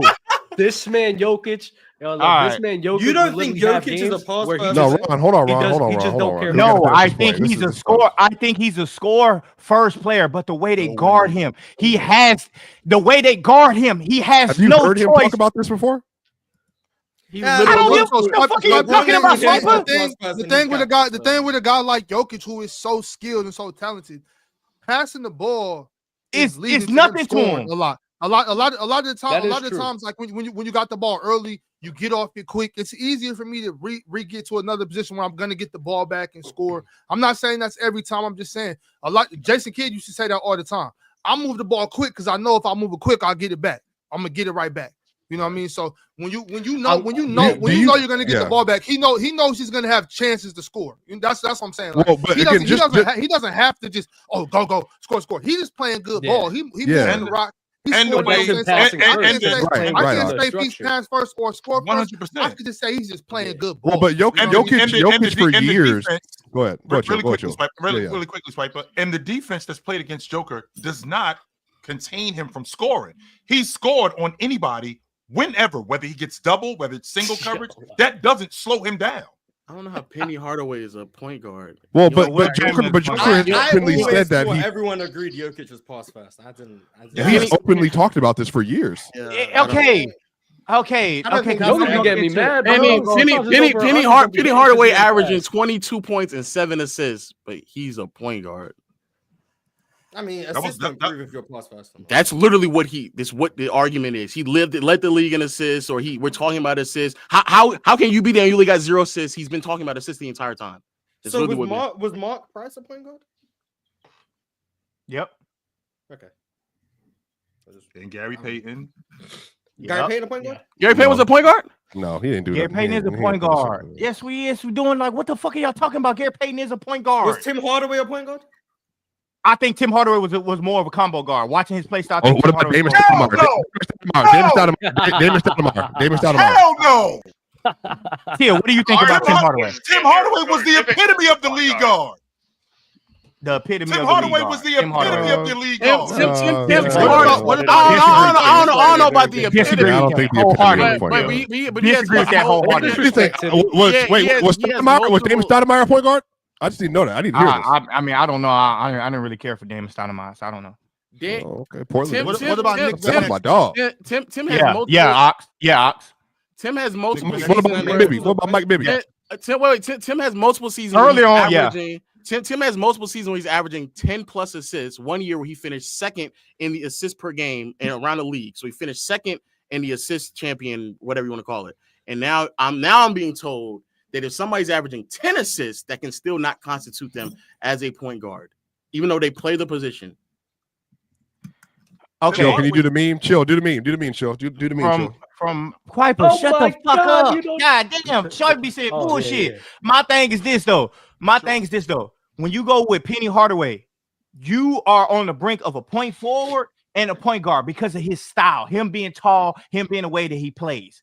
So they glamorize him at that position. But now is he pass first all the time?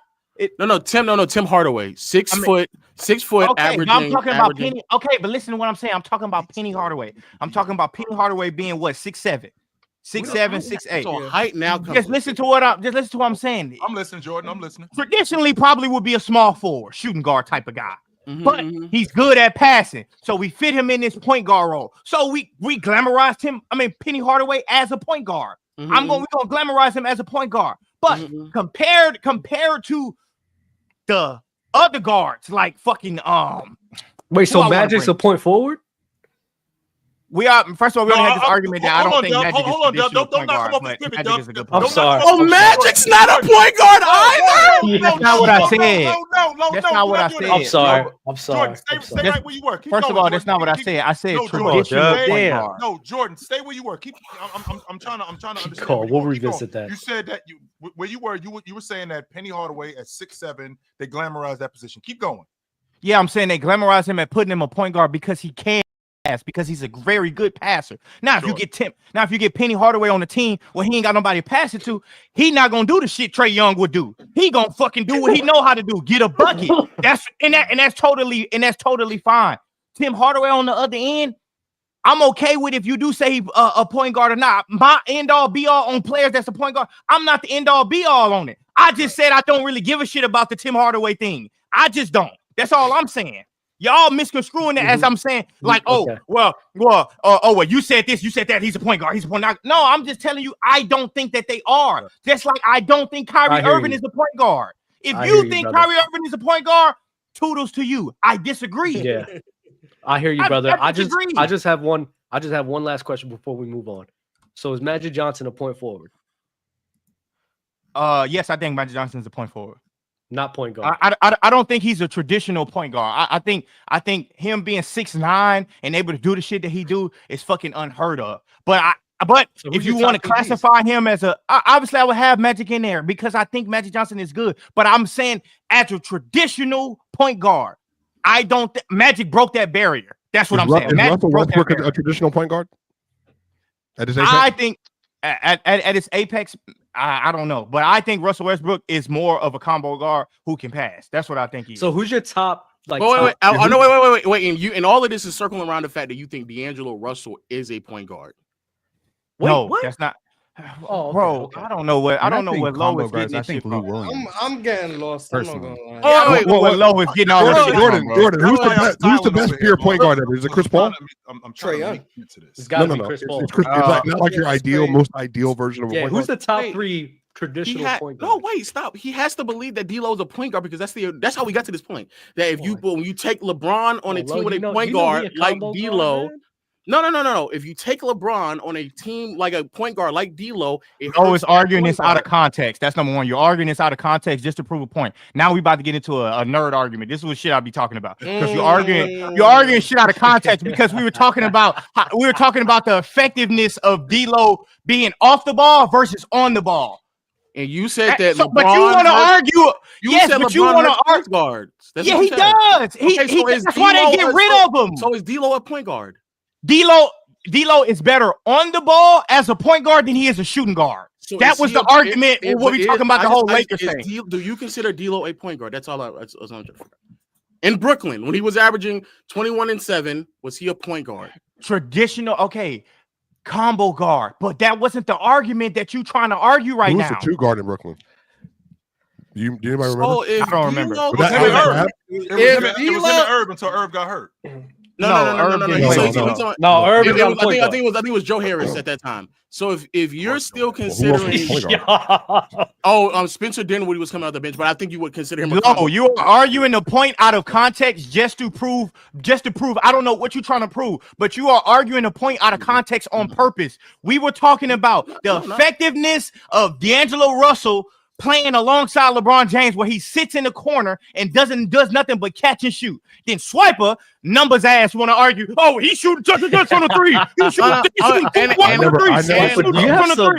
never entered the D'Lo combo. I never entered that conversation. You did. I did. You did. I didn't. I just wanted to know what a point guard was. That's it. I just wanted to know what a point guard was. That's all I want to know.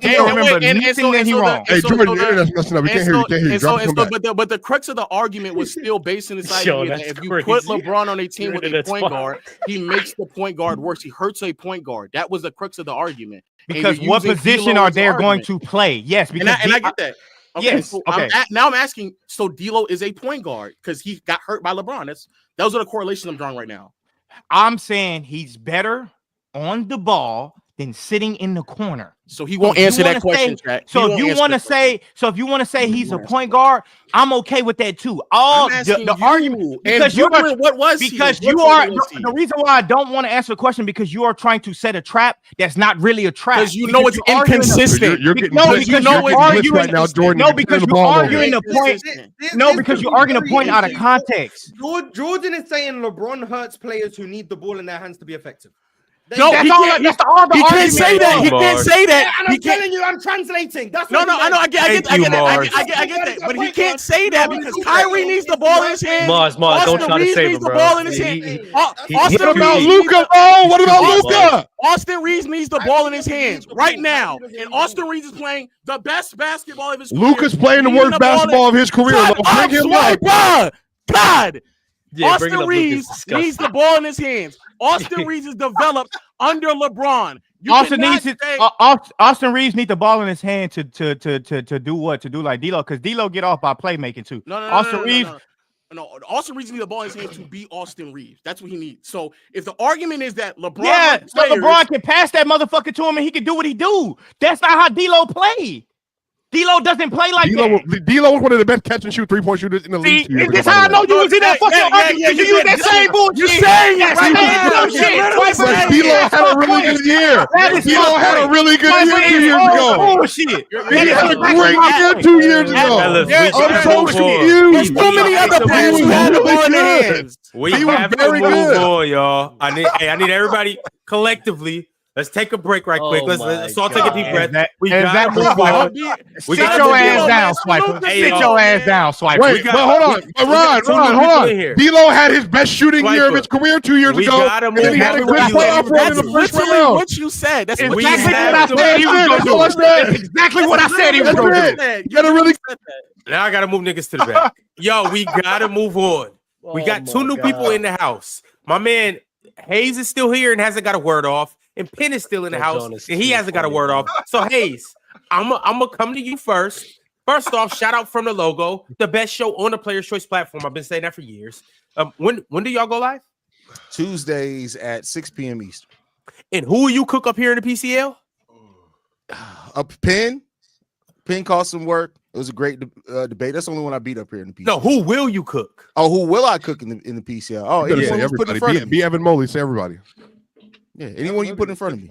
All right, cool. Now, Jordan's an easy out, bro. Nigga, stop saying my name because I fried the shit out you every time we had an argument. Every time. I've been thanking your ass every time. Nigga, I burnt the cookies on your ass every time. You gotta get him back started, huh, Ron? What argument are you talking about? Swiper has never beat me in an argument since Jordan, that nigga started. Jordan, what argument? Well, for everybody out there that's watching, the PCL is coming up soon, and we do need some extra debaters. And if you don't know how to join, all you got to do is scan this QR code, and just know that there is a $5,000 cash prize and a PCL belt that Marz is going to have to cough up because he's not going to repeat as the champion for the winner. So go do what you do best and scan this QR code. All right, back to what's going on right now. Haize, is there anything that you need to get off? Later, low down. Yeah, shout out to D'Lo, man. He gonna have man, get the fuck out of here. He gonna have a career year next year, man. Shout out. I can't wait for unlike D'Lo. Nice. Go ahead, Haize. I'm sorry, brother. Go ahead, my man. Listen. I got nothing, man. I'm just sitting back enjoying watching these niggas argue, man. Hey, this shit is adding years to my life. I love it. Yeah, I've been cooking Swipe ass. That shit had me sleep real good that night. That nigga ain't Ron. Just to be clear, for this bad memory man from Houston, we all had a conversation about franchise players. He's still bringing up franchise face of the league because he doesn't know the difference between a franchise player for a team and a franchise face of the league. Exactly. That nigga said that. Jordan, hold on. Tell me. Hey, you haven't been here, Dub. You tell me Jordan's a casual, you're not. Is Bam not one of the faces of the Miami Heat? Nigga, you said the league. Don't start the Heat. No, I never said that. Of the Heat, of the Miami Heat, the one team. Marz. It was team. No, because there's no face of the league right now except for Braun. So if we're not even having that conversation. Nigga, not even having the conversation. You undoubtedly said that Bam Adebayo. Undoubtedly nothing. You can't hear. Jordan, your headphones are over your hood. You can't hear me. So that's not what was said. Literally, it was about the team. The conversation was about franchise players per team. Does every franchise have a franchise player on their team? We said LaMelo Ball. You said no, clown. Nigga, that's how we got there. LaMelo Ball. Nigga, it is on TikTok. Nigga, I said LaMelo. TikTok. What the fuck? Swiper, you are out of your damn mind. Just like what you said, Wemby brought French to Texas. Nigga, you out of your damn mind. Who said that? That's what Nigga, you remember things. That's what I'm talking about, Jordan. If you spent more time listening than yapping, you would know what you're talking about. I said people speak. All you got to do is go to the player's choice. And then we looked it up. And then Nigga, they do not. Top 5 language in Texas is French, by the way, Dub. Top 5 language in that state. And Swiper, it's not even 1%. Swiper, it's not even 1%. Swiper, Swipe it is more than 1%. Clown, go ahead. You are lying. It is not. I can't wait for PC Week in Indiana because I swear to God, you guys are rooming together. I swear. Hey, Ron. I swear we are putting you guys in the same hotel lobby. Hey, Ron, you remember when you pulled up the stats about the French being the top 5 language, and it wasn't even 1%, Swiper. So stop making up shit, nigga. I live in Texas. Stat up, it was me, Clown. That's who pulled it up on Reddit. Swiper and Jordan. Go ahead. No, Swipe, it was another time. My man Penn is up here, and he hasn't got a chance to cook any of you guys. Then Brooke, what up, So, brother? hello, hey, Dub. Hello, welcome to the new and improved version of Fluent. Hey, Yo, Penn, I love you. I really do. I'm a huge fan of yours. I actually am. What's that about? What's that about? I'm a huge fan of Penn. I enjoy Penn every time. Me too. I think he's amazing. I think he's great. Me too. I'm a huge fan of Penn. I think all you guys are great, but Penn is definitely one of my. He's just better. Interesting. What? Why? Can you tell me why? Penn is dope. What's the problem? Nigga, stop hating on Penn. Nigga, goddamn. Why can't he just be dope? Why can't Dub? That nigga hater. Yeah, that is nasty of you, Swipe. That's a clarifying question. It because of the Penn Film Festival. Like what's it for? Nigga, because he good. Because he pack your ass up all the time. That's why. We actually have debated. He did not win. He did not win. That's what I'm saying. What happened to our truce? We have a truce. I'm just asking a clarifying question. I even say that crazy. Hey, Penn, that truce ain't gonna last too long. But Dub, I gotta ask you a clarifying question. Oh, Penn got the hat back on. Dub, yes or no? Don't worry, I'm still nice. Don't worry. About what? Yes or no, Dub? No, you can't ask him, Ron. Yes, No, that's wrong. Oh, my bad. Don't ever say yes. Nigga, don't ever say yes to a crazy answer. That you don't know what he's going. Yeah, you gotta ask him. That's the dude you gotta ask. Chill, can you do the honors? Marz, yes or no? You guys are so messy. Messy. You guys meant to be grown men, and this is how we act. That is true. You guys are messy. I second that. Bro, I let got a psychology major just watching this episode. That was great. Yo, let Penn say what you got to say, man. Yeah, Penn, what you got to get off your chest? I know you've watched. I'm assuming a good amount of this, and I know you've came to a couple conclusions. And I know a couple people have said things that just aren't true. Would you like to call out anybody, any takes, or do you have anything that you need to say? No, man, it's 2025. It's new me. I'm very, very peaceful right now. So everybody's new me, and everybody's just more peaceful. I ain't new shit. I'm on whatever time we need to be on. I'm taking it down. I want to give a big shout out to my dad who came up here. Fluent, awesome. That was very, very nice of him. Oh, God. Is that really your dad? Is that really your dad? No, it's not. I mean, man, ain't no way in hell, P. Come on, P. Don't call that man your dad. Ain't your dad? He's been a damn deadbeat. Been waiting for alimony payments for a damn long time. Okay, so I want to get that off my chest. You just called this man your father? Yo, leave Penn alone, man. We didn't grow up in the same house, dog. Yo. No, all right, we're gonna talk about that. We're gonna talk about that. I'm playing. Shout out to Fluent. We got 100 super chats. Yeah, let's go ahead and make it happen. You guys have sent through a lot of super chats. This is episode 500, and before I even get into the super chats, y'all make sure you like the video. Make sure you subscribe. Shout out to Dub because he's up here. Shout out to Haize because he's up here, and shout out to everybody else that came through and held it down for episode 500. Oh, and last but certainly not least, in case 5 hours isn't enough for you, and you need to go longer than that, we'll be back a little later. We on Playback tonight. My man Fluent's gonna be there. Somebody's dad. I don't know whose dad it is, but somebody's dad will be up there, and we will be watching the Rockets versus the Wolves, and it's gonna be a hell of a time. Simple as that. Yo, Dub, you're not gonna join us on Playback, like ever? Let me know. Let me know. All right, I'll let you know when Marz doesn't have a dentist appointment.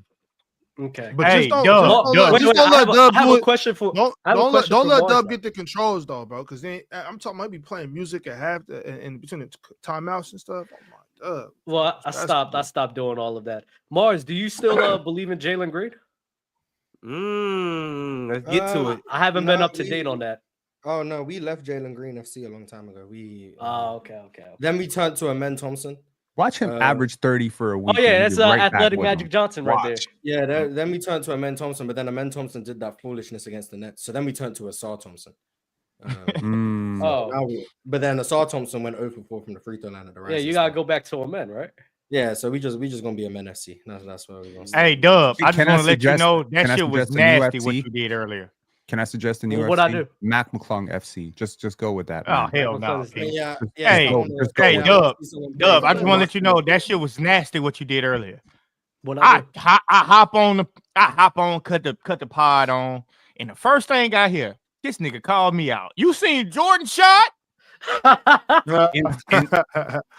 Great. Yo, Jordan, because you know what? It was so funny because I seen a little bit of you and Chills because I think y'all went live on IG. So I seen a little bit of you and Chill and like you're missing, and then I see you miss another shot. And in my head, I'm thinking, I'm like, I'm not trying to like crap on you or nothing, but I'm like, You dang, thought he bro, was a like, bum.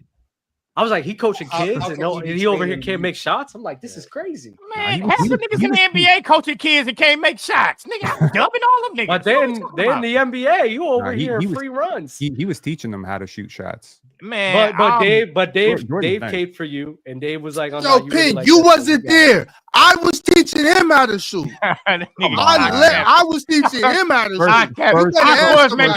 We was over there, and these they was talking. I said, oh, come with me. Okay, Ask first Jordan, of all, I don't need you. I was teaching him. I don't need you to brief me on Jordan's bio when it comes to basketball. I've been following Drenched in Sports on IG for like 2-3 years. I know he can shoot. That's cool, but I was teaching him how to shoot.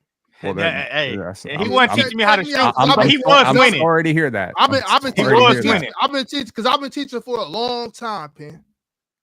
For a long time. He didn't teach me, but he was flashing though. I give it to him. I'm not trying to come at you or anything, but I seen you and Ron brick a lot of shots in an open gym, man. Hey yo, I thought it was one day. Ron, do they know about what happened in New York? One day.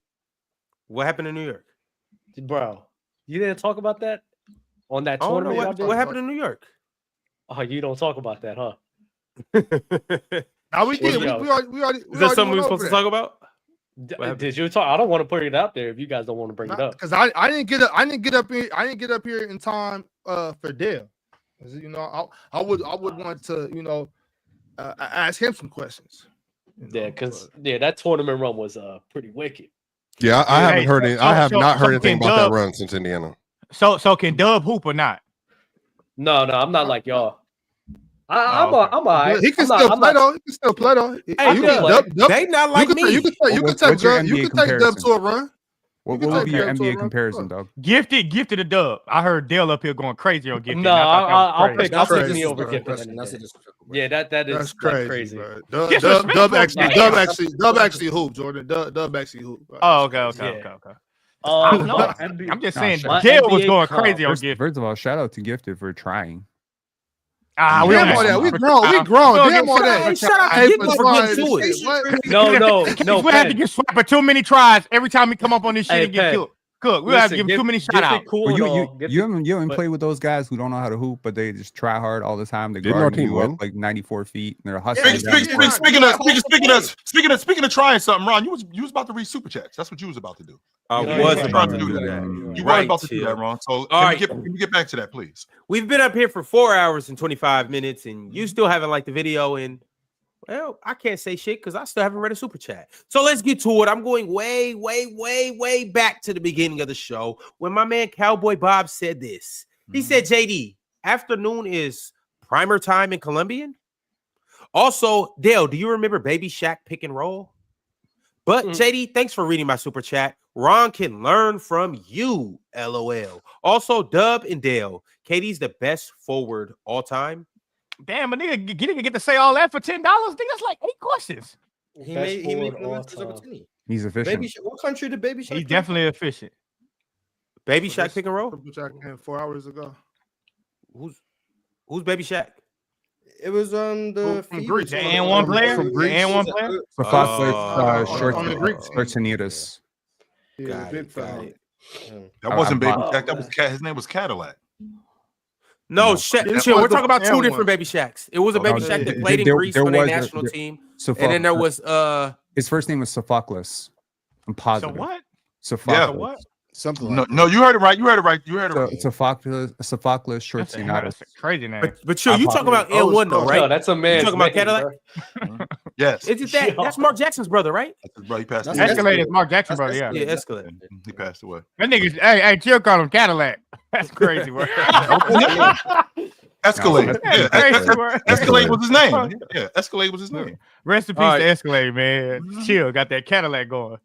Drink More Water said, didn't the EuroLeague MVP come to the NBA and was the 7th or 8th man and went back to the EuroLeague the next year? And you think some EuroLeague teams are deeper than NBA teams? I think that I think he leading the league. I think he leading the EuroLeague in scoring, if I'm not mistaken, or he's close to it. Sasha Vezenko's a good player. That's why Mike Brown got his ass fired. Politics in sports. It is what it is. Sasha Vezenko is better than a lot of players in the NBA. But there's a lot. For sure, that nigga hated playing here.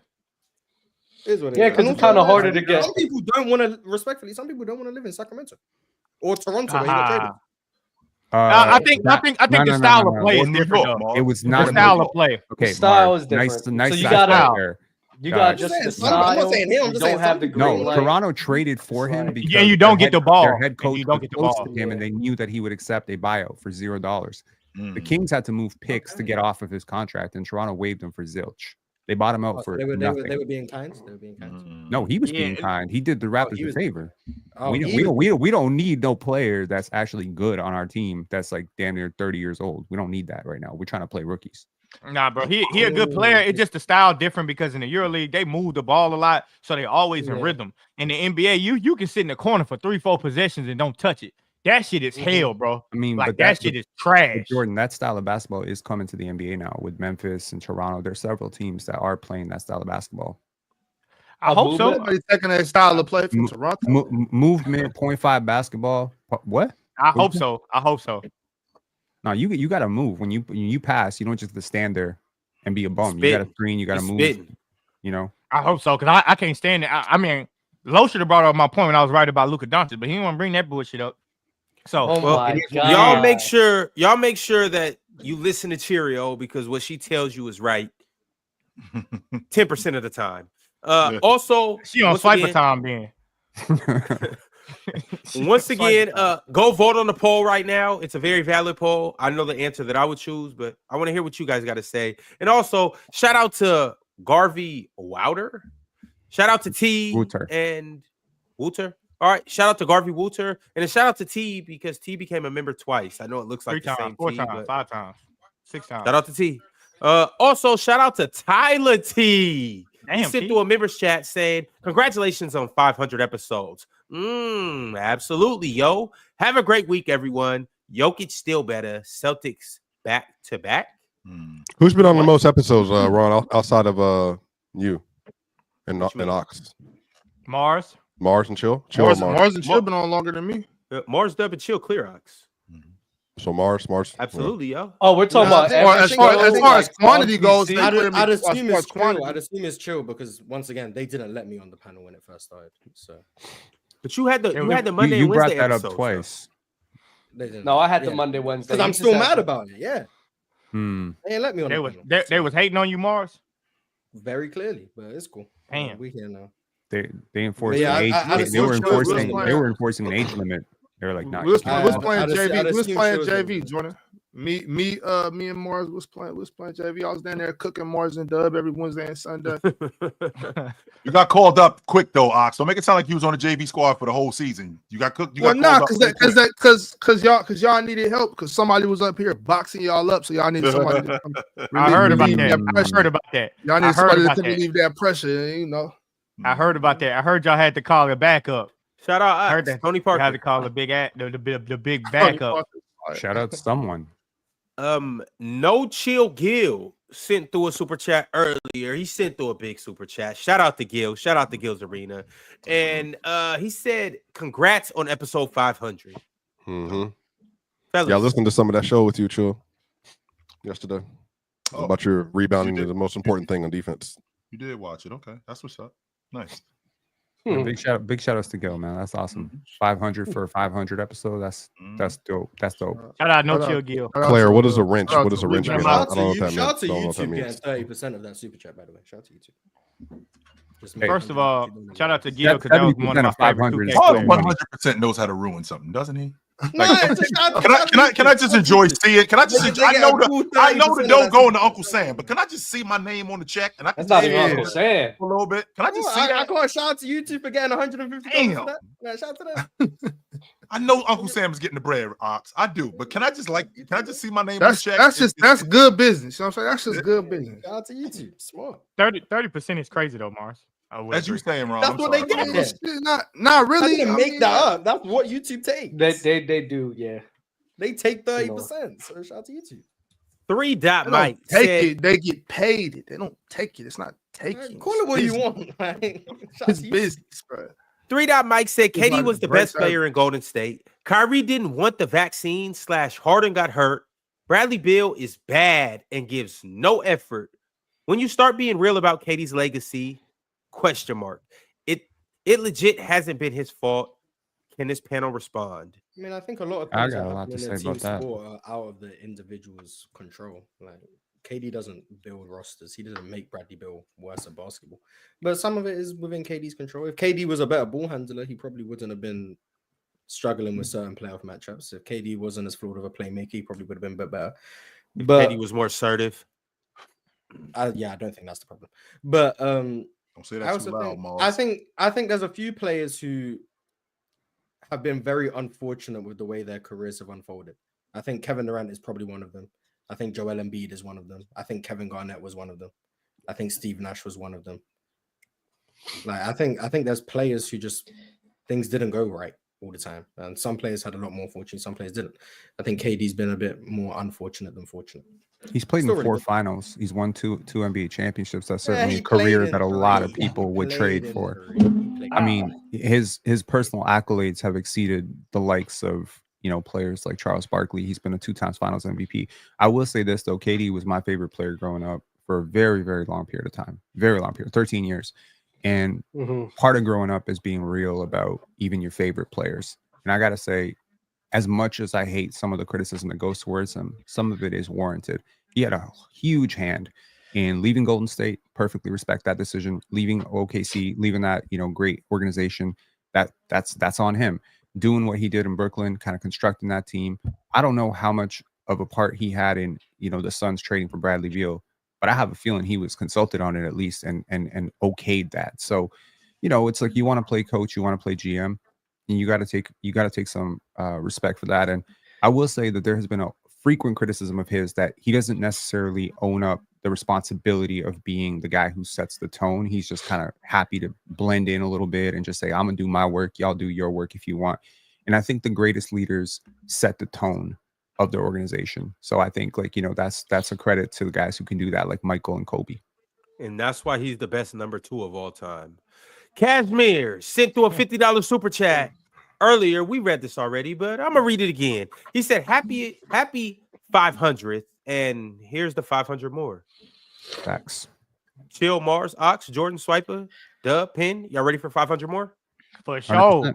I'm just getting started. That's right. That's easy, bro. That's easy. I'm just getting started. That's It why was we shit. here, bro. I mean, Man, by the time we get the episode, let me say episode 6. I'll put it out 625. We're gonna be doing in-person episodes every day of the week. 625. I can't even. I'm gonna do that. I got kids. Yep. We're gonna move everybody. I got a dentist appointment. We're gonna have an AMP house. That's what we're gonna be. Everybody gonna be a big compound together. Once a week. So Once a Marz, week, Marz. you had got a disappointment. Ox, you got kids. Chill, you got time. Jordan, you got a plane ticket, and I got the master bedroom. Let's do it. PhD Piccolo sent through a super chat and said, I'm happy Low seen the light on Jeremy Grant. We can all see it. Bro is a terrorist. Get that bum off my team. Dub 500 episodes. Dub Instagame. He was just trying to help the tank. That's what it was. Shout out to Jeremy Grant. You see Tamani Kamara last night? Yes. What about him? He was on fire. Marz, what time did you watch? Tumani getting his ass busted. That's all I seen last night. That's an all defensive caliber player. Yeah, he was getting lit up last night. All defensive caliber. That boy Tumani Christmas tree after last. He night. might make the all defense. Nah, no one important gonna make it. Ain't no way in hell he will, Marz. Yeah, no one important gonna make it. But he's all defensive caliber. Shout out Bron. 40 and 40, second 40-point game since he turned 40. Oh yeah, and what was it? 12 turnovers, 10 turnovers, 11 turnovers. Oh, 11, well, 11 turnovers. 11 turnovers. Yeah, shots Marz, as the old school cats used to say, shit happens. Yeah, shots Bowman. I think that's the last. That's only the second time he's done that in his career, Marz. I think since his rook season, his rook or his second year in the league. So to be honest with you, I'll take those numbers. So once every like 19 years, I get 11 turnovers in a game. I'll take that. Hell yeah, I'll take that. What is the injury that Luka's coming back from right now? Like, why is he broken heart? A broken heart. Oh my god. It was a calf strain, right? Yes. Yeah. Yeah, that leg injury he was from last year. They shouldn't play around. They shouldn't play around with that. If it's his calf, they should just go ahead and just shut him down. Yeah, shut him down. Yeah, let him. Yeah, let him. I don't even know about the rest of the season. Just let him recover. You know what I'm saying? They're just bringing him back slowly now.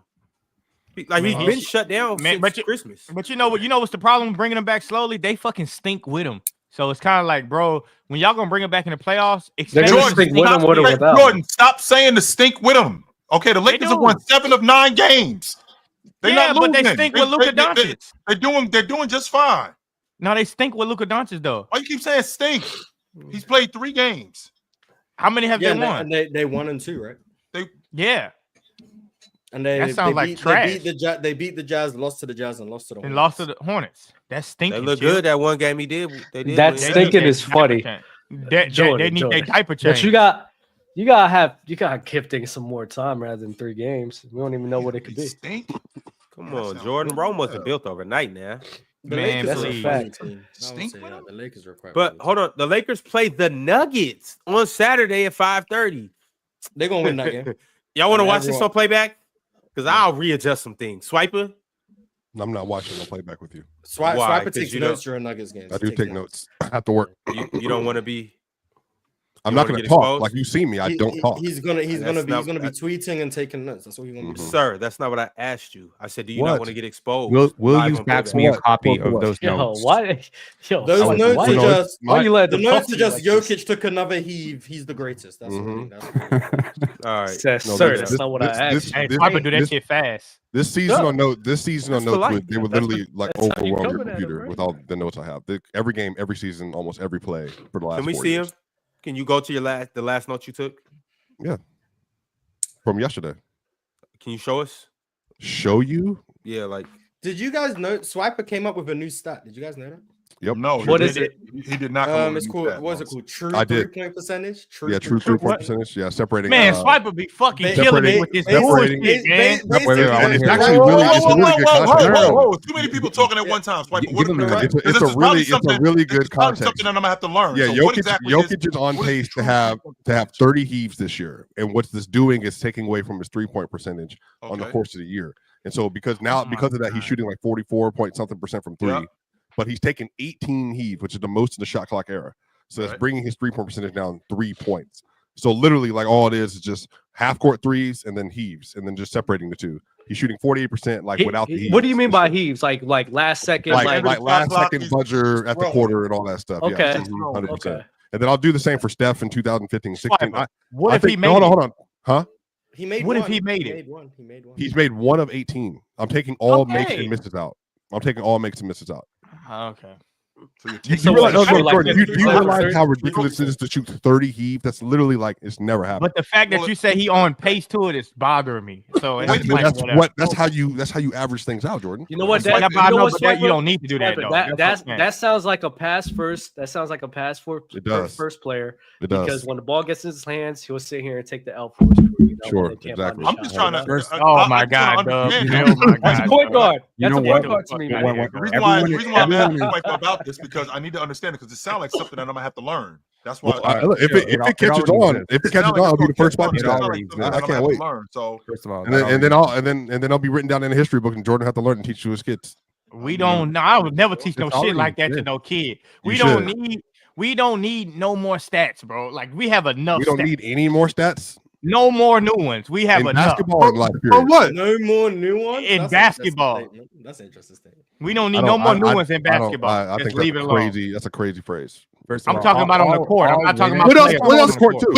What else could there be, Swipa? I mean, we're thinking about it. We just yeah. I'm saying making up more shit. No, I think we just got analytics in the last like 2 decades. Like, just imagine how much more shit can we make up? Make it up. There's just ways to explain the game. It's like, remember, Jordan, you were you here for this? You weren't here for this. We just playing make believe. Do you remember yesterday when we were trying to explain new age offense to Chill, and Chill was getting frustrated about like what he was hearing, like sounds too complex. I think that's just what happens with the game. Like, it's just over time things get more difficult, and so you have to explain them with more nuance. But that's just me, though. I mean, I don't. The stat exists. First of all, like I don't know how people keep rushing past this. I've heard of the stat before, removing the heaves. Yeah, Cleveland Glass has it. Just no name. Oh, so you're a fraud. No, it's just no name for it. It's not like it considered like in. So what? Wait, what do you call it? What do you call it? Something that exists. Just Swipa percentage. No, you should have called it. You should have called it something like. Okay, that's why would you remove the heaves? Like, don't shoot it then. Don't throw that stuff. Because I think go ahead. Because if you make it, you're gonna count it. No, I don't. No, he said he didn't count the one make. I think when I'm watching kids in college or even in AAU, everyone's obsessed with that number, the 3-point percentage. If you want to see a winner, you see a guy who will always take that shot. You want to see a loser, they always wait for the buzzer and then they take the shot. I'm telling you, man, this is consistent with all winners. No, because Ox, like what? Yo, I agree. What cost is there to heaving a shot? Won a championship.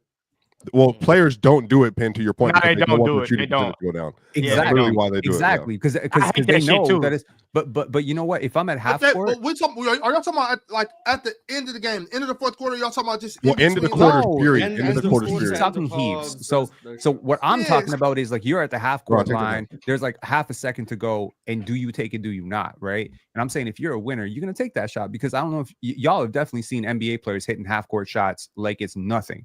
So they can make that shot occasionally, right? There's a realistic chance. And we didn't have half court offense and transition offense for a long time until like as a very recent to describe how good you are in a half court setting as opposed to transition. Like, that's important. I feel like you're not about to make that shot. Why would I just throw this up just so I can say I'm a winner? I think I can make that motherfucker. I'm saying if you're a winner, you can take that shot. If it's the end of the game and we're down 2 and I don't shoot it because I don't want to mess up my 3-point shooting, then that's a loser mentality. But if it's the end of the first quarter, I'm not gonna hit this. Dribble it out. That's a loser mentality. Oh hell no, I'm not that. I'm shooting that shit. I get mad at my kids. It depends on where I'm at on the court. It just depends. It just depends. I get mad at my kids. What's the harm in shooting? There's no harm. Like if you're really a hooper, like if you're really a hooper, you're not tripping off the percentage. That's a wing. But if I don't, if there's 0.8 seconds on the clock and we're taking it out on the opposite baseline and I catch the ball and I don't throw it down the court, I'm not gonna be like, oh, shoot the ball, you're a loser. I'm not saying they're a loser, but I also like all analytics do if they help people. If we got 3 seconds, because at this point it's just wasting time. Like but if we got 3 seconds, then yeah, we catch it on the go. You can get 3-4 dribbles, bam, get to half court, get you might be on the other side of half court in 3 seconds. You can get up the court in 4 seconds. You know what I'm saying? So I'm already up there. Do you think it would help players to if they knew they could track that, they would be more incentivized to take that shot over the course of a game than not to? And I think I don't know. As far as the real hooper go.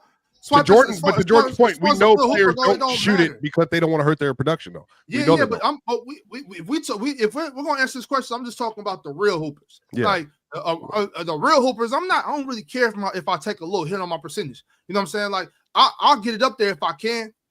I mean, there's financial incentives in it, though. Like, what do I care if some guys are arguing about me on the internet saying, well, no, because there's financial incentives in contracts. Because 40% 3-point shooters get paid more than 38% 3-point shooters. That's why. In a season, you get a bonus.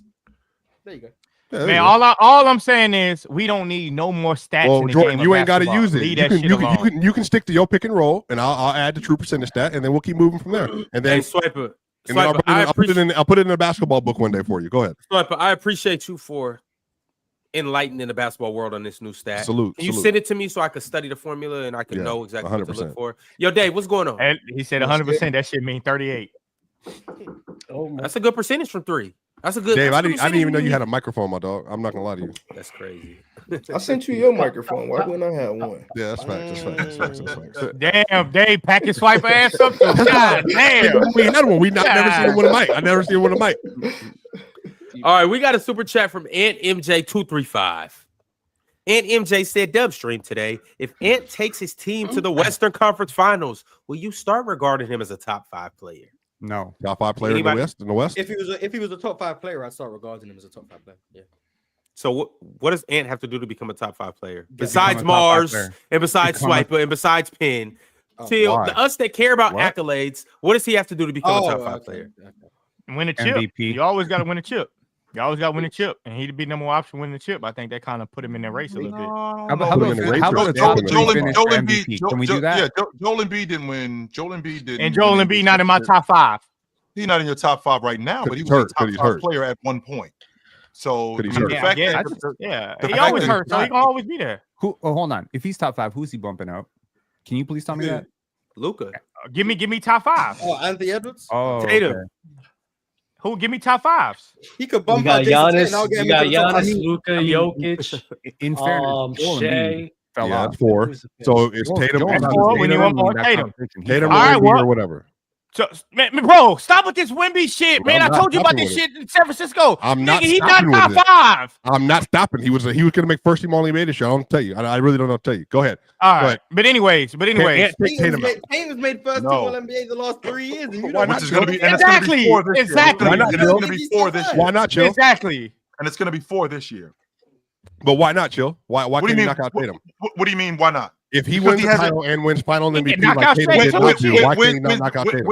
Wins the title? Okay, so and wins finals MVP.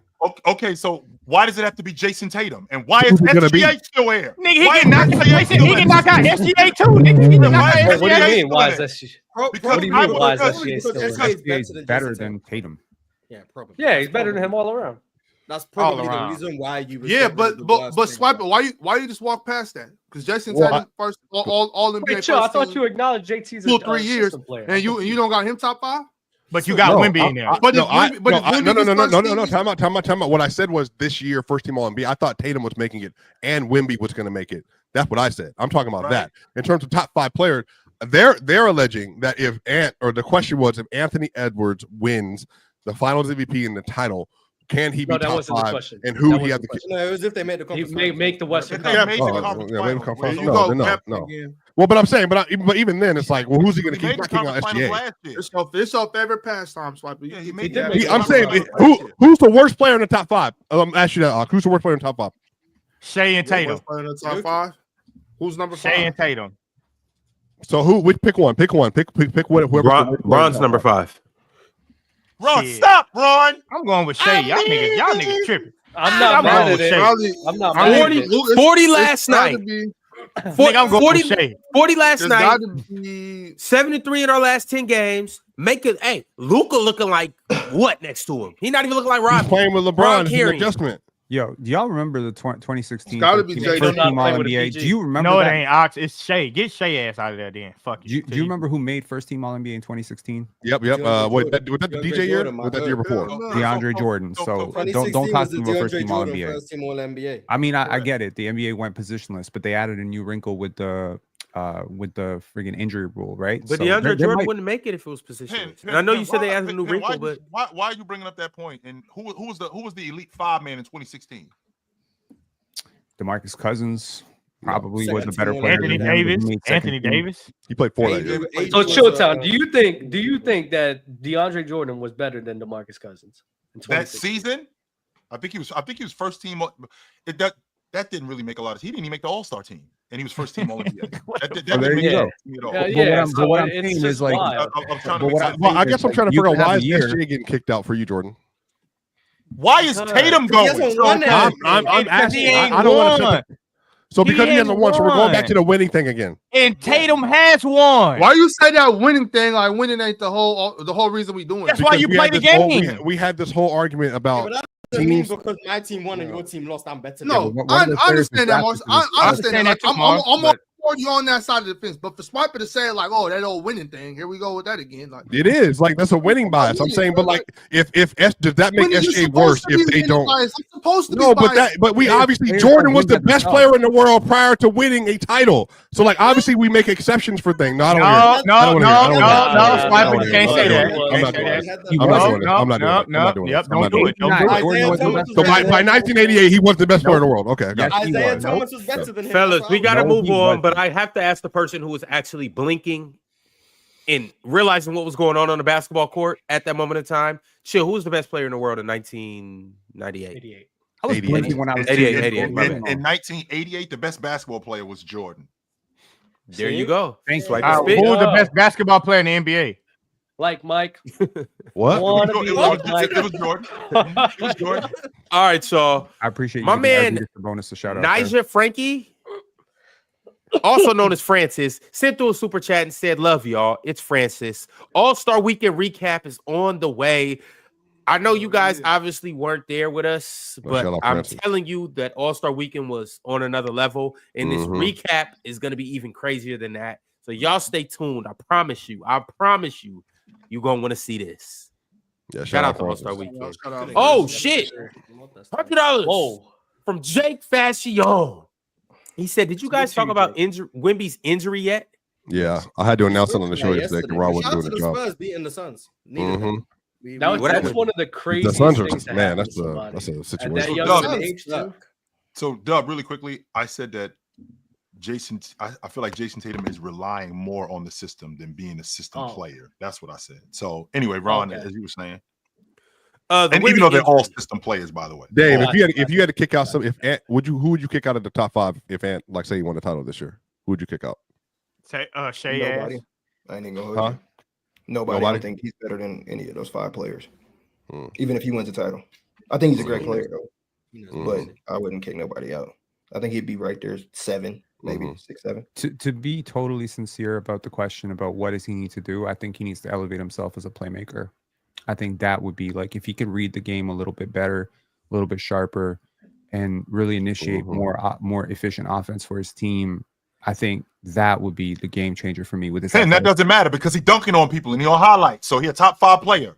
That's all that matters. And he lead the league in all I'm saying is, I mean, the 3-point shot. All I'm saying is, Shay.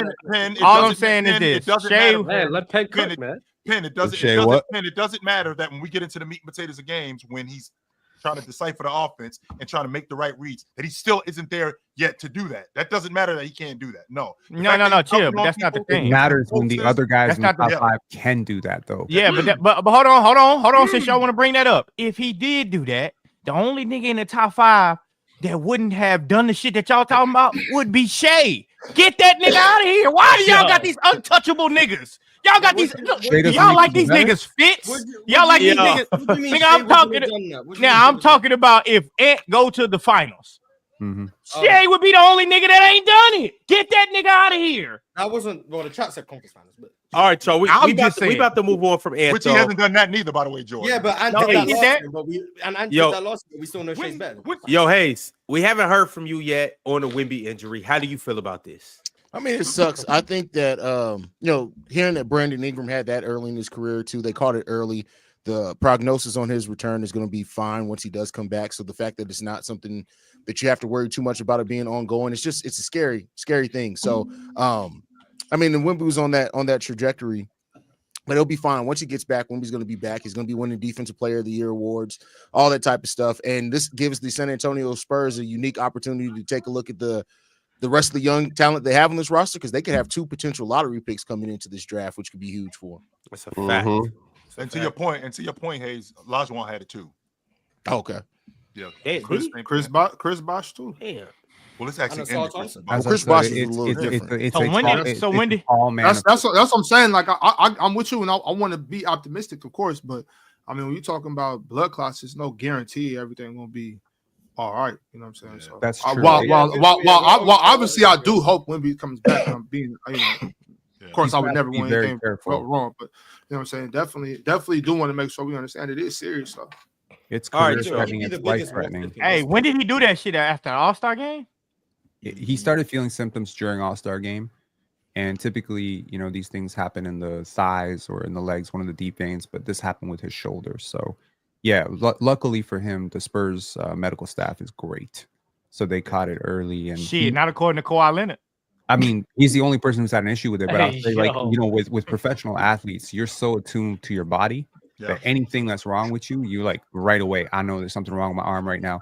But if he wasn't a professional athlete, that's the type of shit that very silently will kill you.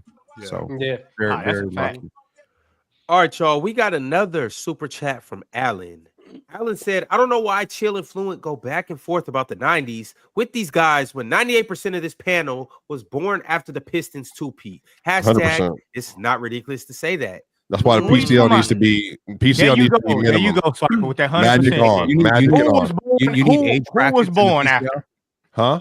Who was born after who was born after everybody up here except Dave and Chill and Haize. I think Haize was born.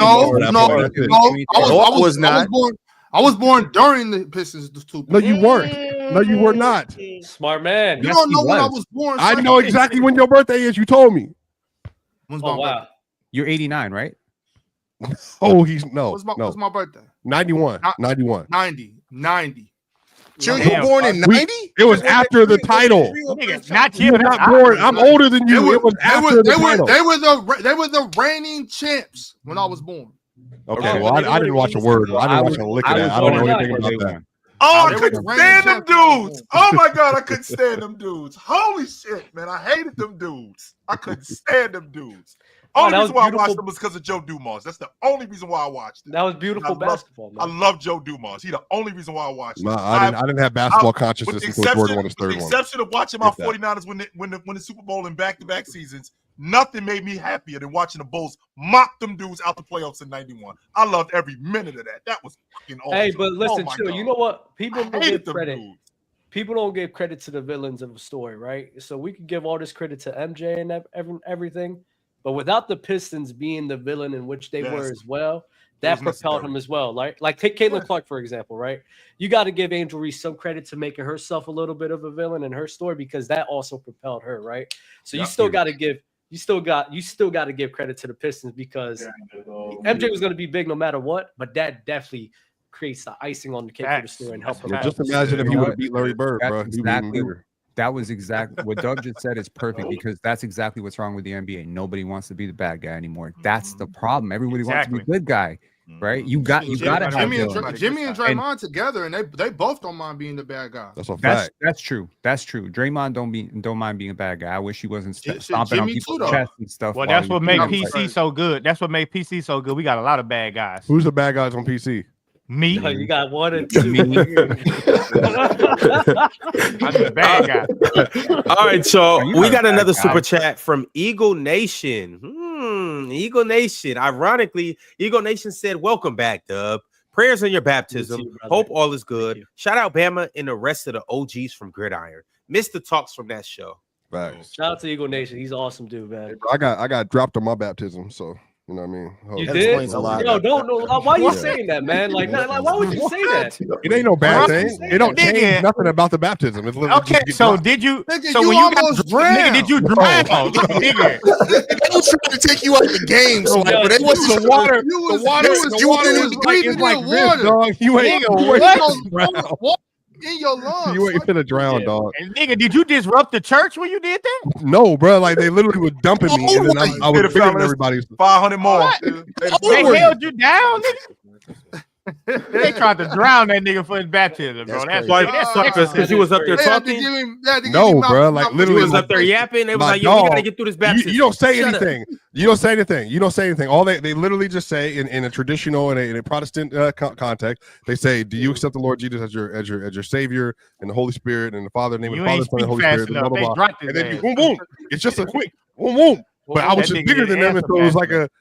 Oh man, here we go with this. This nigga found the way to play himself. This nigga said I was bigger than the pastor, so the nigga could open me up. Like my nigga, what? I was playing college football, bro. Yeah, I was bigger. Oh man, this nigga think he Arnold Schwarzenegger getting baptized. Man, nigga, what the fuck? He said that to you, Swipa. You tried to explain something back to him. He said, "Boy, if you don't."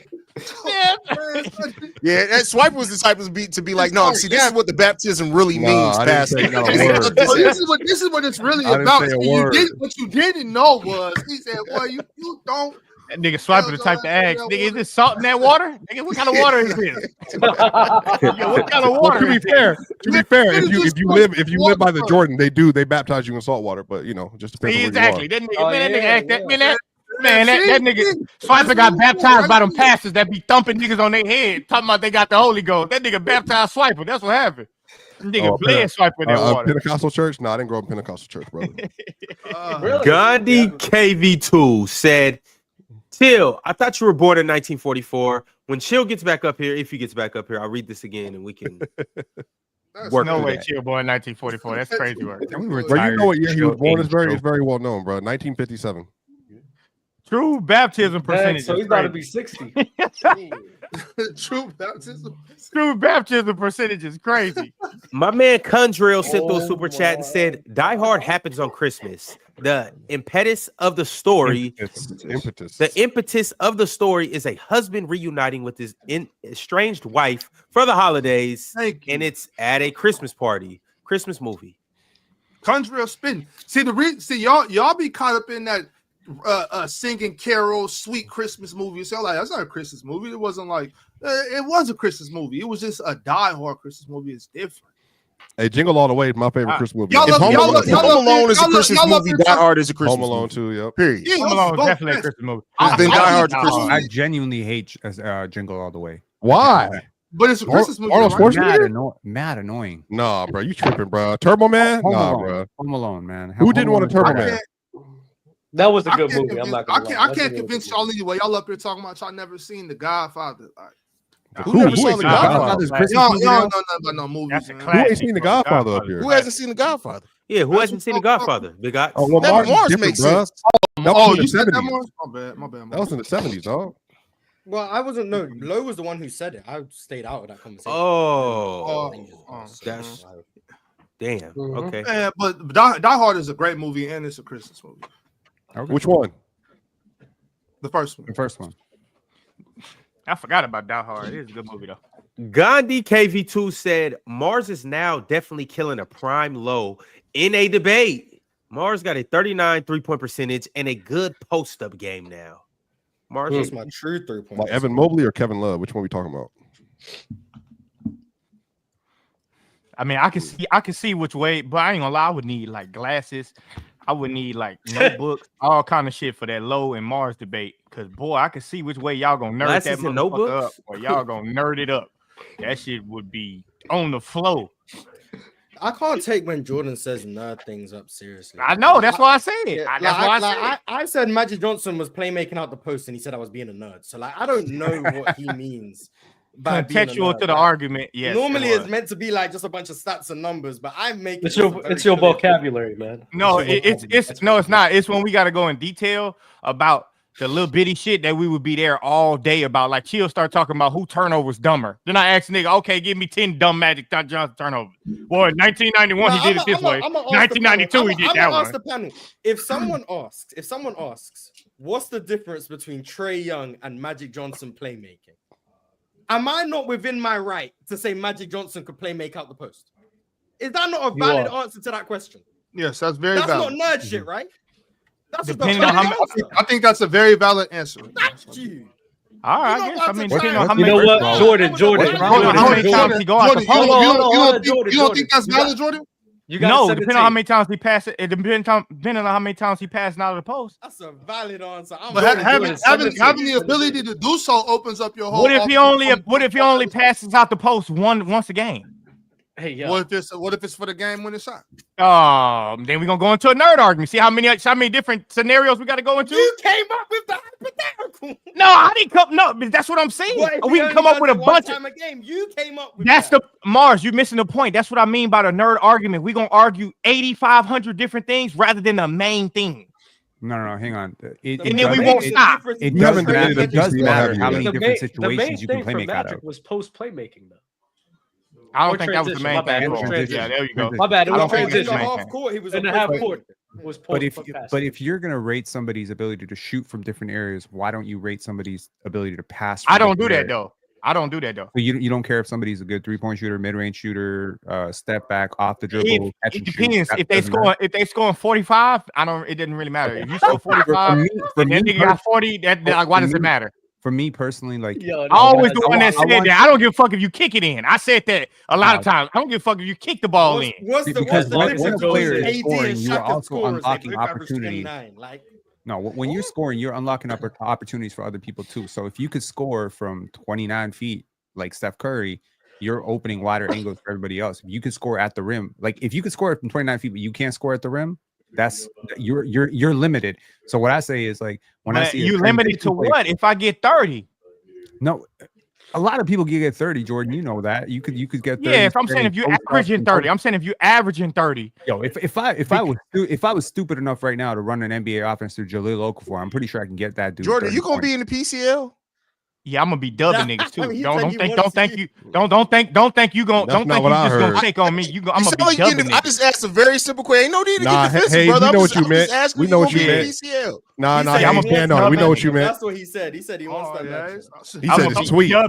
He said it's sweet. Swiper, Jordan, you ain't won a debate yet. I've never been in a debate. What are you talking about? Jordan, you literally just got up here for an hour and a half yapping about something in a circle, and you got proven wrong 12 times and still didn't admit you wrong. No, I did not get proven wrong. Okay, when did I get proven wrong? When the crowd comes out, see, that's what I'm saying. What did I get? No, slow down, nigga. Slow down, nigga. What did I get proven wrong about? What did I get proven wrong about? What did I get proven wrong about? Look at Marz. The nigga not gonna answer. Exactly. My point. Yeah. All right, y'all. What did I get proved wrong about? We got to get back to the super chats, y'all. I swear, Marz could put a hoodie over his chair, and we wouldn't even know he's gone. Gandhi KV2 said, "I really hope each of you guys get a spot at NBC. Till we need you to save NBA media." Man, I would Y'all seen that NHL player talk about basically how the NBA yeah, he was cooking. PK. He was cooking too, Dub. Yeah. He was going crazy. I'm not gonna lie. It was wild. Shout out to him. I would never be on TV. That's long. Just YouTube TV, right? What, like this? I mean, it's YouTube TV, bro. Yeah, I would do this. Yeah. This national YouTube television. But I'm not going on TV. I'm not ESPN. Nah, I'll never do that. Like going to the studio every day. A lot of people watch the panel on their television. Swipe ass would never cook me. Yeah, but I mean, like, I would never go to like these. That would never happen. I'm never going on ESPN. I got a new nickname for him up there. Swipe ass. That nigga would never cook me in nothing. All right, y'all. PCO is next month, my brother. Maybe that'll be the first round matchup. They don't randomize it. I mean, it could potentially be. That's what we should do. We should let the highest seeds pick their opponent. Yeah, there we go. If for example, I'm the number 1 seed, let me pick Jordan. Like, I should be allowed to do that. Let me pick. I want Marz to pick me. I like debating against Marz. Swipe on the other end, that nigga will debate one thing, and then once you get that nigga, he gonna switch on your side, just like he did with the Melo Ball shit. Nigga got me clearly on tape saying LaMelo Ball the franchise player, and now this nigga gonna say he said that. Jordan, you are going to be Jordan. You're going to be the Charlotte Hornets of PCL, and I will gladly take that first round matchup, my brother. I promise you would. That nigga would get packed. Listen to what Swiper did earlier. This nigga. They have me on tape saying that I said LaMelo Ball is a franchise player. This nigga is arguing the difference. This nigga is saying, nigga, you said Bam Adebayo. Nigga, you the one that said that. Then when we go with the low argument, first he wasn't in the debate. I said, nigga, you just said D'Angelo Russell. I didn't say that. 10 minutes later, you said the exact same thing. That's why you suck at debate. He got arguing. I mean, I do pretty well in the debates, but like I said, when we get to the first one, Jordan, I would gladly take the warm up. So however y'all want to set it up, we can definitely do it. We can definitely do it. I got the first round matchups if y'all want to know him. Nigga, I will dub the shit out of y'all want to know the first round matchup? I would dub this shit out of Swipe ass. They let Can we finish the super chats again. Oh well, actually, I can't say the first round matchups because we have to announce the wild cards first. But in case you are wondering what a wild card is, making it as a wild card? A wild card, all you have to do is scan this QR code, and you can be a wild card. You have to sign up. Apparently, we got a wild card sign up from some dude whose names is in all caps, and his name is Mike. I guess it finally came across the desk today, so we'll review that, and maybe Mike might be in there, and maybe he'll get a Chill Town matchup in the first round. Somebody said Swipa rage quit when he lost. I can believe that. That nigga get mad. That nigga get mad when he wrong. That nigga start steaming when he wrong. What happened in that last debate was they said no playoffs included in the conversation, and then that obviously changed the conversation between Luka and LeBron from 24 to 2009, in which I had LeBron. So obviously that's going to slant how the conversation goes. That's why. And then you got cooked and got mad. No, it wasn't. It was just if you change in the middle of the conversation, that's gonna happen. Sure. Who fried him? It was John. You gotta know how to you gotta know how to pivot though. Swipe. No, it wasn't. No, it was nasty. Bro. It was nasty. It was nasty. Brax, shut your ass up, Brax. It was nasty. All right. They gave me the 05 Spurs against the 17 Warriors, and he worried about, oh my god, they didn't let me use the playoffs. All you had to do was say Tony Parker was still elite. Yeah, that's what I had to do, right? Or was Tony Parker was a historical driver. I would have been fine. Yeah. He would have cooked. Gandhi KV2 said, I miss this so much. Missed you too. That's crazy. That's crazy, Dub. The fact that you say it like that is crazy, Dub. What was crazy about it? I really miss him. How you say that? I miss you too. Yeah, you got to sweet talk him, you know. Oh, okay, I guess so. Swipe ass. Gucci WF said, Shaq, have you seen Kevon Goodwin? He played for Iraji, maybe. SP went to high school with him, and bro is shooting 44% on 25 minutes. You would have to just saying the name of the team. You understand it's a million different countries, and every country has a bunch of different leagues. So you would have to say the league he actually plays in, and then Iraji SP. What country? Sounds like Lithuanian or something. Like that. I see Iraji SB basketball. You might have meant SP. Spain. It looks like Spain. Yeah, it's a Premier League in Spain. Premier League, maybe. They're playing several different leagues. Shout out to Iraji.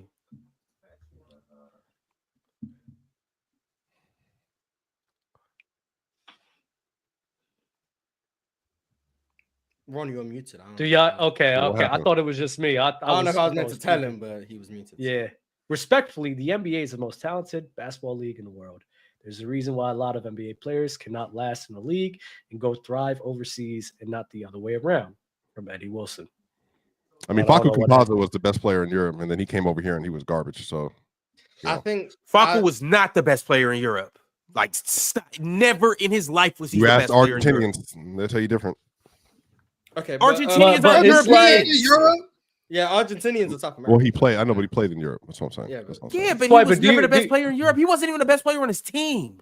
Now we're hating on Facu just because he played. We're not. Facu was getting busy. He was never. The concentration of talent is greater in the NBA. Yo, Marz, say that again. Average. Why couldn't Jokic make him better? That's a genuine question. Nah, I ain't gonna lie. Campazzo good as hell. But now all of a sudden he can't make. But that's true. He's one of the only players that has ever been a negative playing with Joker in the last 6 years. So like he might be the only one actually. So, but you guys like factually also know that Campazzo's not built to be a good NBA player. Well, like, they tried it for 2 years. With all due respect, Marz, he's your height. With all due respect, I'm not even trying to clown or be funny. He's not built to be a good NBA player. Can't play defense. On top of that, a good shooter. On top of that, they're not finna give him the ball the whole time. Exactly. No, he got the ball. He just he didn't get the ball. He didn't get the ball a lot, Swiper. He didn't get the ball like how he does in Europe. Remember, you got to remember, he started playoff games for Denver, so he. Yes, but that doesn't mean. Yes, but that doesn't mean anything, though, Swiper. It was injuries, obviously. Yeah, but he also wasn't good. behind He's also functionally not good too. Like it was two things. He was a good passer. He was a really good passer. He could pass. The NBA just doesn't value passers the way it used to. In order to be a point guard, and y'all kind of went through this earlier. Yeah, exactly. You can't be one-dimensional. At the top end, the NBA is the most talented league in the world. But at the end, like once you get past like the elite players, then it just comes down to who's really good at being a role player. Like there's guys overseas who are more talented basketball players than guys in the NBA. That's a fact. Just really good at playing their role. That's a fact. That's what the game is about. But that's what the game is about. They're more complete. Kendrick Nunn, who I know is hooping in the Euroleague, is better than guys who are on benches in the NBA.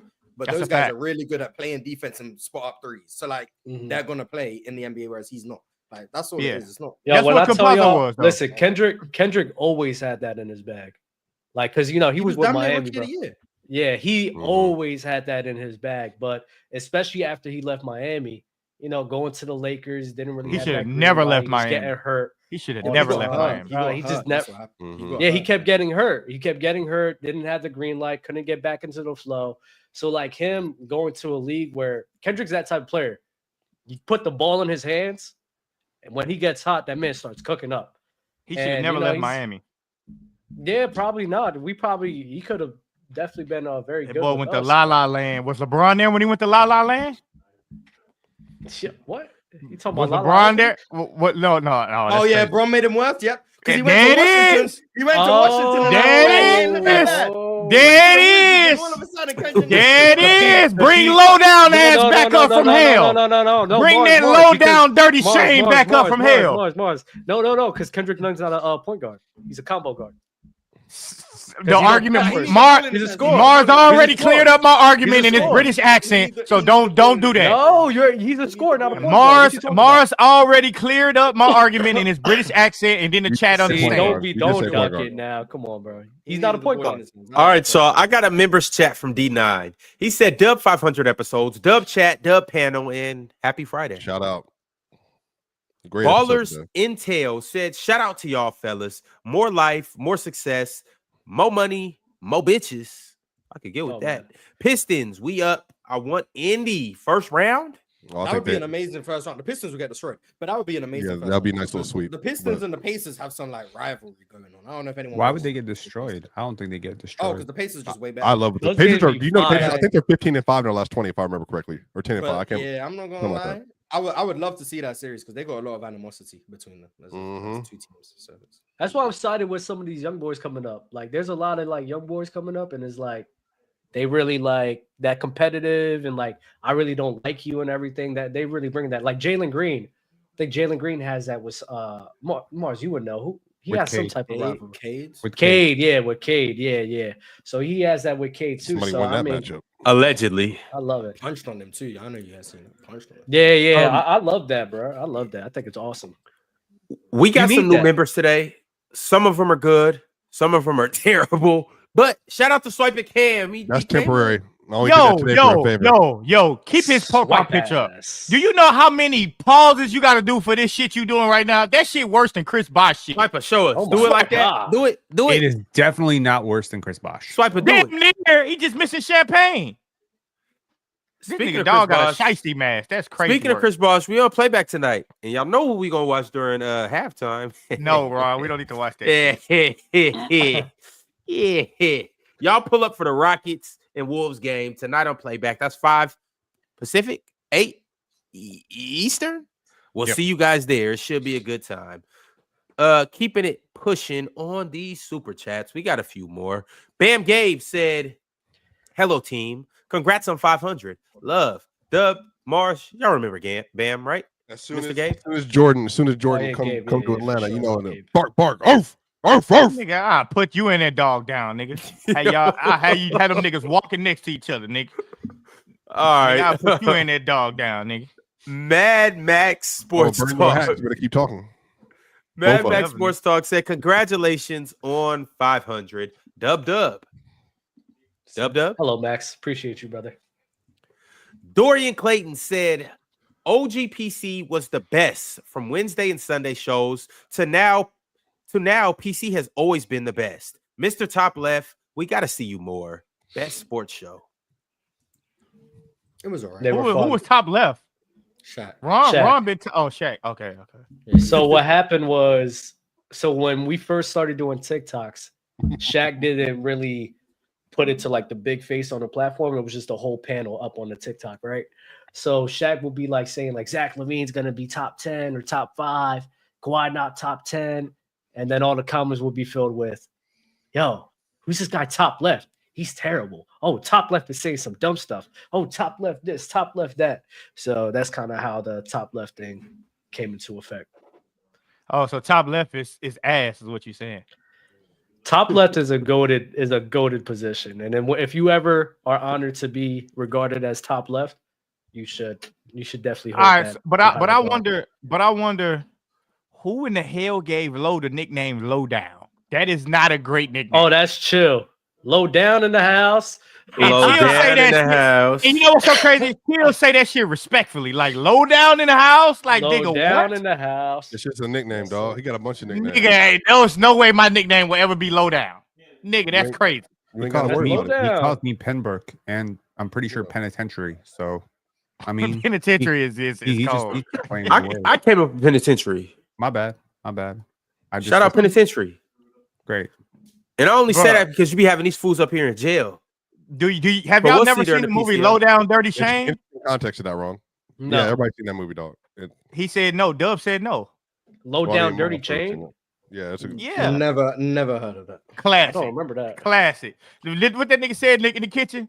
What you cooking in there? Sausages. Want some? That nigga said, no, thank you. No, thank you. No way y'all never seen Low Down Dirty Shame. That's crazy. Bro, that's like the Mac like though. People ain't seen the Mac and all that stuff. Who ain't seen that?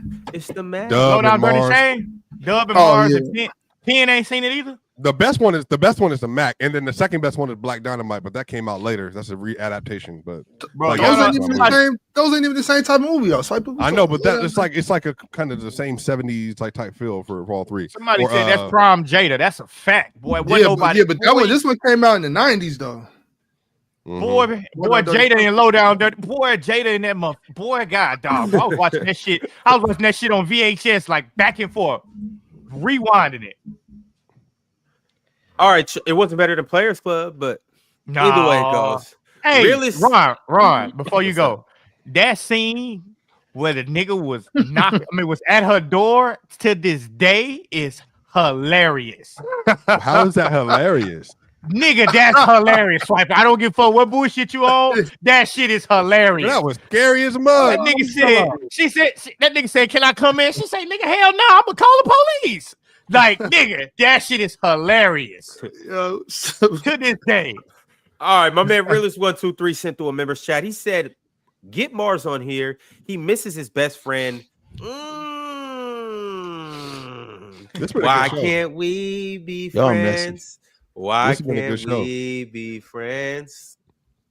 Oh man, a great show. Good times, good times, good shows, good times. That was definitely we should do this once a month. Have a cringe. collection of all the talent back from PC. Facts. Have a what? Hey, my boy Haize didn't get to say nothing today. How much y'all was yapping? Haize got shout out to you, Haize. He got 8 shows to do anyway every day. No, Haize did say something. He called me out. I'm like, I don't know what's wrong. That's if you was gonna be in the PCL. That's all I said. I asked the question. Dub and Haize came. That's why I'm on 10 today. I heard Dub. I was like, nigga, I was eating. I dropped my food. This nigga just started talking crazy about me. Haize get on here. He don't say nothing. This nigga just, Jordan, you gonna be in the PCL? And then try to look past Jordan. that. Jordan, it appears that I mean, let's be clear so we can put it on. You will absolutely get cooked, my boy. So we'll see. Hey. So, I was just asking if you would be in the PC. It was legitimately just a I'm question. not gonna get cooked. I'm not gonna get cooked. What Haize did, he said, I slapped one of you niggas in here and looked at me. I'm gonna back that nigga in the car. That's what he did. No, that's what that nigga did. That nigga said, I slapped one of you niggas in here and looked dead at me. And I'm like, nigga, what you if you were slap just me for? what if you were just the closest person to him, though? That nigga better keep his eyes straight, nigga. Don't look at me talking about you slapping somebody. Nigga better start looking down. No nigga slapping me. I'm just letting y'all know. PCL, hey, we up. It is what it is. Bro, hey, I want you to know Jordan ain't like this at all in real life. At all in real life, boy. My boy quiet like a church. Church quiet. Church quiet in real life, my dog. Man, you Go crazy. ahead, Ron. That nigga swipe a line. Shooting Star became a member today. Shout out to Shooting Star. Cheese also gifted 10 Players Choice memberships. If he gifted you one, you better like the video and you better become a member after your membership ends. The Trib 1 said, wait, ... Top left is here. Dub is here. Dell is here. Even JD. What year is this? Also, Lakers in 6, obviously. Nah, I should have said Bucks in 6. That's definitely was facts. That definitely was definitely 2021, 2022. Yeah, Bucks and 6. And 2025 too. Bucks and 6. Oh, yeah. Y'all seen Kuzma last night. Yeah, he a winner. You see that 3/4 court shot he shot? He a winner. Yeah, he a winner. Leaf Dig said, congrats, 500. Shaq, y'all not beating the Nets. Oh, that was Oli, 5 Olympiacos, 5 seed in the East. You guys talking about the EuroLeague sound like the old heads. Bro, Olympiacos, I heard Shaq trying to get that off. Olympiacos 5 seed in the East. Shaq, you know what? Shaq always does that. It is so funny. And to be fair, whenever Shaq and Dale come on and everything, you definitely talk way more about like EuroLeague and overseas hoops far more than like any show I've been a part of. And I think it's good. I think it's dope. They Shout put out a Shaq. different light. Shout out Shaq. Shout out Dale. Shout out the EuroLeague. Shout out Euro Cup. Shout out Champions League. All of that good stuff. And also, shout out to Ron Martin, became a YouTube member. Shout out to Tyrone Winston, became a YouTube member. Oh, yeah, Ron Morris, my bad. Shout out Ron Morris. And Ron Martin. That's my dog. Shout out Trent. And shout out Legendary Savage. They all became YouTube members. Legendary Savage. And then Toast the Goat says, shout out to the OG squad. Shaq, hurry up with the PC music back. Yeah, I'm gonna be on that. I'm gonna be on that because niggas ain't finna tell me that Drake bigger than The Weeknd. You niggas lying. Oh yeah, I'm on that. What? Yeah, I'm on that. Yeah, the swiper. You said Drake. We agree. Said, what are wait, you talking about? you think The Weeknd is bigger than Drake? He's talking about streams. Yes. Streams. Weeknd got more. He got more streams. That's what we were talking about. It was Spotify stuff. Yes. Dub, who's bigger? Drake, hands down. No, not even close. Who's better? What are though? we talking about? Who's better? Weeknd. I mean, what really defines better in music is subjective. That's true. I mean, it is. It is true. But I'm talking about. Like it's literally. I know he was pulling up. If you had to listen to one artist for 24 hours, who you listening to? You had to listen to 24 hours straight, no breaks. I wouldn't listen to The Weeknd because The Weeknd voice is annoying. What's up, my old buddies? What's going on? Got so What's many good? things The best lefty on the panel. What's up? Yo. I'm happy to see all y'all. The best lefty in the house. What's good with you? Thank you. Yeah, I'm chilling, man. How y'all doing? Man, enjoying 500. Yeah. Feels good. 500 talking about the weekend. Y'all ain't talking about basketball. Y'all talking about the weekend. Yeah. I just had to get some because that was a super chat. The nigga said something about the music shit, so we had to go on. I'm just getting the facts straight. Y'all can be emotional all y'all want about the nigga that Kendrick packed up. We ain't even gonna say his name. The nigga packed Kendrick up. I mean, the nigga that packed Kendrick I promise you, if Drake does a halftime show next year. Oh, come on, nobody wants to see the nigga at halftime. That's the thing. That's the thing. Y'all still lost on that. Don't nobody care about all them views and all that stuff. You lost. Listen, I'm fine. Listen, war. I'm fine with. I was fine with Drake losing. I don't like him like that either. But I'm not gonna deny it, bro. People want to hate on him, but as soon as he drops his classics, y'all always gonna be the same one singing. Man, all I'm just telling y'all right now, I've watched The Weeknd, like 20. This is the issue. This is the issue. Every time we talk about Drake losing, to go back to album sales and women or something like that. But that's never been what it's about. It's never been what it's about. He lost. No one said he didn't lose. Halftime show next year. A bunch of rich people. Yeah, the rich people gonna love Drake more. 100%. I agree with you. They're gonna love him more. Way more. If you pay $3,000 for your ticket, you would rather listen to Drake than Kendrick more times than not. You said rich people. Yeah, that's who goes to the Super Bowl. A lot of regular people can't even relate. I'm not gonna lie. I hear Drake getting played more by regular people in my area than Kendrick. But I'm in the East, so the West Coast is probably different. I'm in the East. A lot of people can't even relate to Drake shit. That's true. I mean, I watched at least. They can't. They call me Big D. You seen the video? Like what, bro? Like what are we yapping about, dog? That's what he said. That's what this next song was. I didn't hear that song. I will guarantee you that Kendrick halftime will be in my memory bank for the rest of my life. It is like the one that's fucking song would Drake perform at the halftime show. Nigga, nobody want to sing all that shit. What? I just want to be. I just want to be successful. It's not singing that shit in unison, bro. Nobody is singing that shit in unison like that, bro. I mean, what songs he gonna sing? A nice catalog. I'm not gonna say that. The nigga gonna sing Hotline Bling. What the nigga gonna sing at the Super Bowl? What you mean, bro? What? He got songs with Wayne. You got Young Money. He could bring Nicki What out. song would he sing at the Super Bowl? I knew Kendrick was gonna sing "Be Humble." I knew he was gonna sing that. Wait, what song do you know that Drake will sing at the Super Bowl? I mean, I'm not gonna lie to you. He got a lot. He has so much. He got a he lot. Could bring Bad Bunny out, shut the whole thing down. No, he wouldn't. Majority of people don't know that Bad Bunny song. Jordan, if he played Know Yourself, you wouldn't rock with Know Yourself. Nigga at the Super Bowl with 50-year-old people? No, nigga, my mama don't know yourself. My mama know Be Humble. Into the six. Nigga, my mama text me one time. They would go crazy. You bugging. My mama text me said one time, Jordan, you are bugging. You need to sit down and be humble. No, wait. Drake got hit. Kendrick got classics. Put that on my life. My mama said that before. She ain't never. Drake got classics too. Stop. Drake got classics on classics. Drake got classics too. Come on. If he bring Chris Brown out and do no fighting, ain't nobody gonna dance? I'm not a big fan of Drake. Nigga, bro, what song would he sing in a crowd full of 50-year-olds? No guidance. There's no way he's singing no guidance. And I'm a Chris Brown fan. There's no way he's singing no guidance in a crowd full of 55-year-olds, 60-year-olds, 40-year-olds right now. I'm going to her Rich Flex or Her Loss right now. He can play that. He can play that. He's singing no song off of that album. Certified Lover Boy. None of these songs getting played.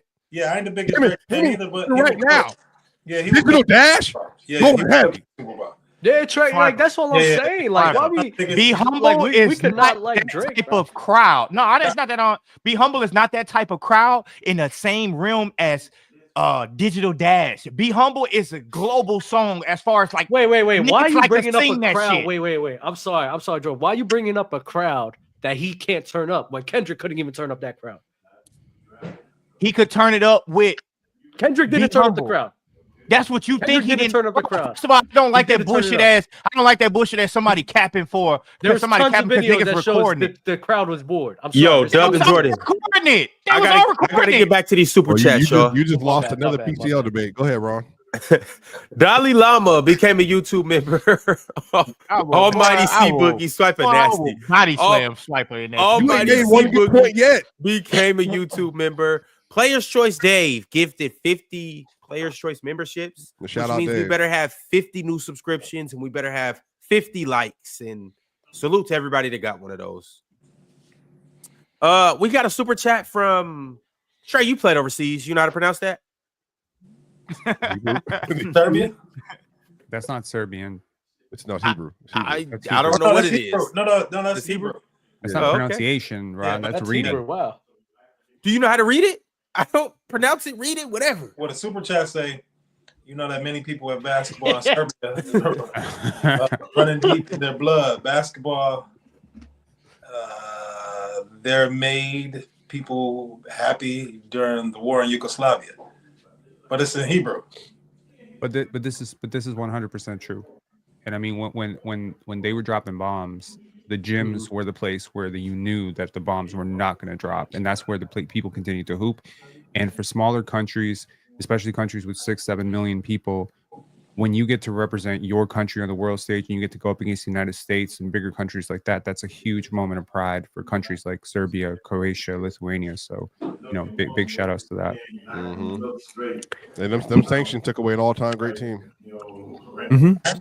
Absolutely. Nick Baker said the best Marz take as of recent is the BS with Steve Nash. One of the best offensive peaks ever. Yep. Mm-hmm. D'Antoni Merchant. All right. Even though he's very Dallas. Hey, who said that? Who said that? Dub, you said that? Yes, sir. Hey, we agree. We agree. Rashad Freeman became a YouTube member, and Ike G504 said it's like PC Top 50 in 96. Yep. Mm-hmm. Yep. Shout out, bro. Trey's the who Trey? Trey, you the who you in the top 50 in PC, my dog. So you got the best one-on-one player in the chat. Shoot, bro. Shoot, man. I mean, you can be Barkley. You can be one-time MVP Barkley. I'll give you that. You the Barkley Me? at PC. Yeah, you the Barkley at PC. I'm the AI at PC. AI PC. He didn't make top 50 though. He was too young. Ron, I don't know who you are. You're the. I'm just cutting. Yeah. I don't know. Because y'all You can be the Scottie Pippin, Ron. Yeah, y'all experts. I'm just coming to hoop. You're the Iceman. So, yeah. You Iceman? I'm You George Gervin? That's there you go, George. I Gervin. got you. Whoever crossed Ron up, that's who he is. We still got the film too. Y'all super experts, man. EJ became a YouTube member. So did my dog Andrew G. And then Andrew G sent a super chat right after saying, "We finally gonna get the James Harden story, Ron. Y'all got a part of it from Shaq, so be lucky about that." And then Andrew G said, "You said at episode 500 you would tell it. It's episode 500. By the way, L Marz for saying JB is the third best player on the Celtics. Is he? What Harden story? And when you saw Harden, don't worry about it, Swipa. Episode 1000. Ron, did he like take your girl or something? Episode 1000. Like there's no way. Episode 1000. The thing about your girl is crazy. If he took his girl, like there's only it was never his girl. There's only two things I could think of where like why Ron. Maybe I took his girl. Okay. Yeah, That's not a possibility? I'll bet you take. You want to know why I know you did that it? Because story. if you did, you will be bragging it all across the street. Why? I know you would. You would have told us that on episode 1, Ron. Oh, for sure. Yeah, I took James Harden's girl. You know what? You'd be like, I'll tell you this. I'll tell you the story in 5 minutes. Beer ain't got nothing on me. Dub, what you're gonna be upset when you find out there is no James Harden story. Oh, exactly. That's the story. There's no James Harden story. Okay. Maybe not. Maybe we'll see episode 1000. Maybe Shaq should have just told y'all and not left it up to me because I'm probably not going to tell you guys. But we got a super chat or a new member. His name is Dan. And then we got another new member. His name is 40 Cal. And then Dan sent through a member's chat and said, "Watch it for 2+ years. Love the content. Keep it up." No, it was dope seeing all the originals here earlier. No, I mean that's when I became a fan of the show. I still ain't never seen Ron debate nobody. I've never been a panelist. But man, you just worry about Haize. You know what? Haize and Jordan cooking you in the PCL. All right, go watch episode 50. That episode was one of the funniest things where Ron is debating and everything, bro. Because you guys were talking about Kyrie and Dame being in the Hall of Fame, and then they were like, Kyrie got a chip. And then Ron was like, "Well, Dame got a bubble MVP." Yo, Ron, there's no way you said that. Shout out to MVP of the bubble. I was just speaking facts. Ron, did you say that to be funny, or did you say that with like smoke coming out your ear? You know Ron believed it. I just said it to say it, man. Did you hear Ron about Tony Parker earlier today? You know he believed it. He was spitting about Tony Parker. Tony Parker was getting 05 Tony Parker. Yeah. I don't know if y'all talked about it, but what about Wemby getting hurt though? Yeah, we talked about it a little bit. How you feel about that? I'm sick. I'm sick because what he got, that's the same shit that Chris Bosh ended his career early. Yep. And the Spurs wrote like a little thing about me scouting them and doing the whole analyzing them and stuff. I'm sick because I felt like he was gonna go down and be like one of the greatest players ever. They said that it's an isolated incident. He's fine. He's gonna be fine long term. Okay. Yeah, because I was but worried. You never know with blood clots, though. First of all, it's a 99% thing. You say 99% of the case he's going to be fine, but there's still that 1% chance it's not fine. It comes back. Yeah. It's in the lungs, and then we have a very different set of hurdles to cross later. But prayers up to Wemby and his family. That dude really works hard, man. He really works hard. He's not like those dudes that are like 7'5" and they just walk onto a campus and now they're in the NBA. Like, no, that dude actually like worked for this like really hard, and he takes his career very seriously. So, on the upside, like you would trust. Caught it early. That's the biggest thing. Yeah, they caught it really early, and so prayers up, man. The Brothers Talk became a YouTube member. Shout out the brothers. And Luncho sent through a member's chat. Y'all all know who Luncho is. Everybody. Luncho said, Jordan about to be wrong and loud. Like he was in the AI debate, getting laughed on and shut down by Marz and Swipa. Getting laughed on is crazy. Nigga, I don't give a damn about getting laughed on. What's the nigga named Huncho with that big ass head in his damn profile picture gonna say to me? Nigga, what the fuck is you talking about? Nigga, I'm taking AI over Shai any day, nigga. I don't give a damn what swipe ass got to say. Well, you think right now? Yeah. AI. What are we talking about? The greatest AI revenge over who? is silence. Over the greatest revenge, Jordan, is silence.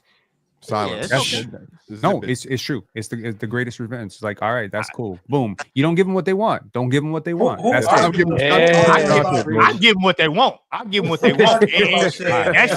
That's what I want to do anyway. Because that's what I want to do anyway. Jordan came here ready to argue today. He got his first Beijing. He said he ready to argue with everybody today. I'm not gonna let somebody who paid a $2 super chat get me riled up because they decided to devote what they were gonna buy. I mean, but Pin, the $2 super chats is the best. But Jordan ain't turn over the new leaf like you. Jordan ain't turn over the new leaf. I ain't turning down no fades. I told you. Go through it, you know. I told you, I'm tired of niggas coming here talking about they'll slap somebody and glancing at me. No, nigga, keep your eyes forward.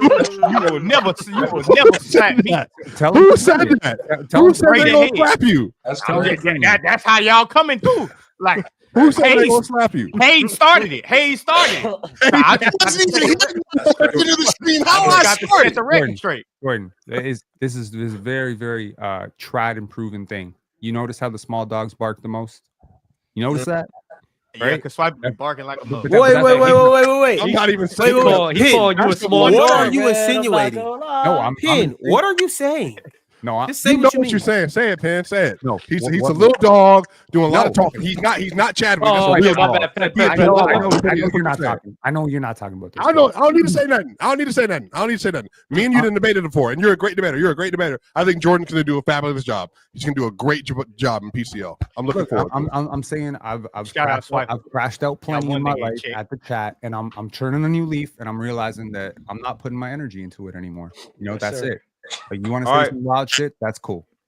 Well, chat. That means leave Pin and leave Chill alone. But Jordan has all the smoke in the world for you. I don't know how Dub feels about you guys now, but he's really the nicest guy in real life too. I don't know where this is coming from. Yeah, until you turn. He got that first Beijing. You can't hold nobody back after they got that first Beijing, bro. Nah, niggas saying I got a Beijing. You niggas is wild.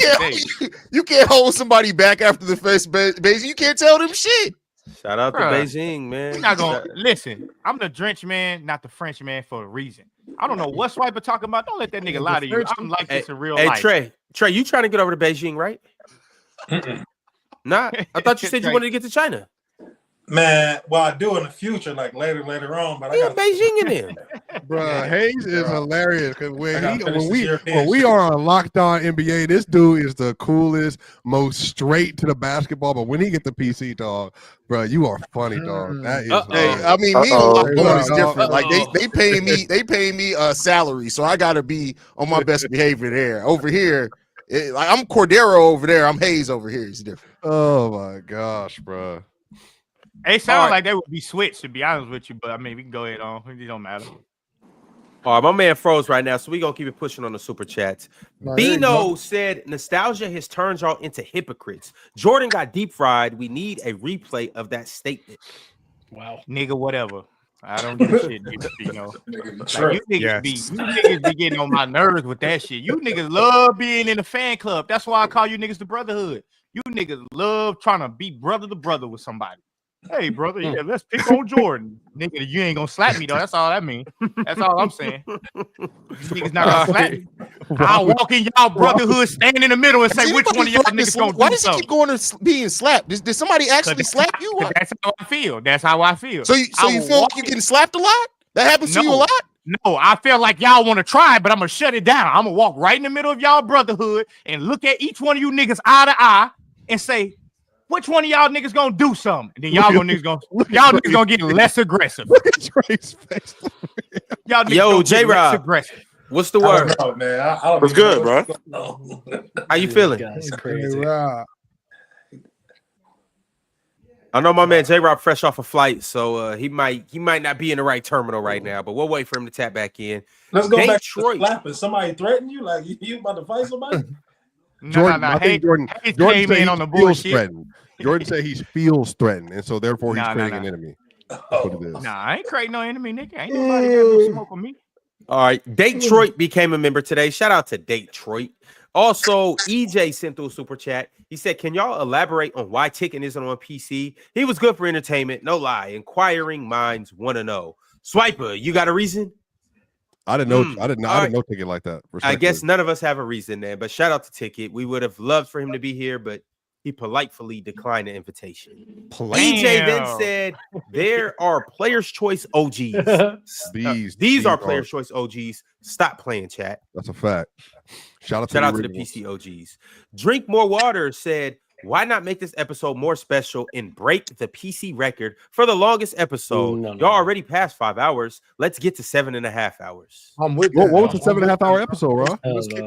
Wait a second. I got a bone to pick with Ron while we up here, first of all. Yeah, y'all been on here. Every time Ron tells me a time, it's wrong. He said, "Can you be here at 1 p.m. at Eastern time?" Why didn't you send me the link till 2 p.m. Eastern time? Do you know the difference between Eastern and Central, my boy? Every time you give me a time, it's always an hour off. And he used to do me like that too, though. He used to do me like that too. Now he just sending shit early, so I just pick and choose when I get on there. He used to do me like that too. My bad, Yo, Haize. He's never steered me wrong once. I got my There time. you go. mixed up. My bad. Y'all on the same time, Pin? Y'all on the same time? No, we're not. No, he's on Pacific. Ron is on Pacific Standard.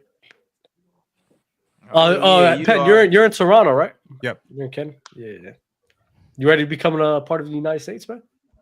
I'm already an American citizen, so it'll be a sweet transition. But no, there we go. No, that's not happening. It's not. Yo, happening. Dub, that's It's the not second happening. time you said that. I don't know what's going on. What happened? Come on, don't get them started. Ron. You do know what's going on. No. Yeah, you ain't got to jump into that. Now. Yeah, that's a whole different topic. Swipa gonna take the cake on your ass. What cake? I don't even know what we're referencing right now. I'll speak for my I literally said PC going to Be Toronto. there with hockey sticks at the border, ready to Swipa fight. gonna have Ox. Swipa and Ox gonna turn into a full blown debate. Nah, I'm No, we going to Toronto next year. I can't wait. I cannot wait to be there.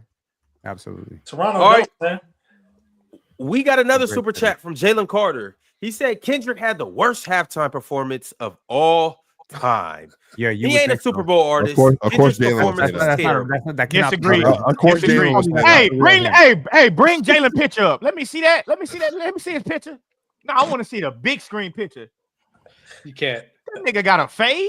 When them niggas start getting fades? That's not really him, is it? That's Jalen. That's really him. Yeah. We talking about Kendrick. When them niggas start getting fades? Please, Lord, tell me that's fake. That's what I'm trying to figure out.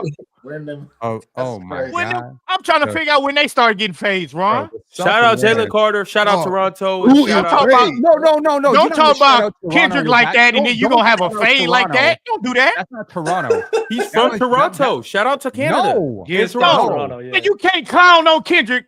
And then gonna have a fade like we ain't accepting that today. From some You guys do know before there was a Pin and before there was a Jordan, there was a Jalen Carter.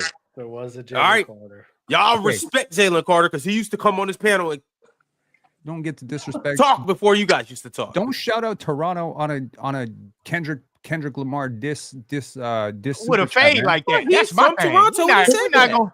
We're not gonna do Kendrick like that. I'm gonna say that. I know that. Let somebody else do that. Well, let me just politely say I'm not surprised that he didn't like the halftime.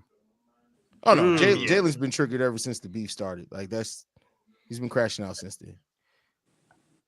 Shout out Toronto. DSG Piccolo said, where you with? I'd say my Blazers would beat y'all, Shaq, but we employ the terrorist known as Jeremy Grant, so y'all got it. For the Can't Blazers stand would Grant. He's buns. Pack in Europe. Let's please stop doing this. Pack in Europe. Pack. If they had an actual chance to go run, but shout out, respect, obviously respect, but. No. EJ said, meanwhile, the U19 USA was killing the U19 Euros under FIBA rules. They up and coming US players, eight, gonna be a problem or are gonna be a problem for the Euros. That's true. Oh, we are Americans. We are better at basketball. Period. All right. It's what it is. We can keep trying to do this shit and pretending like, oh, well, the last MVPs were from here. Clear. I don't care, bro. Like just on average and just in general, whatever, bro. We run this hoop shit. Flat out. That's a fact. It's really simple as that, bro. I don't care what style of play. We run this hoop shit. This narrative of like the top 5 players, blah blah blah. It's damn near 1 million American players playing basketball, and the best players overseas are American. The best Olympic player. I would say this in 30 years this will change, and I believe I don't think so. And I believe it will be Africa. I believe the growth of basketball in Africa see is that going to be happening. so incredible. No. Nah, them niggas get packed up in the United States. I ain't gonna lie, them niggas get packed up. The talent, I played a team full of them this summer. The talent that is there, and the growth, and the NBA has registered this. They have realized that there is a lot of potential and a lot of kids who, if they were, properly trained at a young enough age, could be a lot better than some of these American kids. And I'm telling you, man. Why? Why? Well, do I need to explain to you the physics of basketball? Go ahead, please do. Go ahead. I'm trying to figure out what the hell you talking about. How the hell they just gonna be better than us? I was just at First of all, what's the population of Africa? It don't matter. As a continent. It does matter because this is a simple 30 years, Trey? Actually. Within, I'm saying 30 years. I know, but think about where we were 30 years ago. They don't even care about basketball. They don't even care about basketball. No, I'm saying, but the pinpoint. Y'all say Wemby. Hold on. Y'all say 1.2 Where are their parents billion from? Where are their parents from? Wemby is Congolese. He's partially Congolese. Giannis is partially he is completely Nigerian. So that you talking about instead where KD parents from? But where Brown parents from? Okay, where's their parents from? Okay, that's cool. That's cool. Joel Embiid, Pascal Siakam. Everybody who you name. You have to. Go ahead. Everybody who you name, from Wemby on, there was a period in their career where they had American development, regardless of what they was doing. What American development did Wemby have? Tim Martin. That's how. Thank you. Tim Martin went to France because I had, like I said, I had the scouting. Tim Martin went to France during that last season when he was with Levallois and away from, because Wemby didn't play in the Euroleague his last year. No, he didn't get in. First league. That year, it was an American trainer with him the whole time getting him. So we don't have enough American trainers that can go to Africa to help Africa grow in the next 30 years. But Trey, 30 years. 30 years. But think about it. But just think about African people have been in the United States working. Joe Tuamu is an example. I'm sure you're familiar with him. Where he found Joel Embiid. He's found guys like he was running the NBA Africa Academy in Senegal. So what I'm saying is what these kids have grown through in Africa. I'm not talking about the kids who went to Europe or went to IMG or went to Montverde. I'm talking about the kids who actually came up in Africa, they developed in Africa, and then they went into the draft. Or they came over when they were 17 or 18, went to a prep school. How many of them niggas panned out though? Yeah, I was just about to say they had a lot of them that flopped. Like a lot of them dudes be sorry, bro. Like it's just and they be like 10 years older than what they say they is. Consider the economic resources. That's a fact, Jordan. But don't say that around Penn. But when we're talking about the economic resources that are extended to a good youth prospect at 13 or 14 years old, that when they're identified in the United States, 13, 14 or 18. Well, no, I'm saying at 12, 13 in the United States, when you identify a really good, prospect that can jump the AAU circuit and be that great, player at the EYBL level, the number of resources that are poured into that player, from trainer to, training to the school and all that stuff, to the travel groups and all that stuff. I'm saying like that amount of infrastructure, if you could put that into Africa, you would develop like 150 NBA players from that continent. But if we're talking about the market, we're talking about the NBA market, that won't happen. Like I hear the potential. I hear everything you're saying, but that just won't happen altogether because it's going to be oversaturated with over athletic players. Therefore, it's going to counter what people perceive as European basketball. But look at the people on top of that, a lot of them dudes are coming from Australia. A lot of them dudes are in Sydney. It's a lot of South Sudanese players that are in Sydney, Australia, Melbourne, Australia. A lot of them are going to them. Yeah, that's a fact. My homeboy Joe from Australia. It's not like all these African dudes aren't just they're just not having nobody developing them. They're in a lot of them in Australia getting developed at a very young age as well. So the thing about it is we just better at this hoop shit. Like I know you got this thing with the Africans and the Nigerians and all that, you know what I'm saying? But we better than them.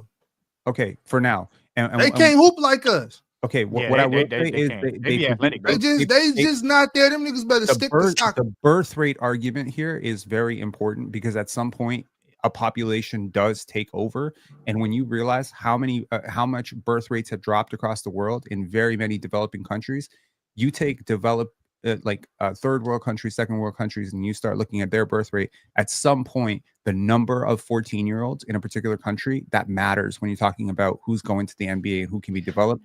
And at some point, the NBA is going to see the potential right? And again, it's like you got to look at the demographics. You got to look at so it's a really long argument. What I will say is 100% I'm positive in 30 years. So within all of our lifetimes, expected lifetimes, you will see Africa make a major jump. And I'm not talking, a French prospect of African origins. I'm talking a player going straight from Kenya, Nigeria, South Africa. I'm talking like the hotbeds of basketball in Africa. We've seen it. Pascal Siakam, Joel Embiid. I mean, Pascal's no, we haven't seen Royal that. Ivy. No. But listen, what he's going to say is he's going to say that Pascal went to New Mexico State and he got the development there. What I'm saying is Ulrich and Kaman, that's different because Ulrich jumped straight from the NBA Africa Academy to the NBA. Kaman will take 1 year at Duke, but he's also a product of Senegal, effectively, through the NBA Africa Academy. So it's getting closer and closer. When the money exists, and trust me, the opportunity exists, the money will come 100%. And then think about what that will do for Africa in terms of development, infrastructure, business. It will be huge. I'm never going to take away from Africa's growth. You're right. One thing you're talking about, you're right about, is it will grow. And Swipa, you're right too. In the next 30 years, they will. Well, just think about it. 30 years ago, the best international player was who in 1995? No, but this is where I'm about to help you with this. What's the bonus? As we keep talking about the top 5 players are European, correct? But only one of them only went through the complete European system, which was Joker. All the rest of them went through some form of American system. Now, let's take my old ass who can still hoop. What is the difference between me and any other foreigner? Is that I'm a killer.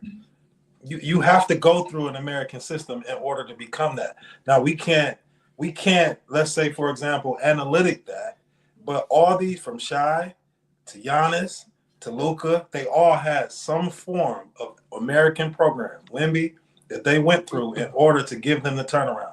It might have took them a year. It might have took them a month. Now I'm in it. It might have took them whatever it may, but the only person who didn't go through that, who now is the best player in the NBA, is Joker. But Joker is an anomaly. How many do you think we get? So in 30 years, because Luka obviously was already like best in the world Europe at 16, right?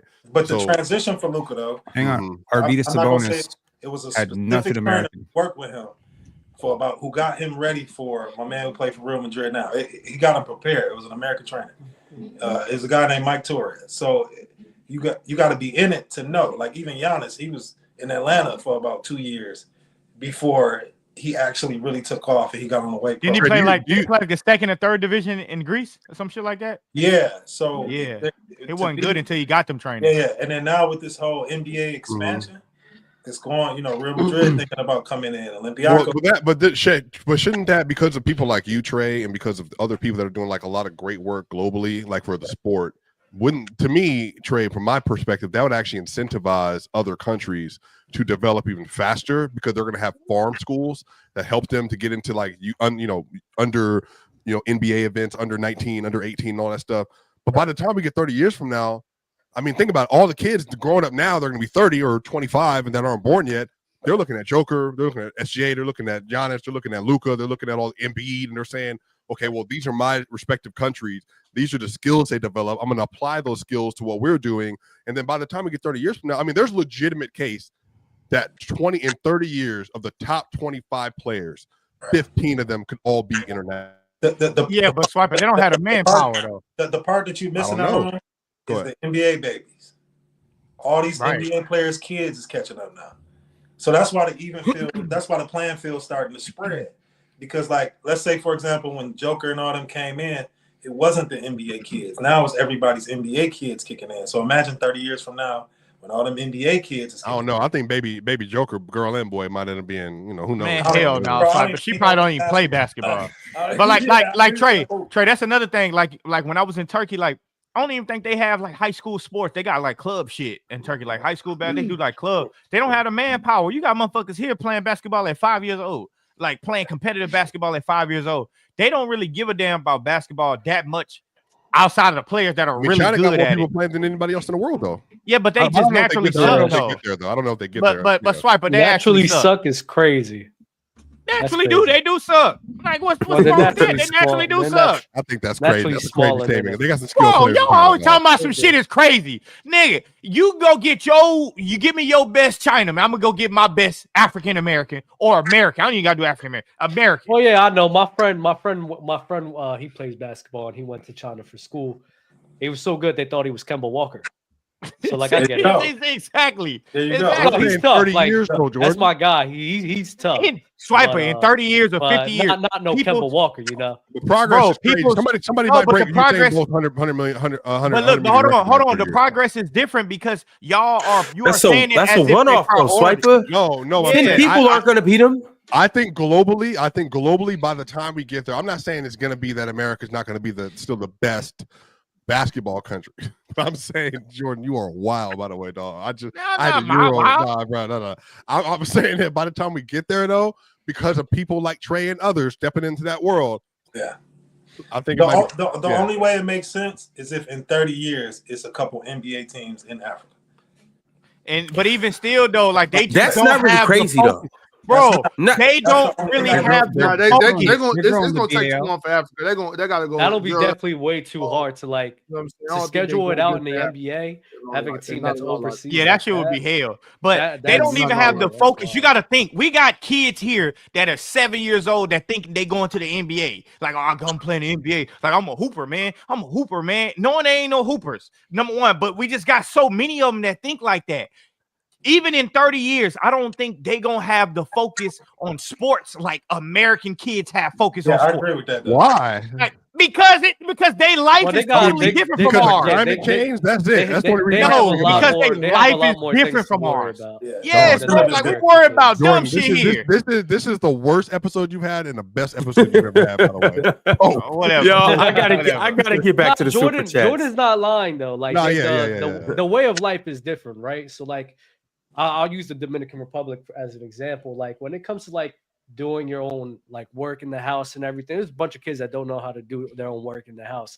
But when you grow up in a place like the Dominican Republic, you got to know how to, fix the house or put a patch a hole in the wall, do your own laundry. Some people don't even know how to do their own laundry and everything. So like they just have a lot more things that they have to worry about other than a lot of kids, in America. They just all I know. I train kids. These niggas don't even tie their shoes. Like I train a bunch of kids. They dad tie their shoes before they train. Jordan, how many like, teenagers? That's crazy. How many teenagers know how to change a tire? None of these niggas know how to change a tire. All the kids I train, none of them do. I'm not even, bro. I know I just be joking a lot of times. Swiper, stop playing. Bro, I know I just be joking a lot of times, but I'm dead ass serious when I say I've trained 9-year-old kids, they dad tie their shoes before they get on the court. You have no business playing basketball, you don't know how to tie your shoes. But that's the focus. I'm a hooper. I'm a hooper. I can't tie my shoes. I can't even put my clothes on, but I'm a hooper. So basically what he's saying is that the incentive for Americans is more than the rest of the world. No, it's not. I mean, I don't know if y'all caught the graduation quote by Aaron McKee, but he was quoting something else. He said, "Hard times create strong men create good times create weak men, and weak men create hard times." Right. So when you look at a country like Serbia, you look at countries like that experience the hardships. What do you think that made people do? That made them work harder. Yeah, Jordan's saying that about a certain demographic of kids. If you got a kid that can pay that much money for a training session, you know what I'm saying? Typically, that kid is doing a little more well off. It's a different demographic. We're not speaking for all the kids in America. It's a lot of kids in America that are taking care of business, that know how to change a tire. You know what I'm saying? That know how to do shit. That came. It's definitely a lot. It is definitely a lot, bro. Like there's so many people in America. Y'all really doing this bad right now. And every kid ain't not tying their shoe. I'm gonna be honest. Yeah, let me tie your shoe. Nah, like it's a case by case. It's a case by case basis, bro. It's a case by case basis. If you like on top of that, because my program, I'm in Mexico. You know what I'm saying? So the kids down there, it's the same way. Some kids down there go to private school. They don't know how to do shit. You know what I'm saying? And then some kids, or some kids, their moms is bringing, carrying their stuff for them, doing the thing. It's just like America just like down there, it's a case by case basis. Ox, we're not talking about outliers. We're talking about averages. Okay, the average And like, kid. and like I said, it's a case by case basis, bro. Okay, I got kids, and I don't tie my kids' shoe. Okay, so that's I'll how ask the you thing one is. question. I will ask You're you doing the a most good job. I'll ask you the most important question. Okay, you're running a company. You got to hire a 16-year-old, an average 16-year-old from any country in the world. Is America on the top 10 of that list? Depends on what they're doing. What we doing? Yeah, what's that mean? Change the tire. Yeah, but I know. When I was 16, I know plenty of competent 16-year-olds. I ain't gonna lie. I know If we plenty of competent. if we change the tires, I'm going down south. I'm not lying to you. Y'all need to be around. We're down south. Different people. Different people. Like Mississippi. When I was 16, I was 100% locked in. If your kids and your nieces and nephews, well, I'm just saying, I wasn't working. I was playing sports all day. But I'm saying it just depends on where you are. Yeah. Well, right. But look though, Swipa, what I'm saying though is if because most of the kids you're gonna be around that it's usually like kids in your family and stuff, right? Like what you know what I'm saying? So if your nieces and nephews and kids friends don't know how to do that shit, then you as an adult ought to be ashamed of yourself for not teaching that kid the proper way. That's what we here for. That's what we here for. If we got some soft ass kids, let's do some punk ass adults. That's your the Ox's point though. Like the kids that you be around, when we were coming up, the kids that you be around, you need to teach better. If we didn't have if people like me and some other people, if we didn't make it on sports, we wasn't going to college. Like there was no other route, so it was a hunger for a lot of us. It was I disagree with that though. You go to college without playing sports. No. Hold on. I'm not talking about them. Yeah, but that shit's expensive though. Yeah, that's what I'm saying. Y'all, they did that. That wasn't for me. That wasn't the case for me. I wasn't going nowhere. I'm saying me. I wasn't going nowhere. I wouldn't have the degree. I wouldn't have a master's degree if I didn't play. That wasn't happening. Like it wasn't happening. There was no route for that. That's all I'm saying. Is that like there are other kids? There are other kids that have that. You figure it out another way. Like you know, whether it's you want to be a technician, you want to be a rapper, whatever. I'm saying for me and for mine, I was the only one of my friend group from when we was kids to make it to college. Cause I happen to be damn good at football. So that's what I'm saying. Like that's a different type of hunger. So look, so based on what you're saying, based on what you're saying right now, I got you. Based on the energy that you're giving, based on the scholarship shit, right? The rest of the world don't have that, right? But I will say, and there are other places around the world like you, because you've been around a lot more than I have, where they do got kids getting out the mud. So but what I'm saying is getting out the mud is different, because like at the end of the day for us, especially as African Americans, it's a glass window. For them, it's a wall. So they're not gonna work. They're not gonna work hard towards something they can't see. Period. We gonna work. But I'm saying, but don't you think? And Trey, we might not even see them niggas. Like they might be working hard. We might not even see them. But listen real quick. If you got a wall, you don't even know what's on the other side. So what you gonna work hard for? But what's the wall now, Trey? Everybody can watch the games now, and they got people from the country that's doing I'm with you, but it's still overseas. It still feel hella impossible. Like, but for an American kid, the reason why kids can't tie up their shoe or whatever, you know what I'm saying? Because it's glass. You can see it right there, like it's right in front of you, and that it'll never be in front of an African kid, no matter how many times. I don't say never. Unless they move. This is why I said something ultra specific.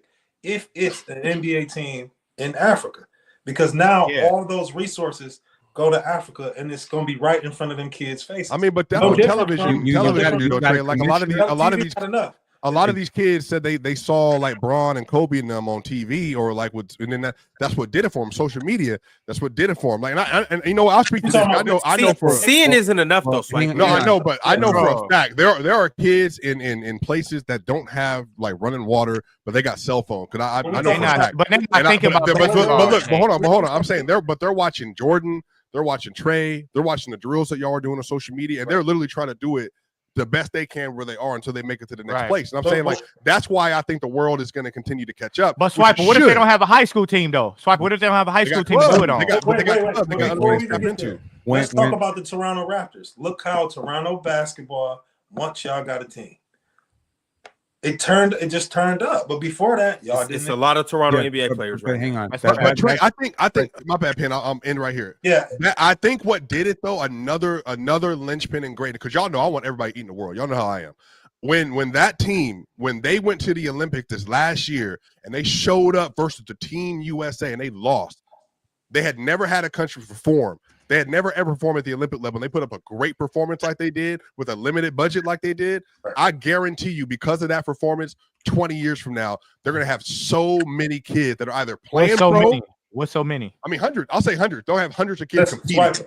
I'm with you. But what I'm saying is, even with this NBA expansion to Europe, they're doing it, I believe, in all these NBA schools. They're doing it so people can see the NBA right in front of them and actually believe in the dream.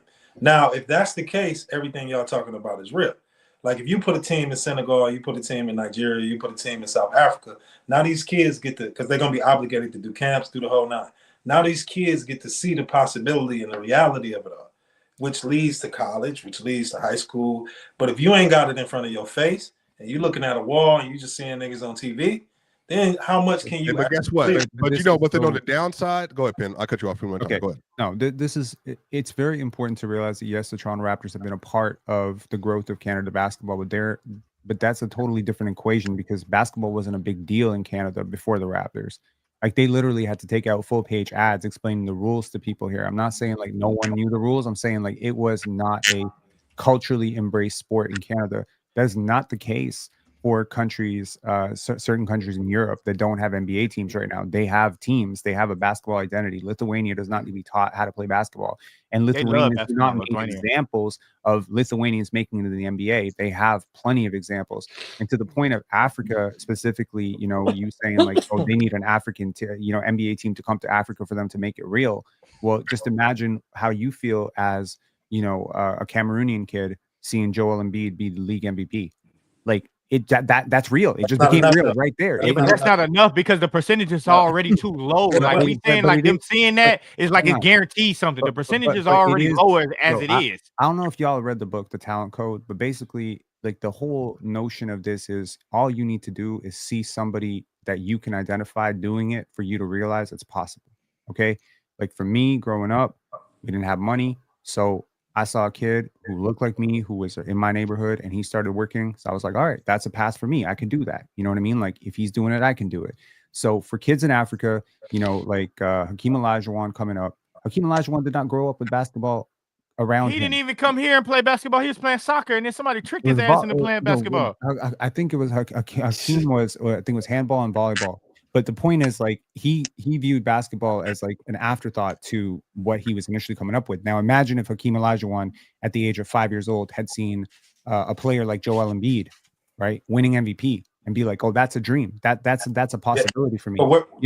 So that's all I'm saying. Like yeah, and that's what I'm saying. This is why, because the key thing that you said was averages.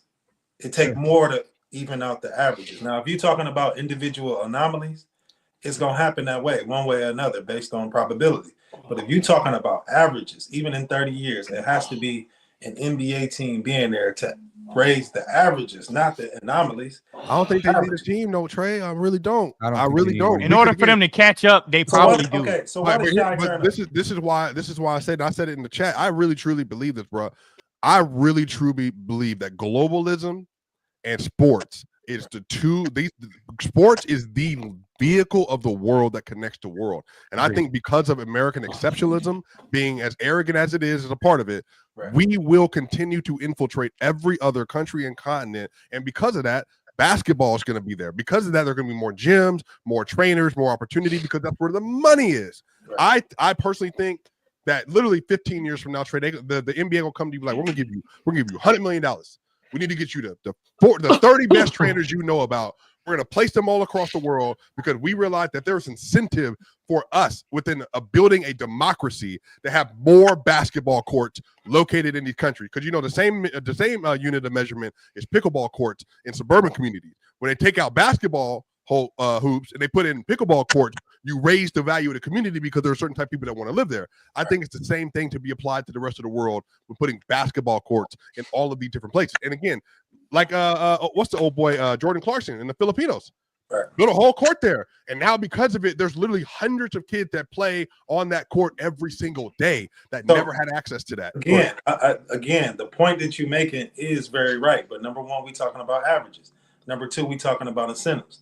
Mind you, I'm one of the NBA directors of Europe. The big reason why we built all these schools is happening in Europe is because it's being incentivized by the possibility of NBA teams being in Europe. So that's going to force trainers amongst the industry to go to Europe in order to make these kids better. Because like you said, the market is there. So until there's an actual market in Africa, like away from just basketball itself, that will require a team being there or the prospect. As soon as Embiid and Pascal go back, here's $3 million to build up over here. It's wraps. I'm not saying they're going to just dominate America, but it's going to be willing to do that. Not everybody is going to do that. But for example, Shai.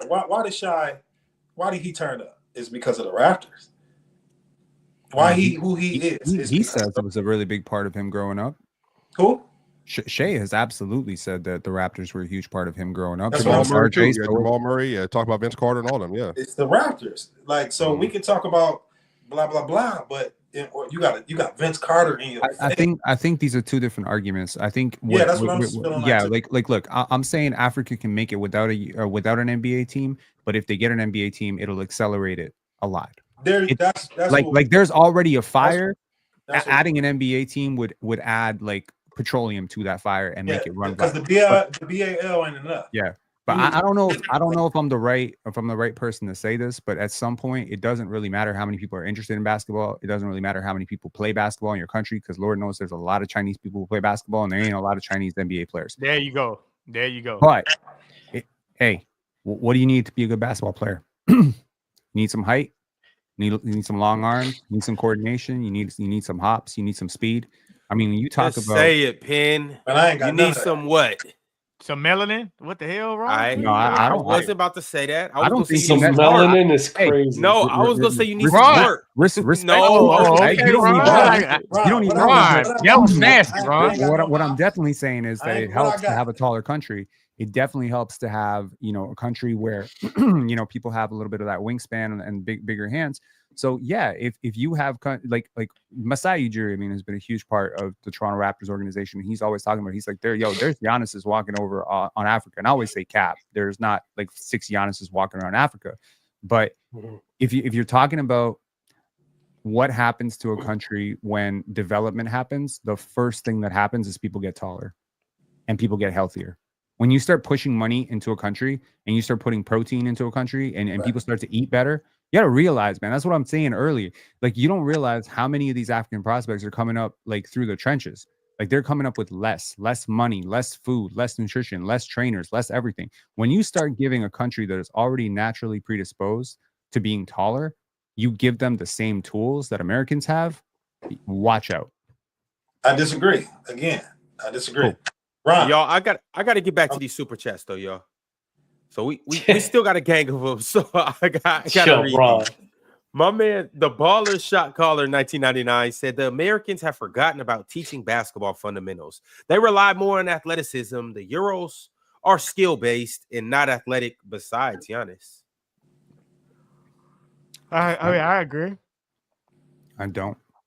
I agree. The Americans don't go. We don't. I'm here on the ground in America teaching basketball, and I see a lot of trainers and coaches. They don't teach basketball. They teach highlights. They teach one move that somebody did in the game, like that they didn't plan to do. They'll be teaching the kid that shit, and it's like, why are you doing that? They know what to do. They don't know why to do it, when to do it, right? Now this go back to averages of what we keep talking about, especially when it comes to this European American bullshit that everybody keep talking about. We got so many basketball players, and we see so much of it on YouTube and so many different trainers that it becomes a combination between the regulars and the elite. But the elite, they all know their fundamentals. There you go. That's a fact, and that is it. Just ain't enough elite. It ain't enough elites out here though. That's the problem. What did Kawhi Leonard say to Patrick Beverly? Slow is pro. Yeah, so I love that. I had to go to the next generation Euroleague under 18s, right? I had to be like a spokesperson. Real Madrid's unders are not beating Mount Verde. Real Madrid's unders are not beating Oak Hill. But if you let this narrative that European is better than America, you'll have people thinking that Real Madrid's unders are going to beat a regular high school team, and they beat that, and then all of a sudden Europe. Respectfully, Mount Verde is not a regular high school team. Okay, but listen to the comparison. There's some regular high school teams that have beat Real Madrid 16 under. Yeah, listen to the comparison that I'm talking about. You're right, but we talking about can't do it around your beach. We talking about Real Madrid, so you have to put a Montverde in the same equation of a Real Madrid. You see what I'm saying? They're under. Yeah. You see what I'm saying? So what I mean is that this narrative, this about fundamentals and all that, these NBA babies and all these top quality programs, IMG Academy and all that, they teach the fundamentals, but we get caught up into seeing the AAU or the YouTube guy that's doing 1,000,000 dribbles and stuff like that. These top kids are elite as hell, and they still doing the mic and drill. They still doing fundamentals. Yeah. No, I agree. I agree with that. I was just talking about from the ground level. What I see today is a bunch of bullshit, bro. A bunch of bullshit. Like, and I'm not even like when we talk about Montverde IMG, we talking about the best of the best basketball academies in the United States. Everybody can't afford to do that, and we got so many players that's playing the sport at a lower level. And I'm saying they teach a bunch of bullshit. But we have, but that's the problem. I'm glad you're saying this. That's the problem. We have to keep it at the elite level because when we talking about European, we talking about the elite level. We're talking about they espoirs. We talking about, so how come why got to be a situation where we talking about our average bullshit ass trainers and bullshit ass high schools and bullshit ass prep schools, and they get to make that comparison to goddamn Olympiacos or Real Madrid. Right. Now I get you. I get what you're saying. I was just speaking. I don't agree with that they are better, or I don't agree with that close. In Europe. No, I don't think it's close either. But I was just going back from what the super chat was talking about the guy, what they be teaching now. They be teaching some bullshit, and I just hate it. And they Real Madrids and Barças and Olympiacos, they're recruiting all over Europe, all over the world. They're not just bringing kids from their city. They're not bringing kids from their country. They're bringing kids from 10 hours away.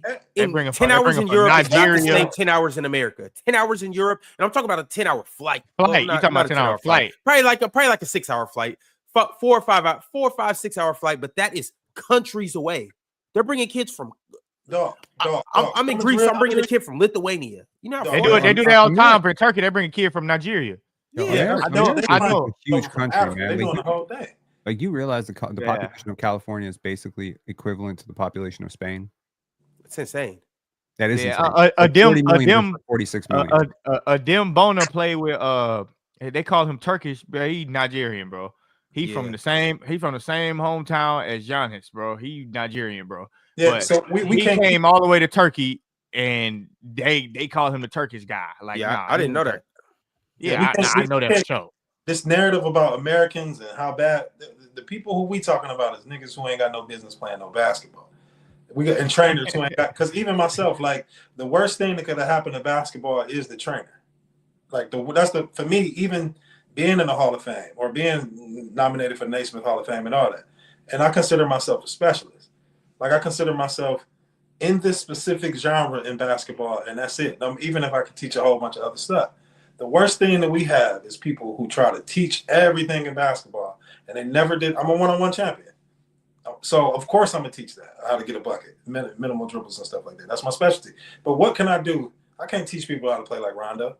But you got a bunch of people who try to, just because they want to get paid or they want some social media notoriety and this, that, and other. And that's what's affecting the averages when we compare it to the rest of the world. I'm glad you said averages, because that really helped this point.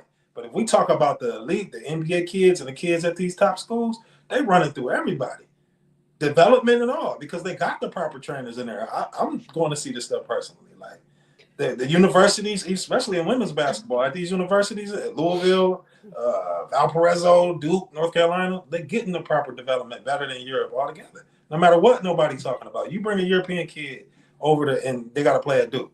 They got to play at UConn. You think they're going to get through Geno? They got to go through a whole process of actually getting better on the women's side and the men's side in order to catch up. Because that shit, like, we talking about the elite, and that's why I'm tired of this whole narrative about Europeans catching up. I hear the top 5 dudes, but what about the rest of basketball? You know what I'm saying? Like, it's a lot of elite players out here. That's a fact. All right. Mike Valley Production said #wipe swipe ass. That's my nickname I gave Swipa. Swipe ass. Wipe swipe ass. All right. Wipe that swipe ass. EJ said, y'all cooked. Between 1960 and 1970, teams averaged more points than all current teams and did so at a faster pace. So, yes, you can definitely That's win so with two. That's No, so it's not, disgusting. No, it's why not. is it disgusting, Dub? Because that chat, because he even acknowledged it in there.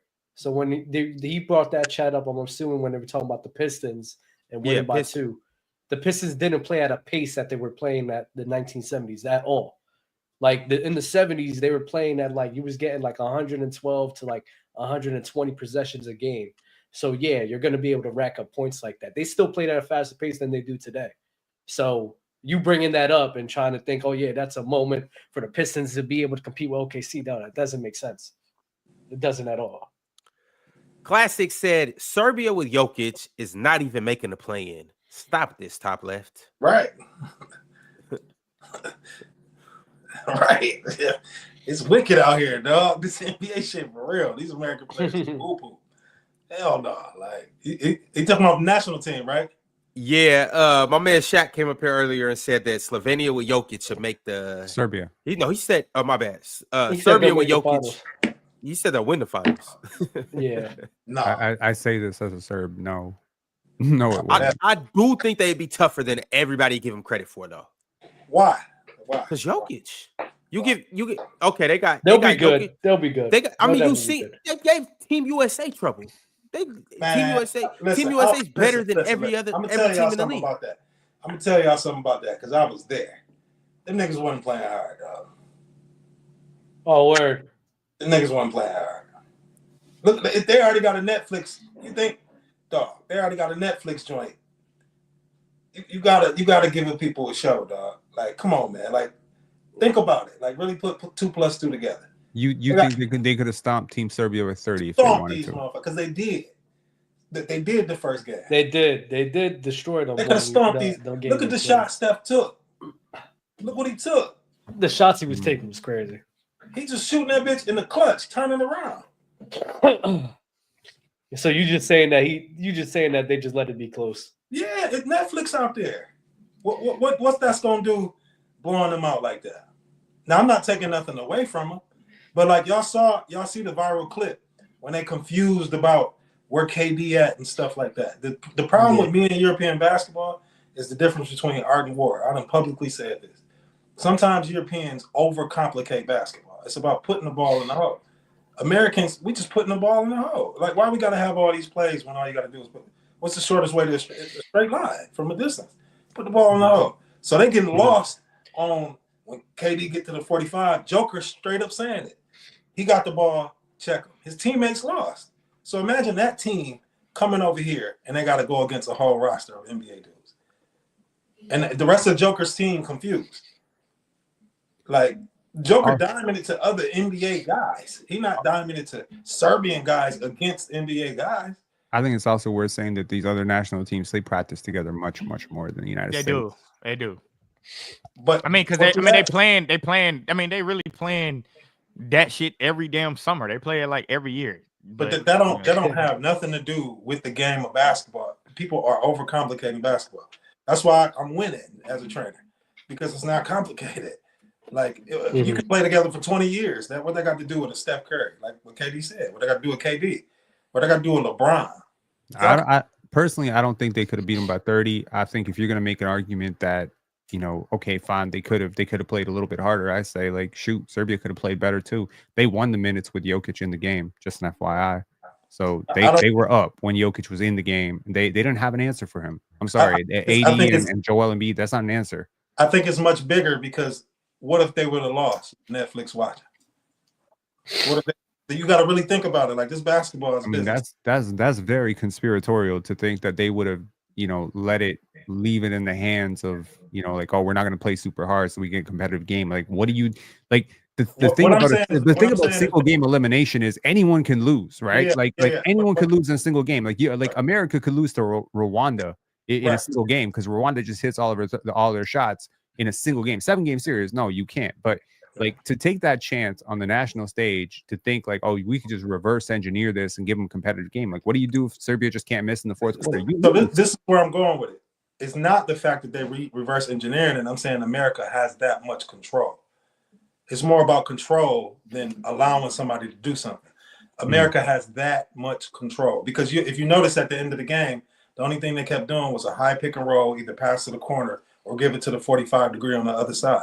It was the same play at the end of the game every time. So if we talk about actual basketball physics, there's nobody who can recover on the other side who's fast enough because they don't even have that basketball knowledge in terms of that isolation and help side.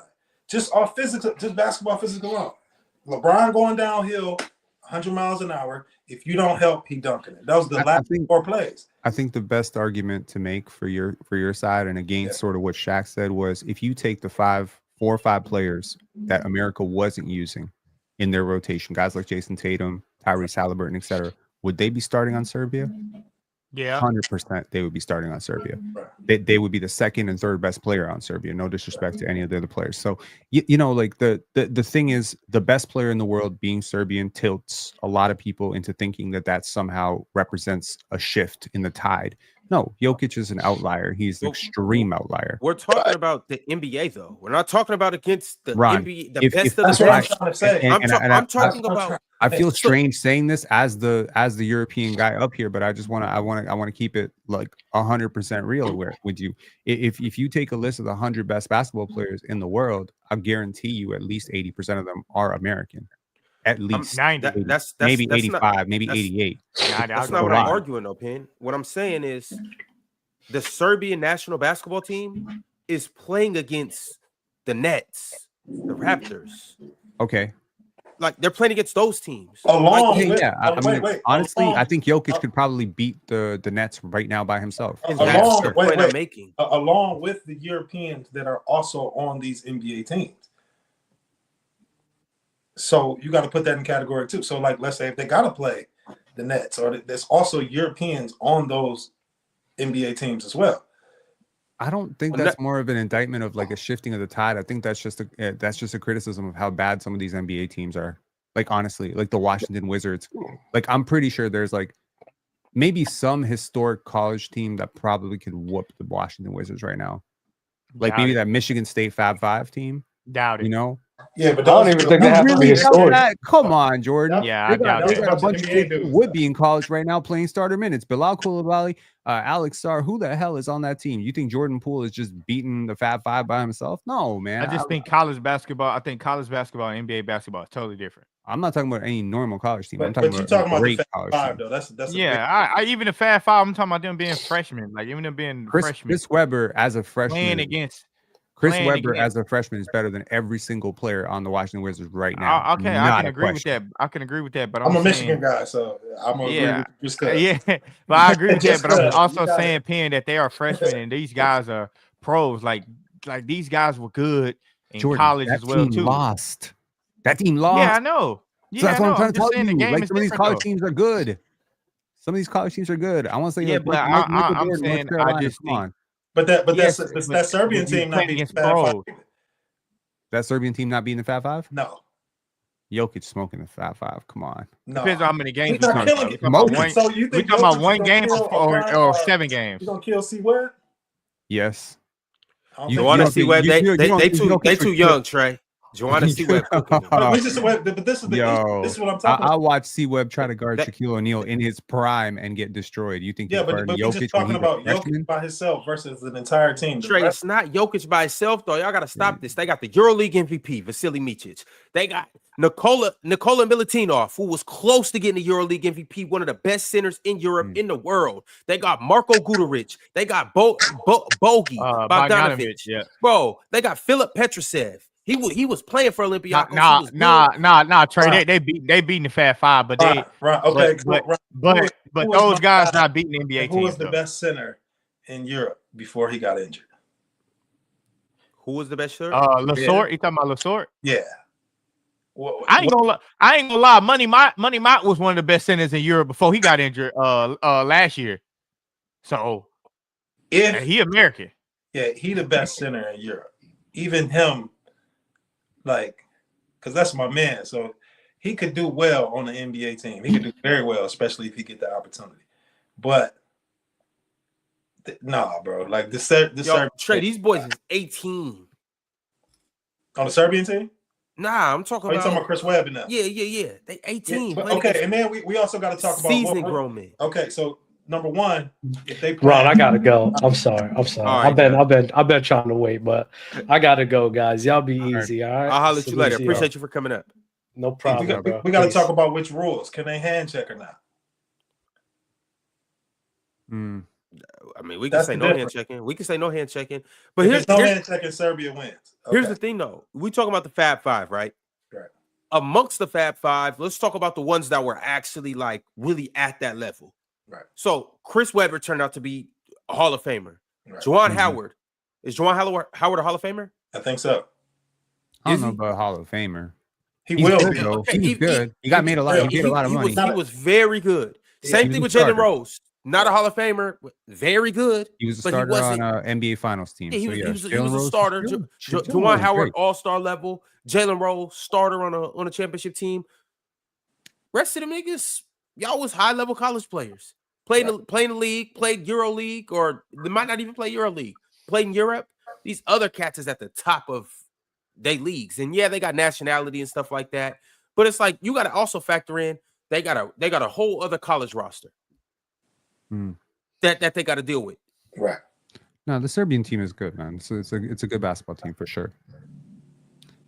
But I tell you what, if Yugoslavia was together, that team would win an NBA championship. Man, that team would win a NBA. Luka and Jokic on the same team. They got to get in shape, man. Yeah, they got defense. They got to also play defense. They got treadmills. They got treadmills. They also got to play defense too, though. And also, you know those Eastern European players. They play a lot harder for their national teams than they do for their NBA teams. They do. Absolutely. Yeah. But but still, with the ability that they have, they're not beating no NBA teams. That's what I'm saying. Like, no Pen. You got, even if you're gonna add Dragic, you're gonna add I don't know, it don't really matter. They not, first of all, none of them is gonna be elite defenders. They not gonna be I have seen preseason games where European teams have beat American teams. So it also depends on the incentive. Like I'm an incentive guy. Which one? Which one you seen? I seen the Chinese team beat, like a couple years ago, they beat the Did they have Americans on the team? The Chinese, nah. They have American on the team? They No, have it was all German on one of Chinese them team. teams? No. I know last year when I was working with the Israeli team, they had Americans on their team when they had to play Cleveland. But sometimes, I remember when actually I almost played for this team, Haifa, when they had to play the Lakers when Kobe got hurt. They had Americans on the team, but they got popped. I've seen different instances where like teams have won, but it just depends on incentives. If you bring the national team and they got to play the Nets, I think the Nets is winning that. All right, y'all. I got a couple more super chats I got to get to, and then we're gonna go ahead and wrap this up. We've been going for 6 hours in 37 minutes. This has been amazing. If you haven't liked the video yet, I don't know what the hell you're doing. You've been in here too long. Go ahead and hit that like button. Also, we will be on Playback later tonight. I did initially say 5 or 8 Eastern time, but this game is actually at 9:30 Eastern time. Either way it goes, y'all know what time the game is, and y'all know where to find us on Playback. We watching the Rockets versus the Wolves. I can't wait to see y'all there, and I can't wait to watch Jalen Green cook Anthony Edwards. Maybe we'll have to see, but Fluent to be there, and we might have another guest there too. So make sure to pull up. EJ said, if Shaq's argument is Euro is better than the NBA due to rules, then why do y'all say the current era can't beat the 90s? 90s players' IQs were higher. That's a fact. I do think 90s basketball players' IQ was way high. I'm not even gonna say high. I'm gonna say way higher. Like, it's just because the way the game is played. But to Shaq's point about the EuroLeague being better to watch, it is better to watch because of the rules. Like the NBA, some of the shit is just dumb. Like some of the shit is just like people, what you call that, manipulating the rules, and it's like that shit is stupid. Like, all right, I'm gonna let this dude bump into me, and they're gonna call a foul 3 times, and it's like, all right, that's dumb. In Europe, they don't do that. They move the ball a little bit more, but doesn't mean that they better. I just think the game is just, to me, the game from a hooper standpoint, from how we grew up, the game is more digestible. That's what I think. Shaq feel that way because he's an ambassador of the EuroLeague, but he also deserves a league shot. If he do get his league shot, because he deserved it, because he be hooping, he not gonna feel that way. I think he will. I think it's some NBA players that still feel that way. They just Luka still feels that way. Yeah, I think they just playing the game, but most of them feel like I don't know. It changes because Luka said it's harder to score in the Euro. Luka said it's harder to score in the Euroleague. But then again, now my homeboy said it's easier to score in Europe, but That's what I'm because saying. they just not that good. He said they just not that good. That's why I say that. Shaq is hooping. Like he getting even with Evan Fournier on his team, he getting some major buckets. So if he got an NBA shot. And Sasha Vezenkov. Huh? And Sasha Vezenkov. He played with Euroleague MVP. Yeah, so what I'm saying is that if Shaq, he got his opportunity in the league, his motivation going to be different. His training, I can see that. I can see that. Like it's like homeboy who played for the national team who dunked on Yabusele. Yeah, look how his whole game has changed. So all credit to Shaq. If he end up getting in the league, his whole shit gonna change. Not to say he ain't already a great player. I could agree with that because my homeboy came from the league and going to play in Europe, and he is saying that it's easier to. He said it's easier to score because they just not as good. Like they just too slow. That's what it's because the paint is packed. It's because the paint is packed in Europe. No, but he plays center. Smaller, the line is shrink. Look, I'm just saying, like, you know, with the no goaltending rules, number one, the on the rim, the different goaltending rules, the pace is different, the talent, the overall scheme is different. You got a packed paint, you got centers who drop in the paint. It is harder to score in Europe. It is way harder. I guarantee you right now, Brandon Ingram can go out and score 27 points in the NBA. He's not scoring 27 points in Europe. I'll tell you that right now. He will. Come on, Mike James. Mike James, all-time leading scorer. Mike James making this. It's the all-time leading He scorer. would, but it's going to be different though. How Carson, many? Carson averaging what? 20? Carson averaging 20? No, it'll just be different though. He's not going to do it on a nightly basis, which he doesn't do in the league anyway. Yeah. But y'all remember, you're cutting 8 minutes out the game. Yeah, you cutting 8 minutes off. That's what why. coach is he playing for? But this is coach why going to let him play 35 minutes, or is this coach going to be some and bullshit and let also him play they 25 tell you to minutes? spread the wealth. This is why I specifically said Shaq, because of the type of player he is. He a gritty player. He go hard. He bigger. Imagine he get with a NBA strength trainer consistently. Imagine he hanging around these NBA. He gonna go to the league and kill. Yeah, he gonna kill. Like he just not getting his opportunity. He gonna kill, and then he not gonna feel this way because it's gonna be different. Like what you saying, it's gonna like you said. The pain is different. Pulling off the rim, all that shit. But Shaq not gonna feel that way if he got a shot. He feel it because that's a fact. Yeah, he the man in Europe. He got that's a fact. I feel like Mike James and Carson probably feel like it's probably easier to do what they're doing because just realistically, like they just not they good players in Europe. Definitely good players in Europe. They just not NBA players. Like they not athletic like the NBA players. I'm sorry. Mike still in the NBA. Mike I agree. You talking about Mike James? Mike James? Mike James is a good player. The only reason why Mike James not in the NBA, and I've heard this from multiple people in the Phoenix front office, is because they don't like his attitude. Like they don't like his cockiness and shit like that. But if he busting y'all ass, he busting y'all ass. But that's it. I mean, and Carson is come from the NBA too. Like, you know, it's shit happens. There was another Mike James from Duquesne a long time ago, and there was very similar stuff about him having a kind of shitty attitude too. That's really funny. That's both of them. Yeah, no, that's what they say. Mike make the Euroleague look very, very light.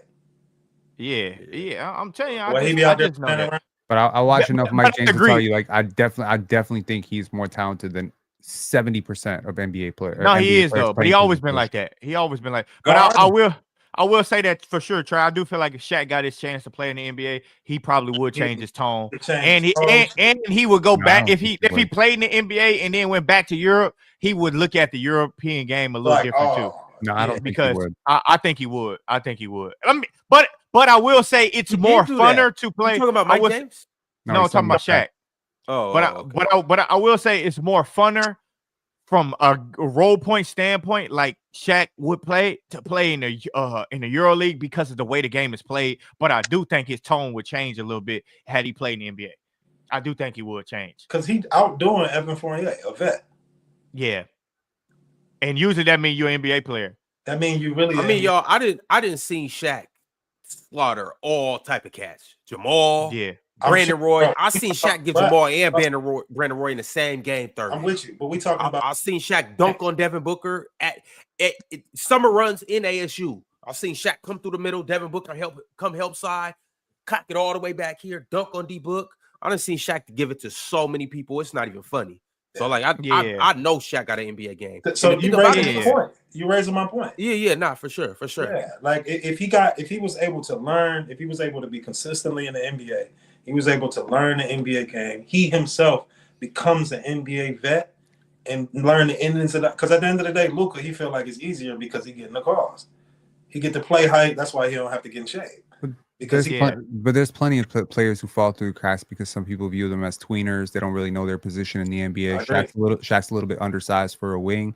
Maybe not. Yeah, but he just gotta hang around a little bit. He just had to hang around a little bit and go through the politics, which is just not worth it. He would carve out a role. He would just have to wait for it. And it's just not worth it. The NBA's attitude towards players that fit Shaq's mold, I think, has changed a lot over the last 15 years. Whereas I think because so many combo guards and players like Shaq have succeeded, and I think when Shaq brought up Norman Powell, I was like, I watched plenty of Shaq. I'm like, I get it. I get exactly why he brought up Norman Powell. So Norman Powell's success would invite general managers to look at another player who's 6'2", 6'3", long arms, athletic, and be like, oh, I could see how that could work. He could be the next Norman Powell. That's why we ain't even got to say Norman Powell though, Penn. DeJuan Jeffries, Shaq better than DeJuan Jeffries now. Well, I'll tell you why Shaq brought up Norman Powell. It's a copycat league, right? Right after Dirk, everyone's looking for the next tall white guy, right? Right after Yao Ming, now everyone wants Yi Jianlian, right? So that's what I'm saying. Like, you got to see it happen a couple times, right? You got to see that microwave scorer and athletic, twitchy wing who's a little bit undersized for the small forward shooting guard position, but he still thrives. And then you're like, okay, now I see how this guy could fit into my organization. But there's a lot of players who are tweeners, quote unquote tweeners, that fall in through the cracks because of whatever reason. If Shaq could play the bird, he'd be in the league. Yabusele's an example. Yabusele is an example. Listen, DeJuan Jeffries that played for the Hornets, Shaq is better than him now. I've seen DeJuan Jeffries wait his turn. This man been on a few teams waiting around. He didn't go over Europe. I'm saying if Shaq did that, he would be in the NBA, but it's just not worth it for him to wait around and go do that. He might as well just go play in Europe. If Shaq could play a true point guard, he'd be in the league. He don't have to in Europe. But if he could play true, and it's due to the fact that he can score whenever he wants. Because, like, let's say if they sag off, he can hit that mid range, or he can go downhill and dunk it. If he had the opportunity to sit back for a summer and play a true point guard in front of GMs, in front of scouts, he'd be in the league. That's a fact. Because it's just not worth it for him to wait that shit. He got league ability. So, and as a point guard, if he was able to play an NBA point guard, he wouldn't feel that way because it's tough to play an NBA point guard when you got to run around and chase Steph. When you got to run around and chase DeAndre Fox. When you got to run around with those type of guards. It's tough. Like, Luka ain't chasing them niggas. I mean, he ain't chasing them around. Like, he just shoot. He getting buckets. Like, but Shaq can get buckets and he can play D and he can play aggressive. Like, so he doing that in the EuroLeague and killing. All right, y'all. Well, I got to shout out to Shaq. I got to shout out to Dave. Commissioner David Silver. I got to shout out to all of our PC fans. I got to shout out to everybody that tapped in for episode 500. I got to shout out all of our guests for coming through. We had some legendary guests. I got to shout out to everybody that's behind the scenes. Shout out to Claire. Shout out to JD. Even though y'all seen him today, still shout out to JD. Shout out to my man Jude. Shout out to Sums. All this pretty stuff that you guys see on the screen. Let me show you guys. All of that is Sums. And just shout out to everybody that's making it work on the panel. Shout out to everybody that puts in consistent effort. Shout out to everybody that comes up here with good takes, bad takes, mediocre takes. Shout out to everybody just in general that's a part of this PC family because we got something special going on, but y'all already know this. And we're 500 episodes in, but we're not going to stop till we 5,000 episodes in. So I will see you guys again for another marathon, maybe 750, maybe 1,000, maybe 5,000, like I just mentioned. Who knows? But once again, we're going to keep this thing pushing. We're going to keep riding this momentum. All-Star Weekend was amazing. Can't wait for that content to drop for you guys. Shout out to Playback, too. We're going to see you guys later on Playback on the main stage. Shout out to everybody that sent through a super chat. I wasn't able to get through them all, but I'll do you guys a favor. On Monday, we'll make Monday just through a super chat episode, and we'll read every single super chat that comes through when it comes through and all of that good stuff. And in the meantime, y'all already know the drill. Chill to tell you guys to take it light, but take it, and I'm going to double down. Y'all take it. And even if it's not light, even if it's heavy, take it. Whoa, Ron. What? So chill say take it light but take it and it's cool, but I can't say take it heavy you went but take into it. detail. You went into all kinds of shit that you ain't need to go with. Y'all, we'll see Ron. y'all later on Playback. What's up? Tell What's up, Trey? Tell Shaq to get with me. I'll get him right. For sure. This summer we gonna make something happen. We Yeah, need we some gonna make collaboration. Yeah, we're gonna make it work. All right, Peace, Pin, man. you got something to say on the way out? No, I'm good. Peace, man. Congrats on 500. Here's to 5,000 more. No doubt. Once again, y'all, take it heavy, but Damn, take nigga ain't it. gonna ask me if I got something to say. Appreciate y'all, man. This is crazy. I ain't got shit to say. Ron on some bullshit. I'm getting out of here. You see? All right. I thought he had something to say. Well, anyways, like I said, take it heavy, but take it. Catch y'all on Playback. And this is 500. We love y'all. Catch you soon.